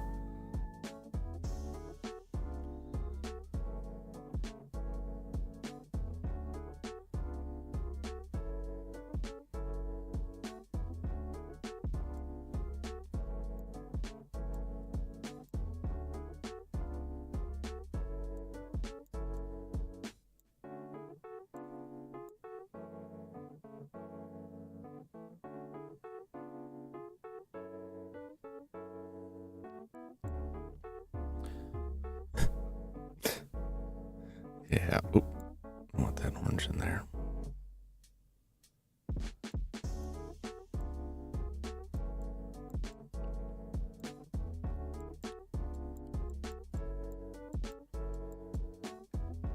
Yes. Yes. Yes.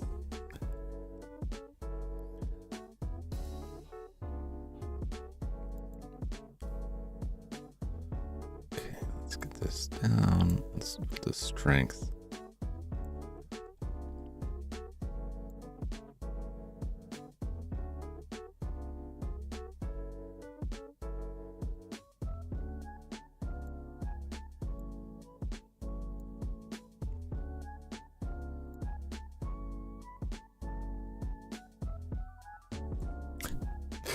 That won't look right.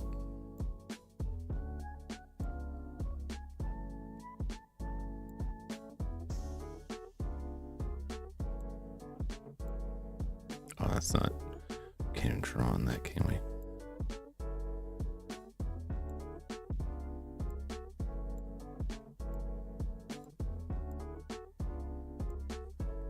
Okay.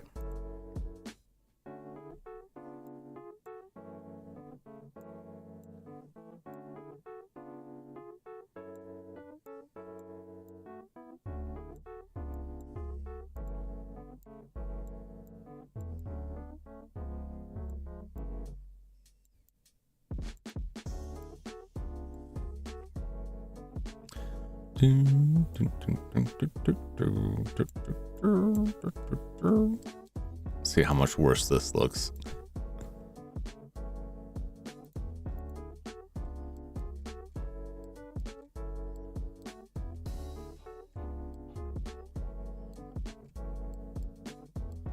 Oh, that's a steady improvement.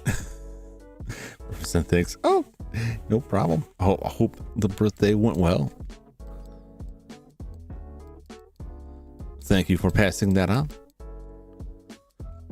All right.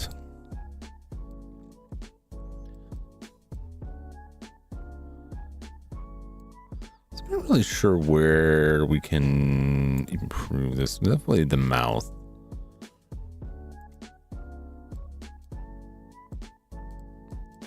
If I can go in and all on this.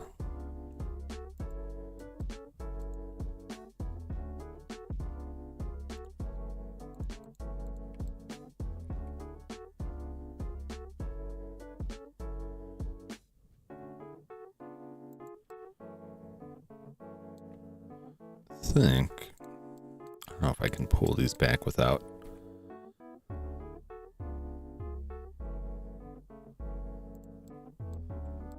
causing horrendousness up there.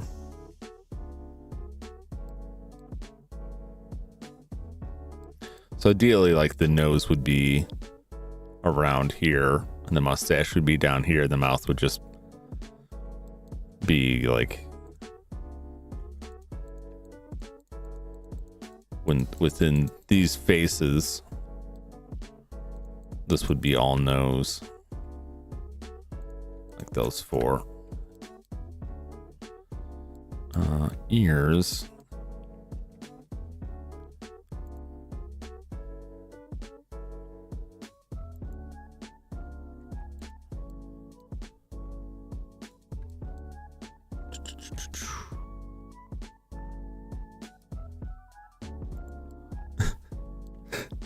No, not like that.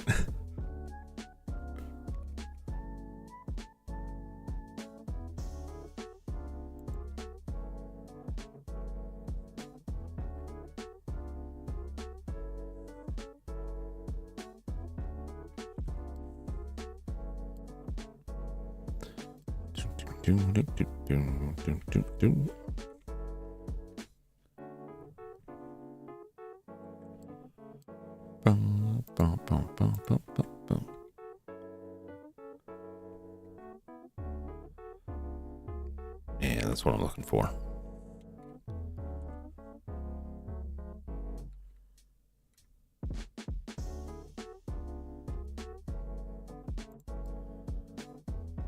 Oh.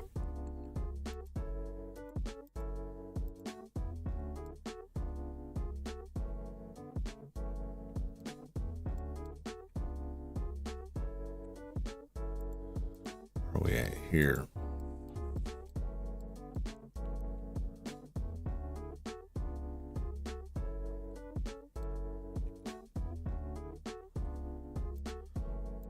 Points. Whoa! Whoa! Why is this? Why is that point flipping out on me here? I don't know why that point was selected there. Very weird.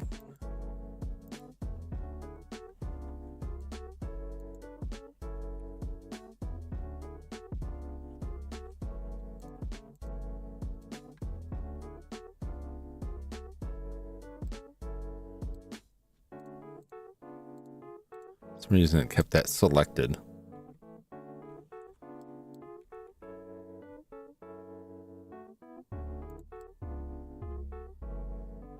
Same on this side too. Oh, I think I know what's going on.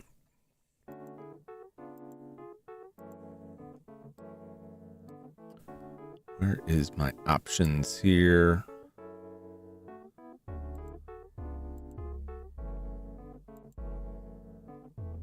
No, auto merge is not on. I don't know what's going on. Extrude.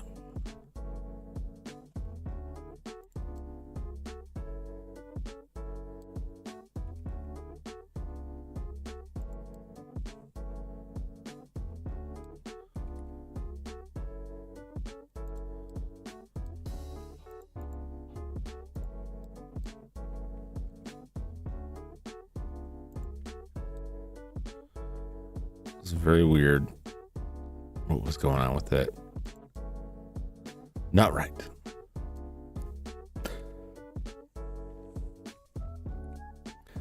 Got elf ears for some reason.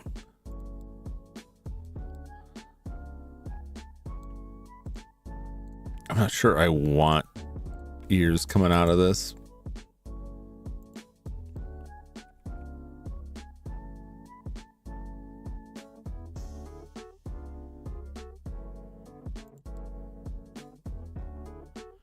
That should be the other way, shouldn't it?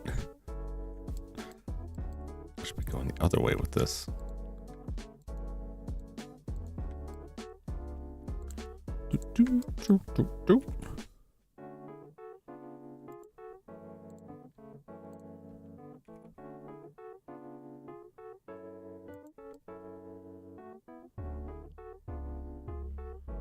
Yikes.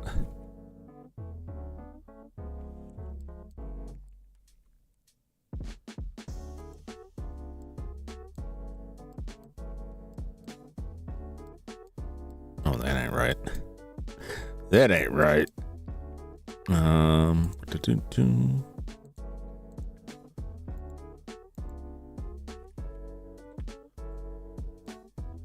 Is it better or worse? That's about the same. If we take these,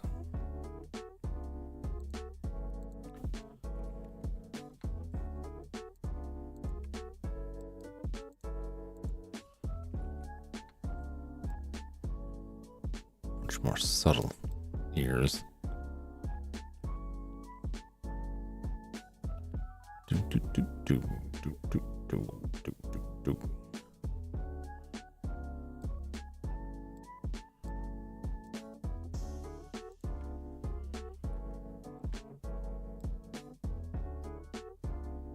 Bum, bum, bum, bum, bum, bum.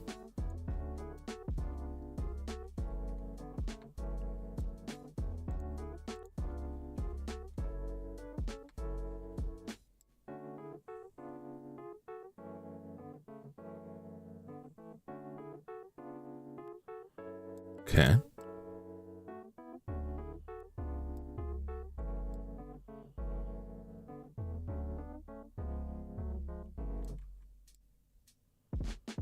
Oh, those ears are pretty high up, aren't they?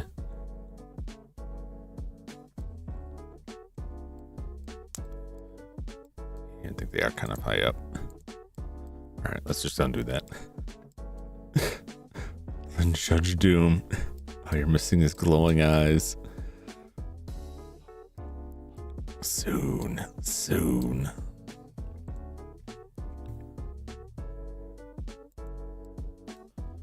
Just collapse all of these back.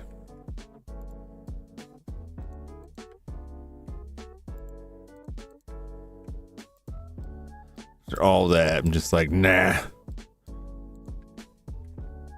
Not these ears.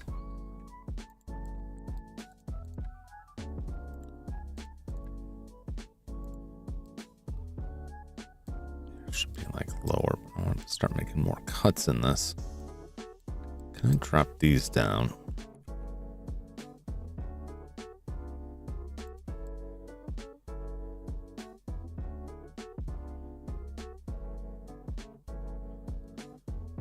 Could probably make the top of my head more square-ish.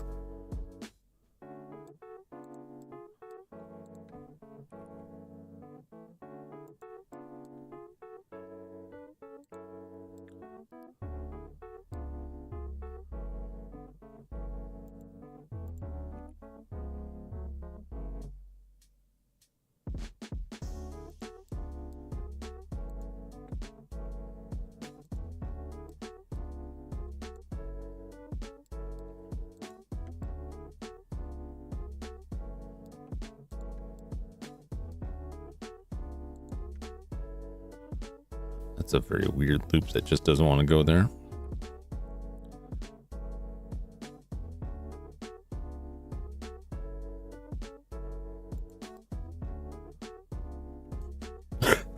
Oh no.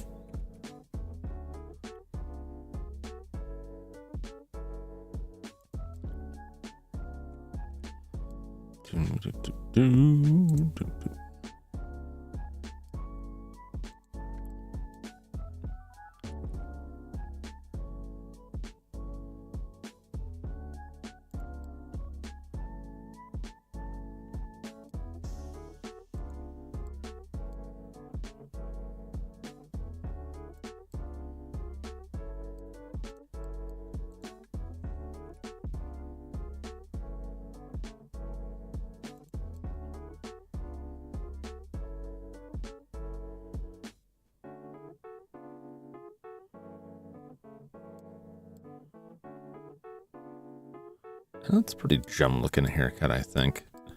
It just doesn't shine out because my texturing is wretched.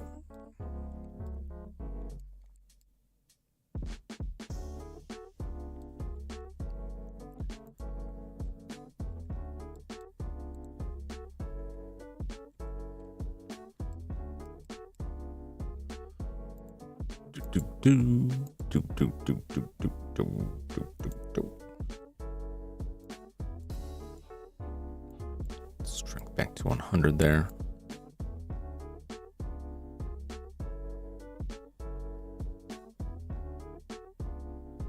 Let's pretend there's an ear there. Whoop! Hey, what's up, Lyra? No worries. Thank you for the raid. How are you this evening?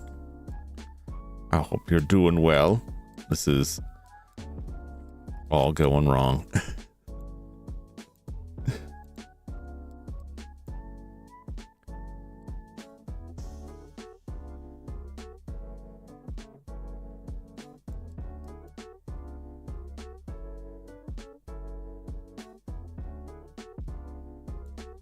Get this cleared out.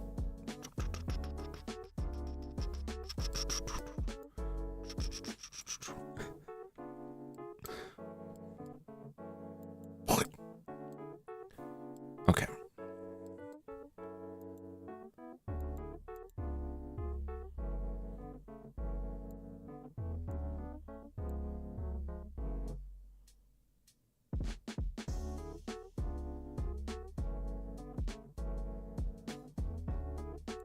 Scoot. And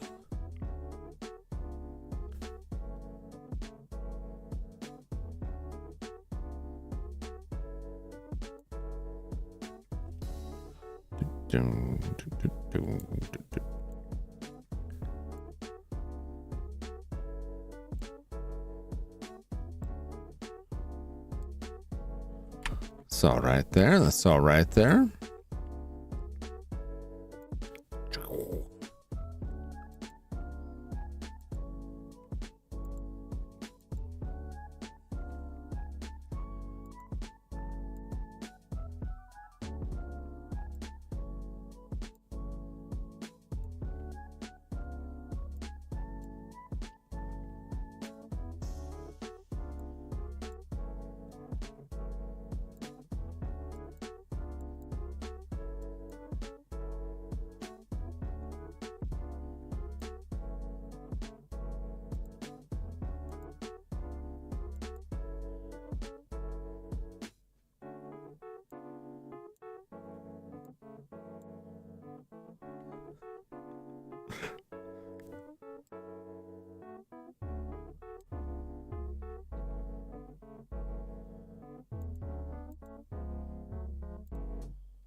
You know what? I'll make this a line too. We'll make it bigger.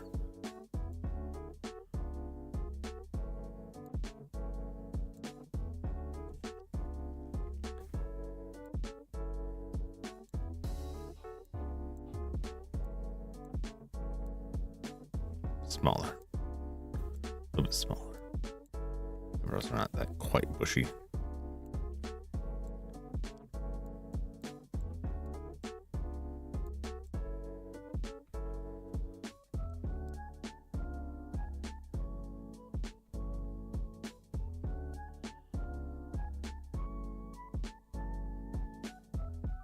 All right, starting to resemble something here. This is something I can.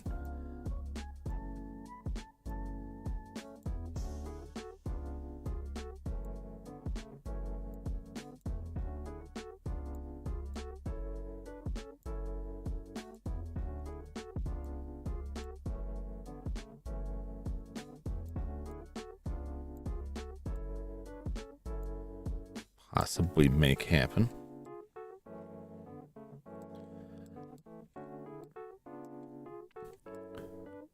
All right, it's not there yet. It's not there yet. It's not just the texture. The texture just helps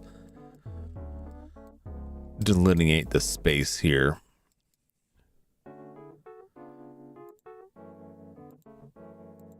Get a little nuts with this.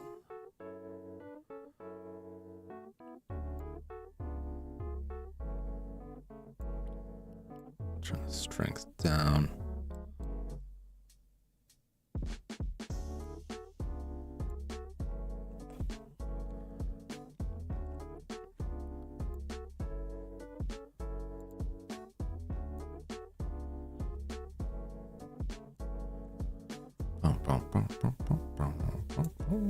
I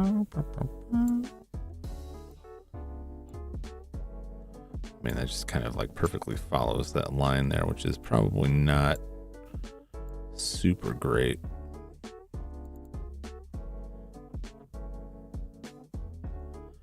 And we'll smudge just a little bit.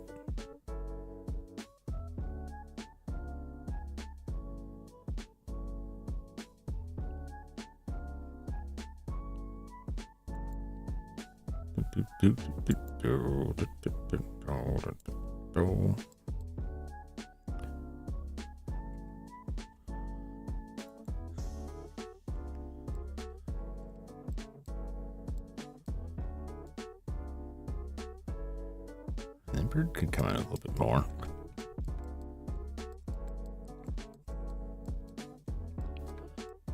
All right. I would have to spend some time because I'm not a practiced artist. I also don't have like a pencil, like a pen tablet here. But I do at my other computer back in the cave. So I can work on that because I definitely would need that to go through. So what I will probably do is either take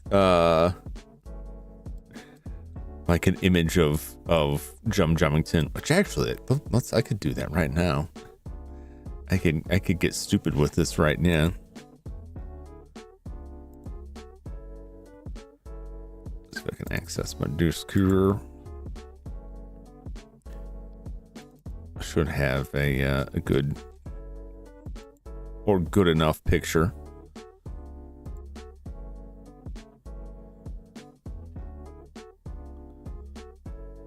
Jum Jumington here. Which one will I use? They're all awful. If I replace this image texture with like a straight on face.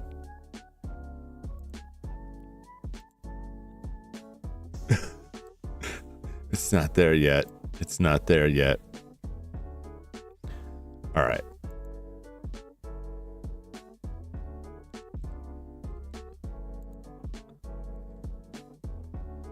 Okay.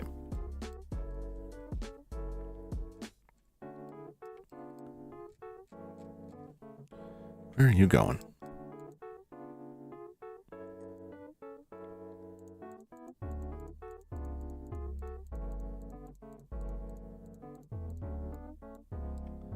All right, let's grab all of that.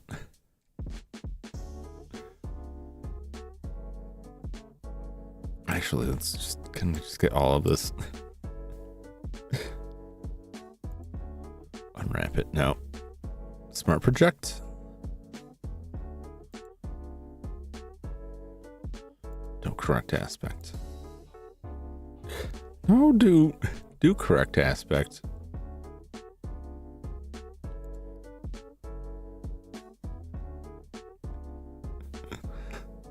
Okay. Actually, that projection's not too bad.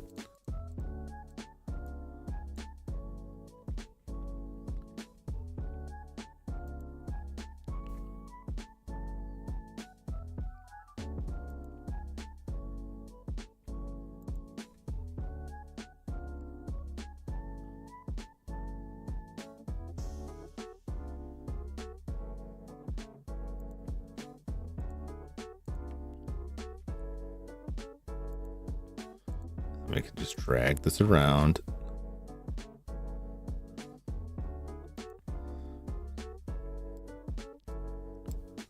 Okay.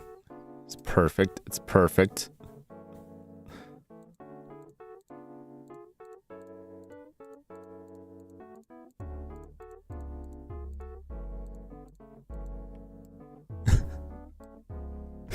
We ever do an FPS stream? Yeah, I've played FPSs before. I will probably do them again. I just don't have anything on the schedule right now.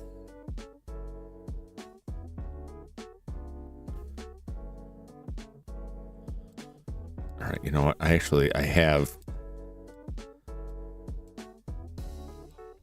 have a different one I could use for this. I think I have one that I made a reference for this.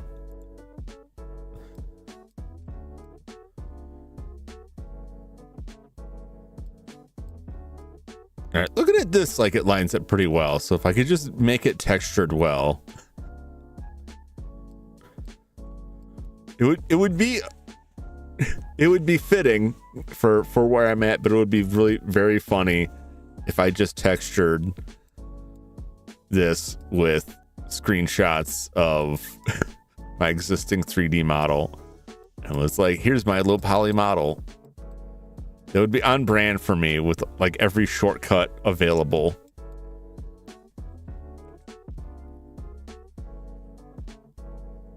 Video is in a game you consider streaming.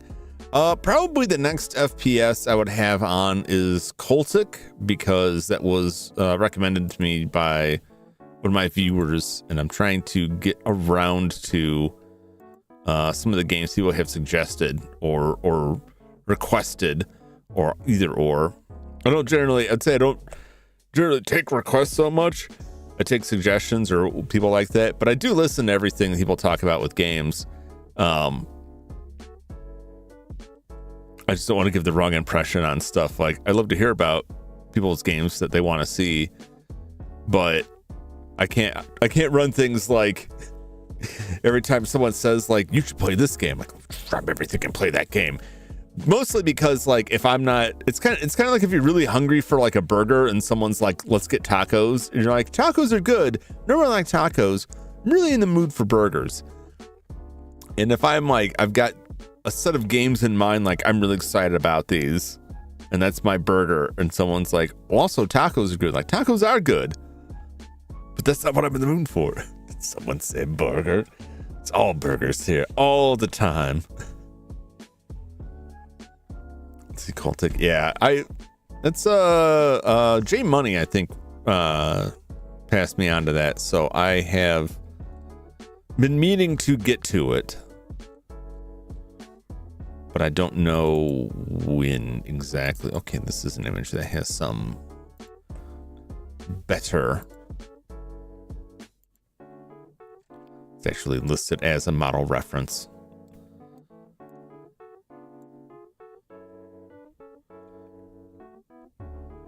Square here, scalar all down there.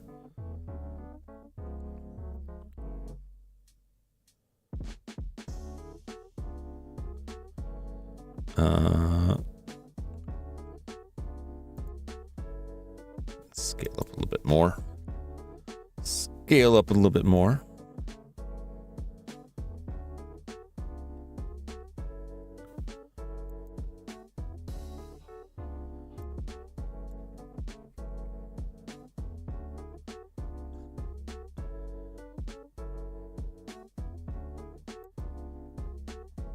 Let's grab this a little bit.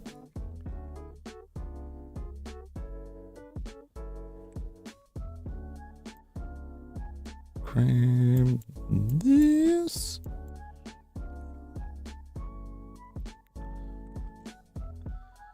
Oh, it's because it's like a weird orthogonal view. That's why, isn't it? Well, that isn't. I don't like that. I could do something else with it here.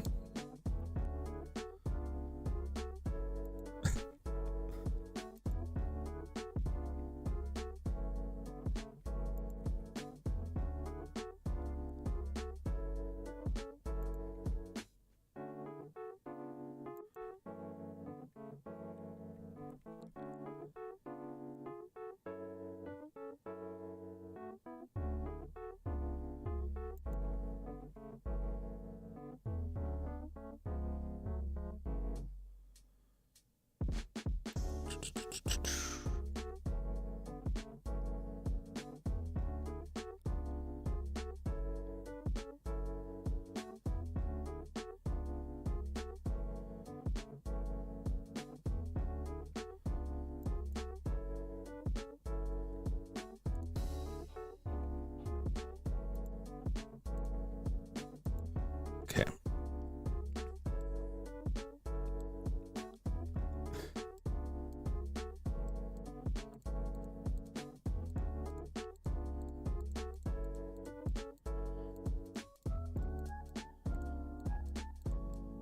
First, this is gonna look so bad, but nobody ever sees the back of the head. Oh, we'll do that separately. That's like a whole separate group there. All right.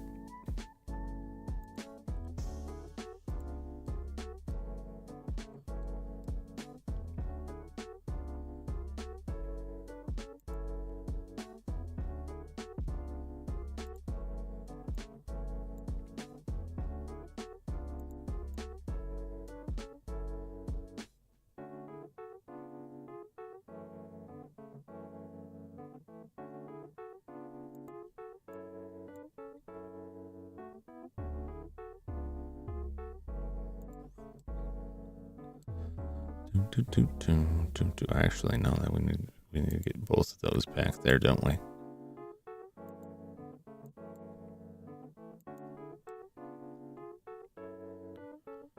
Okay.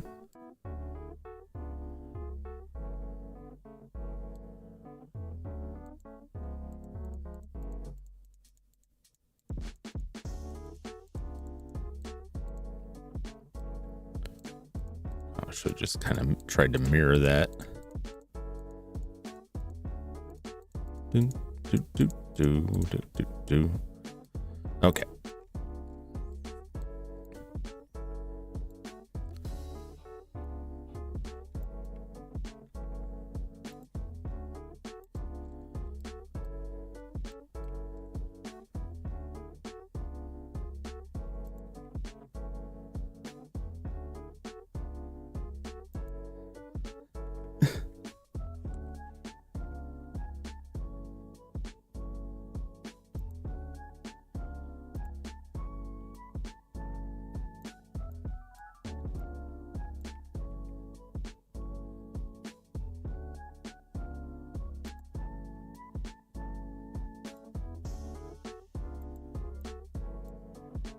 Do, do, do, do, do, do, do.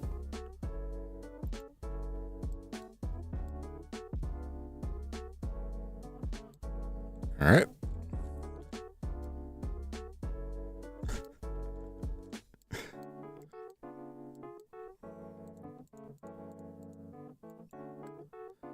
It's working. It's working very badly. And we'll just put this. Check this out.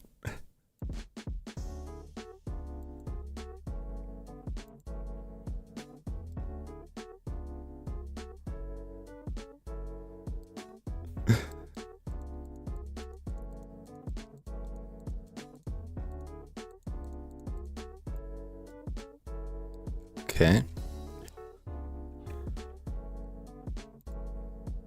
Same thing here. Just put it some random spot of hair. It's a game called Mouse Pie, basically Doom but Mickey Mouse. No, I haven't seen that. Okay.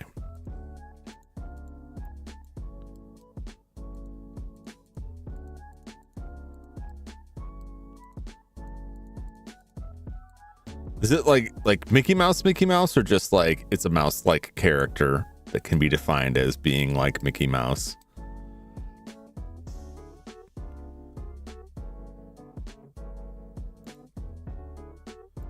Just tuck that right there. How's that? That's great. That's great.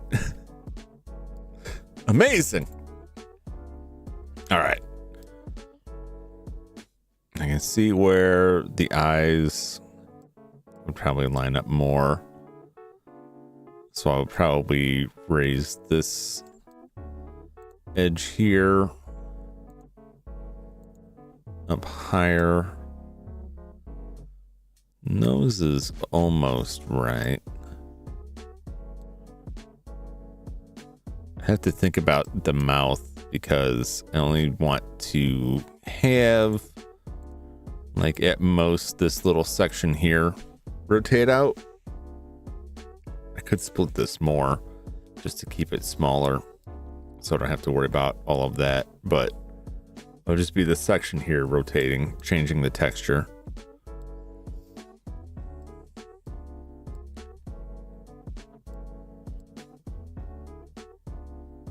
I feel like I could just take this and like kind of sketch over it and make this work a lot better.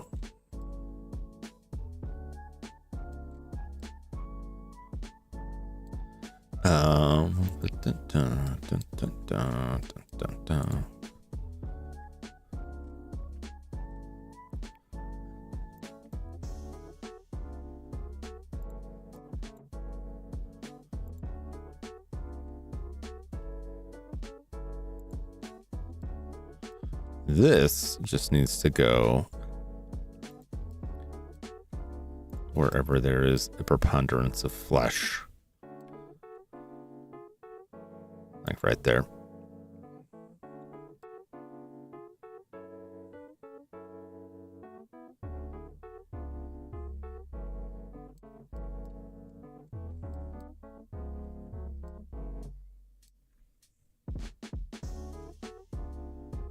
right, that's all of them. Move it over here.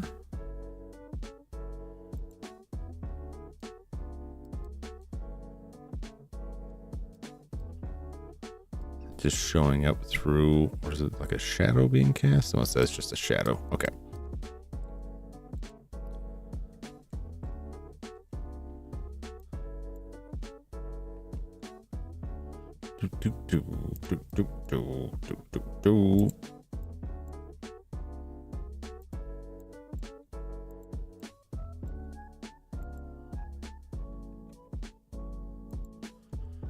Mouse like character instead of all black and white cartoons. Oh, I got it.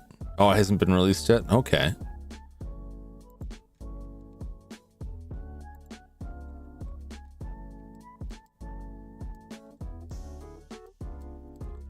Okay. Last but not least is this one, which is just the same. Just put it all in the same place. If it doesn't matter what it looks like, there's no detail on it, we'll just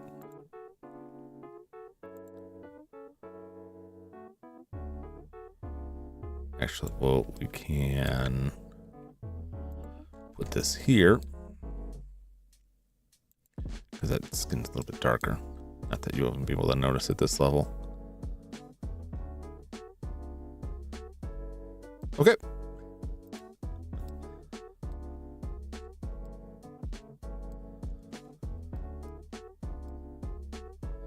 All right. Well, this is one of the worst things I've ever created. This is one of the. This is why I don't do Blender streams a lot. I feel like everyone is somehow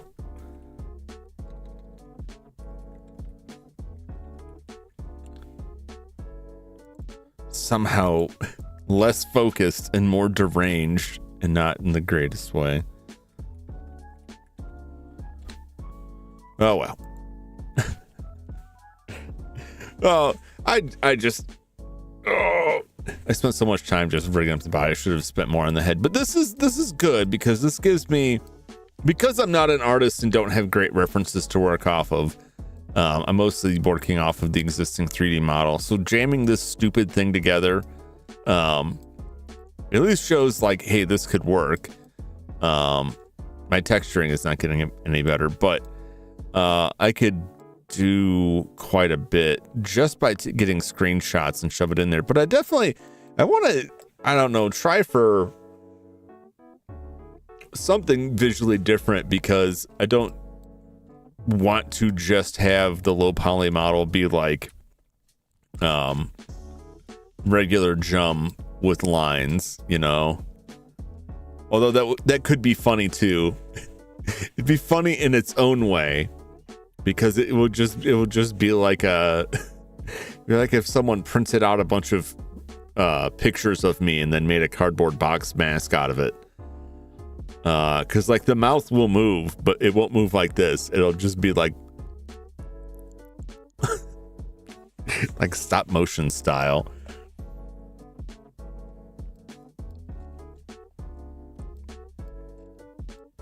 But those look pretty funny. That does look pretty funny. But if I took screenshots from VC face, it's just like a static image, I can make a lot more better references to shove into this. But definitely, like, there's a lot of room for improvement, like all over this. These arms are not like at all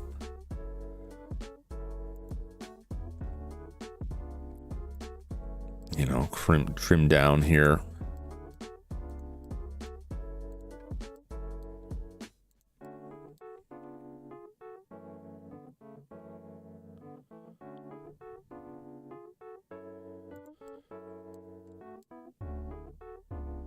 Right, it just makes it like a weird hexagon.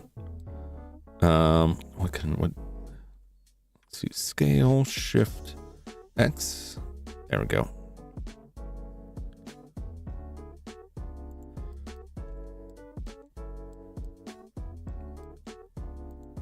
Just this one.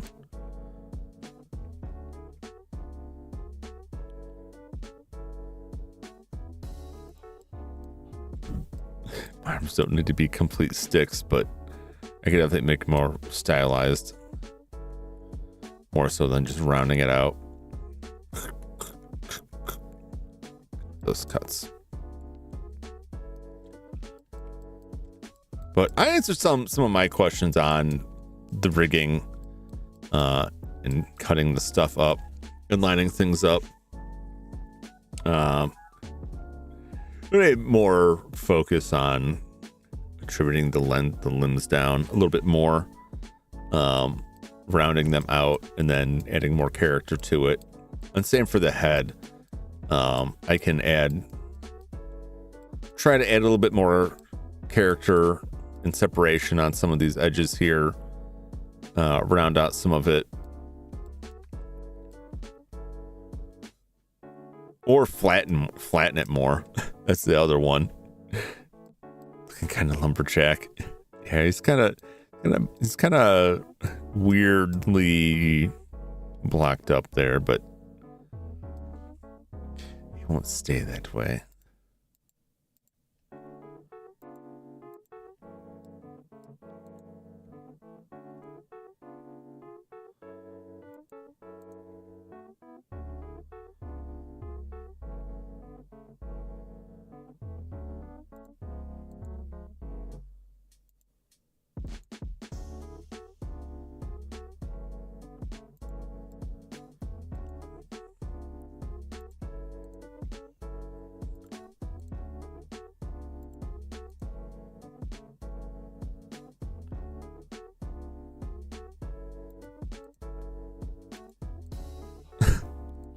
That's definitely that definitely needs some work there. That midsection is a little bit rough.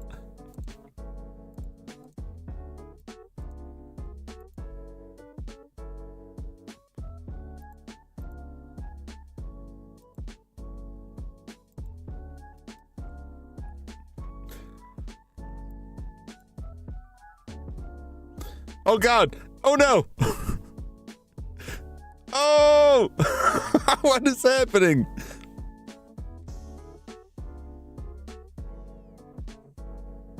Well, now it's a party.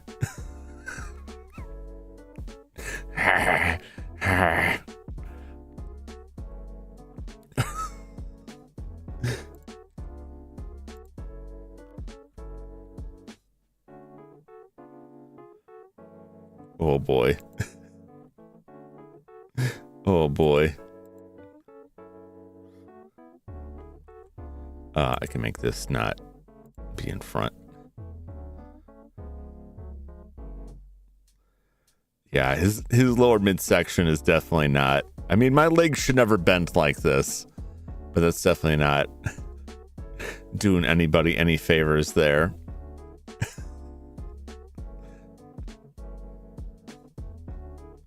That's very funny to me because it's parented to the rig. It doesn't know quite what to do.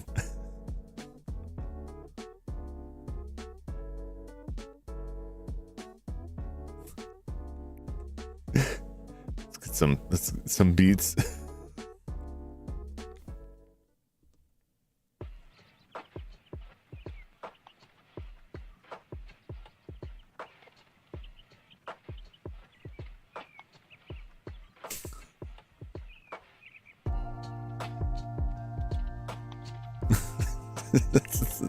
This is the worst kind of transformer.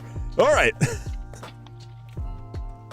Well, I've made a horrible monstrosity and talked for a bunch of time about a whole bunch of nonsense.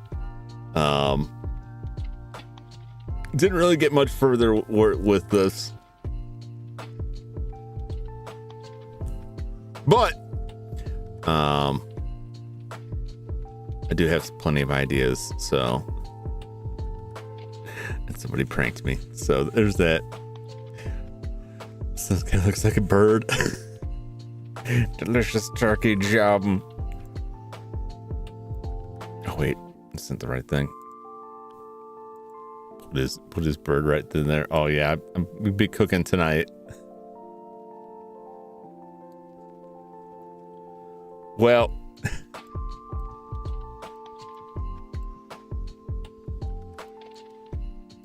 about exemplifies my feelings right now. All right, well, it's getting late for me, so I gotta go be hitting that old dusty trail. I'll be back again tomorrow night for more Tales of Fantasia. We got flying devices now, so I can zip zap around the whole world and explore and check some stuff out and see if we can chase down some side quest stuff, better weapons, maybe take on the Coliseum again before we carry out the story. I don't know how much more is left.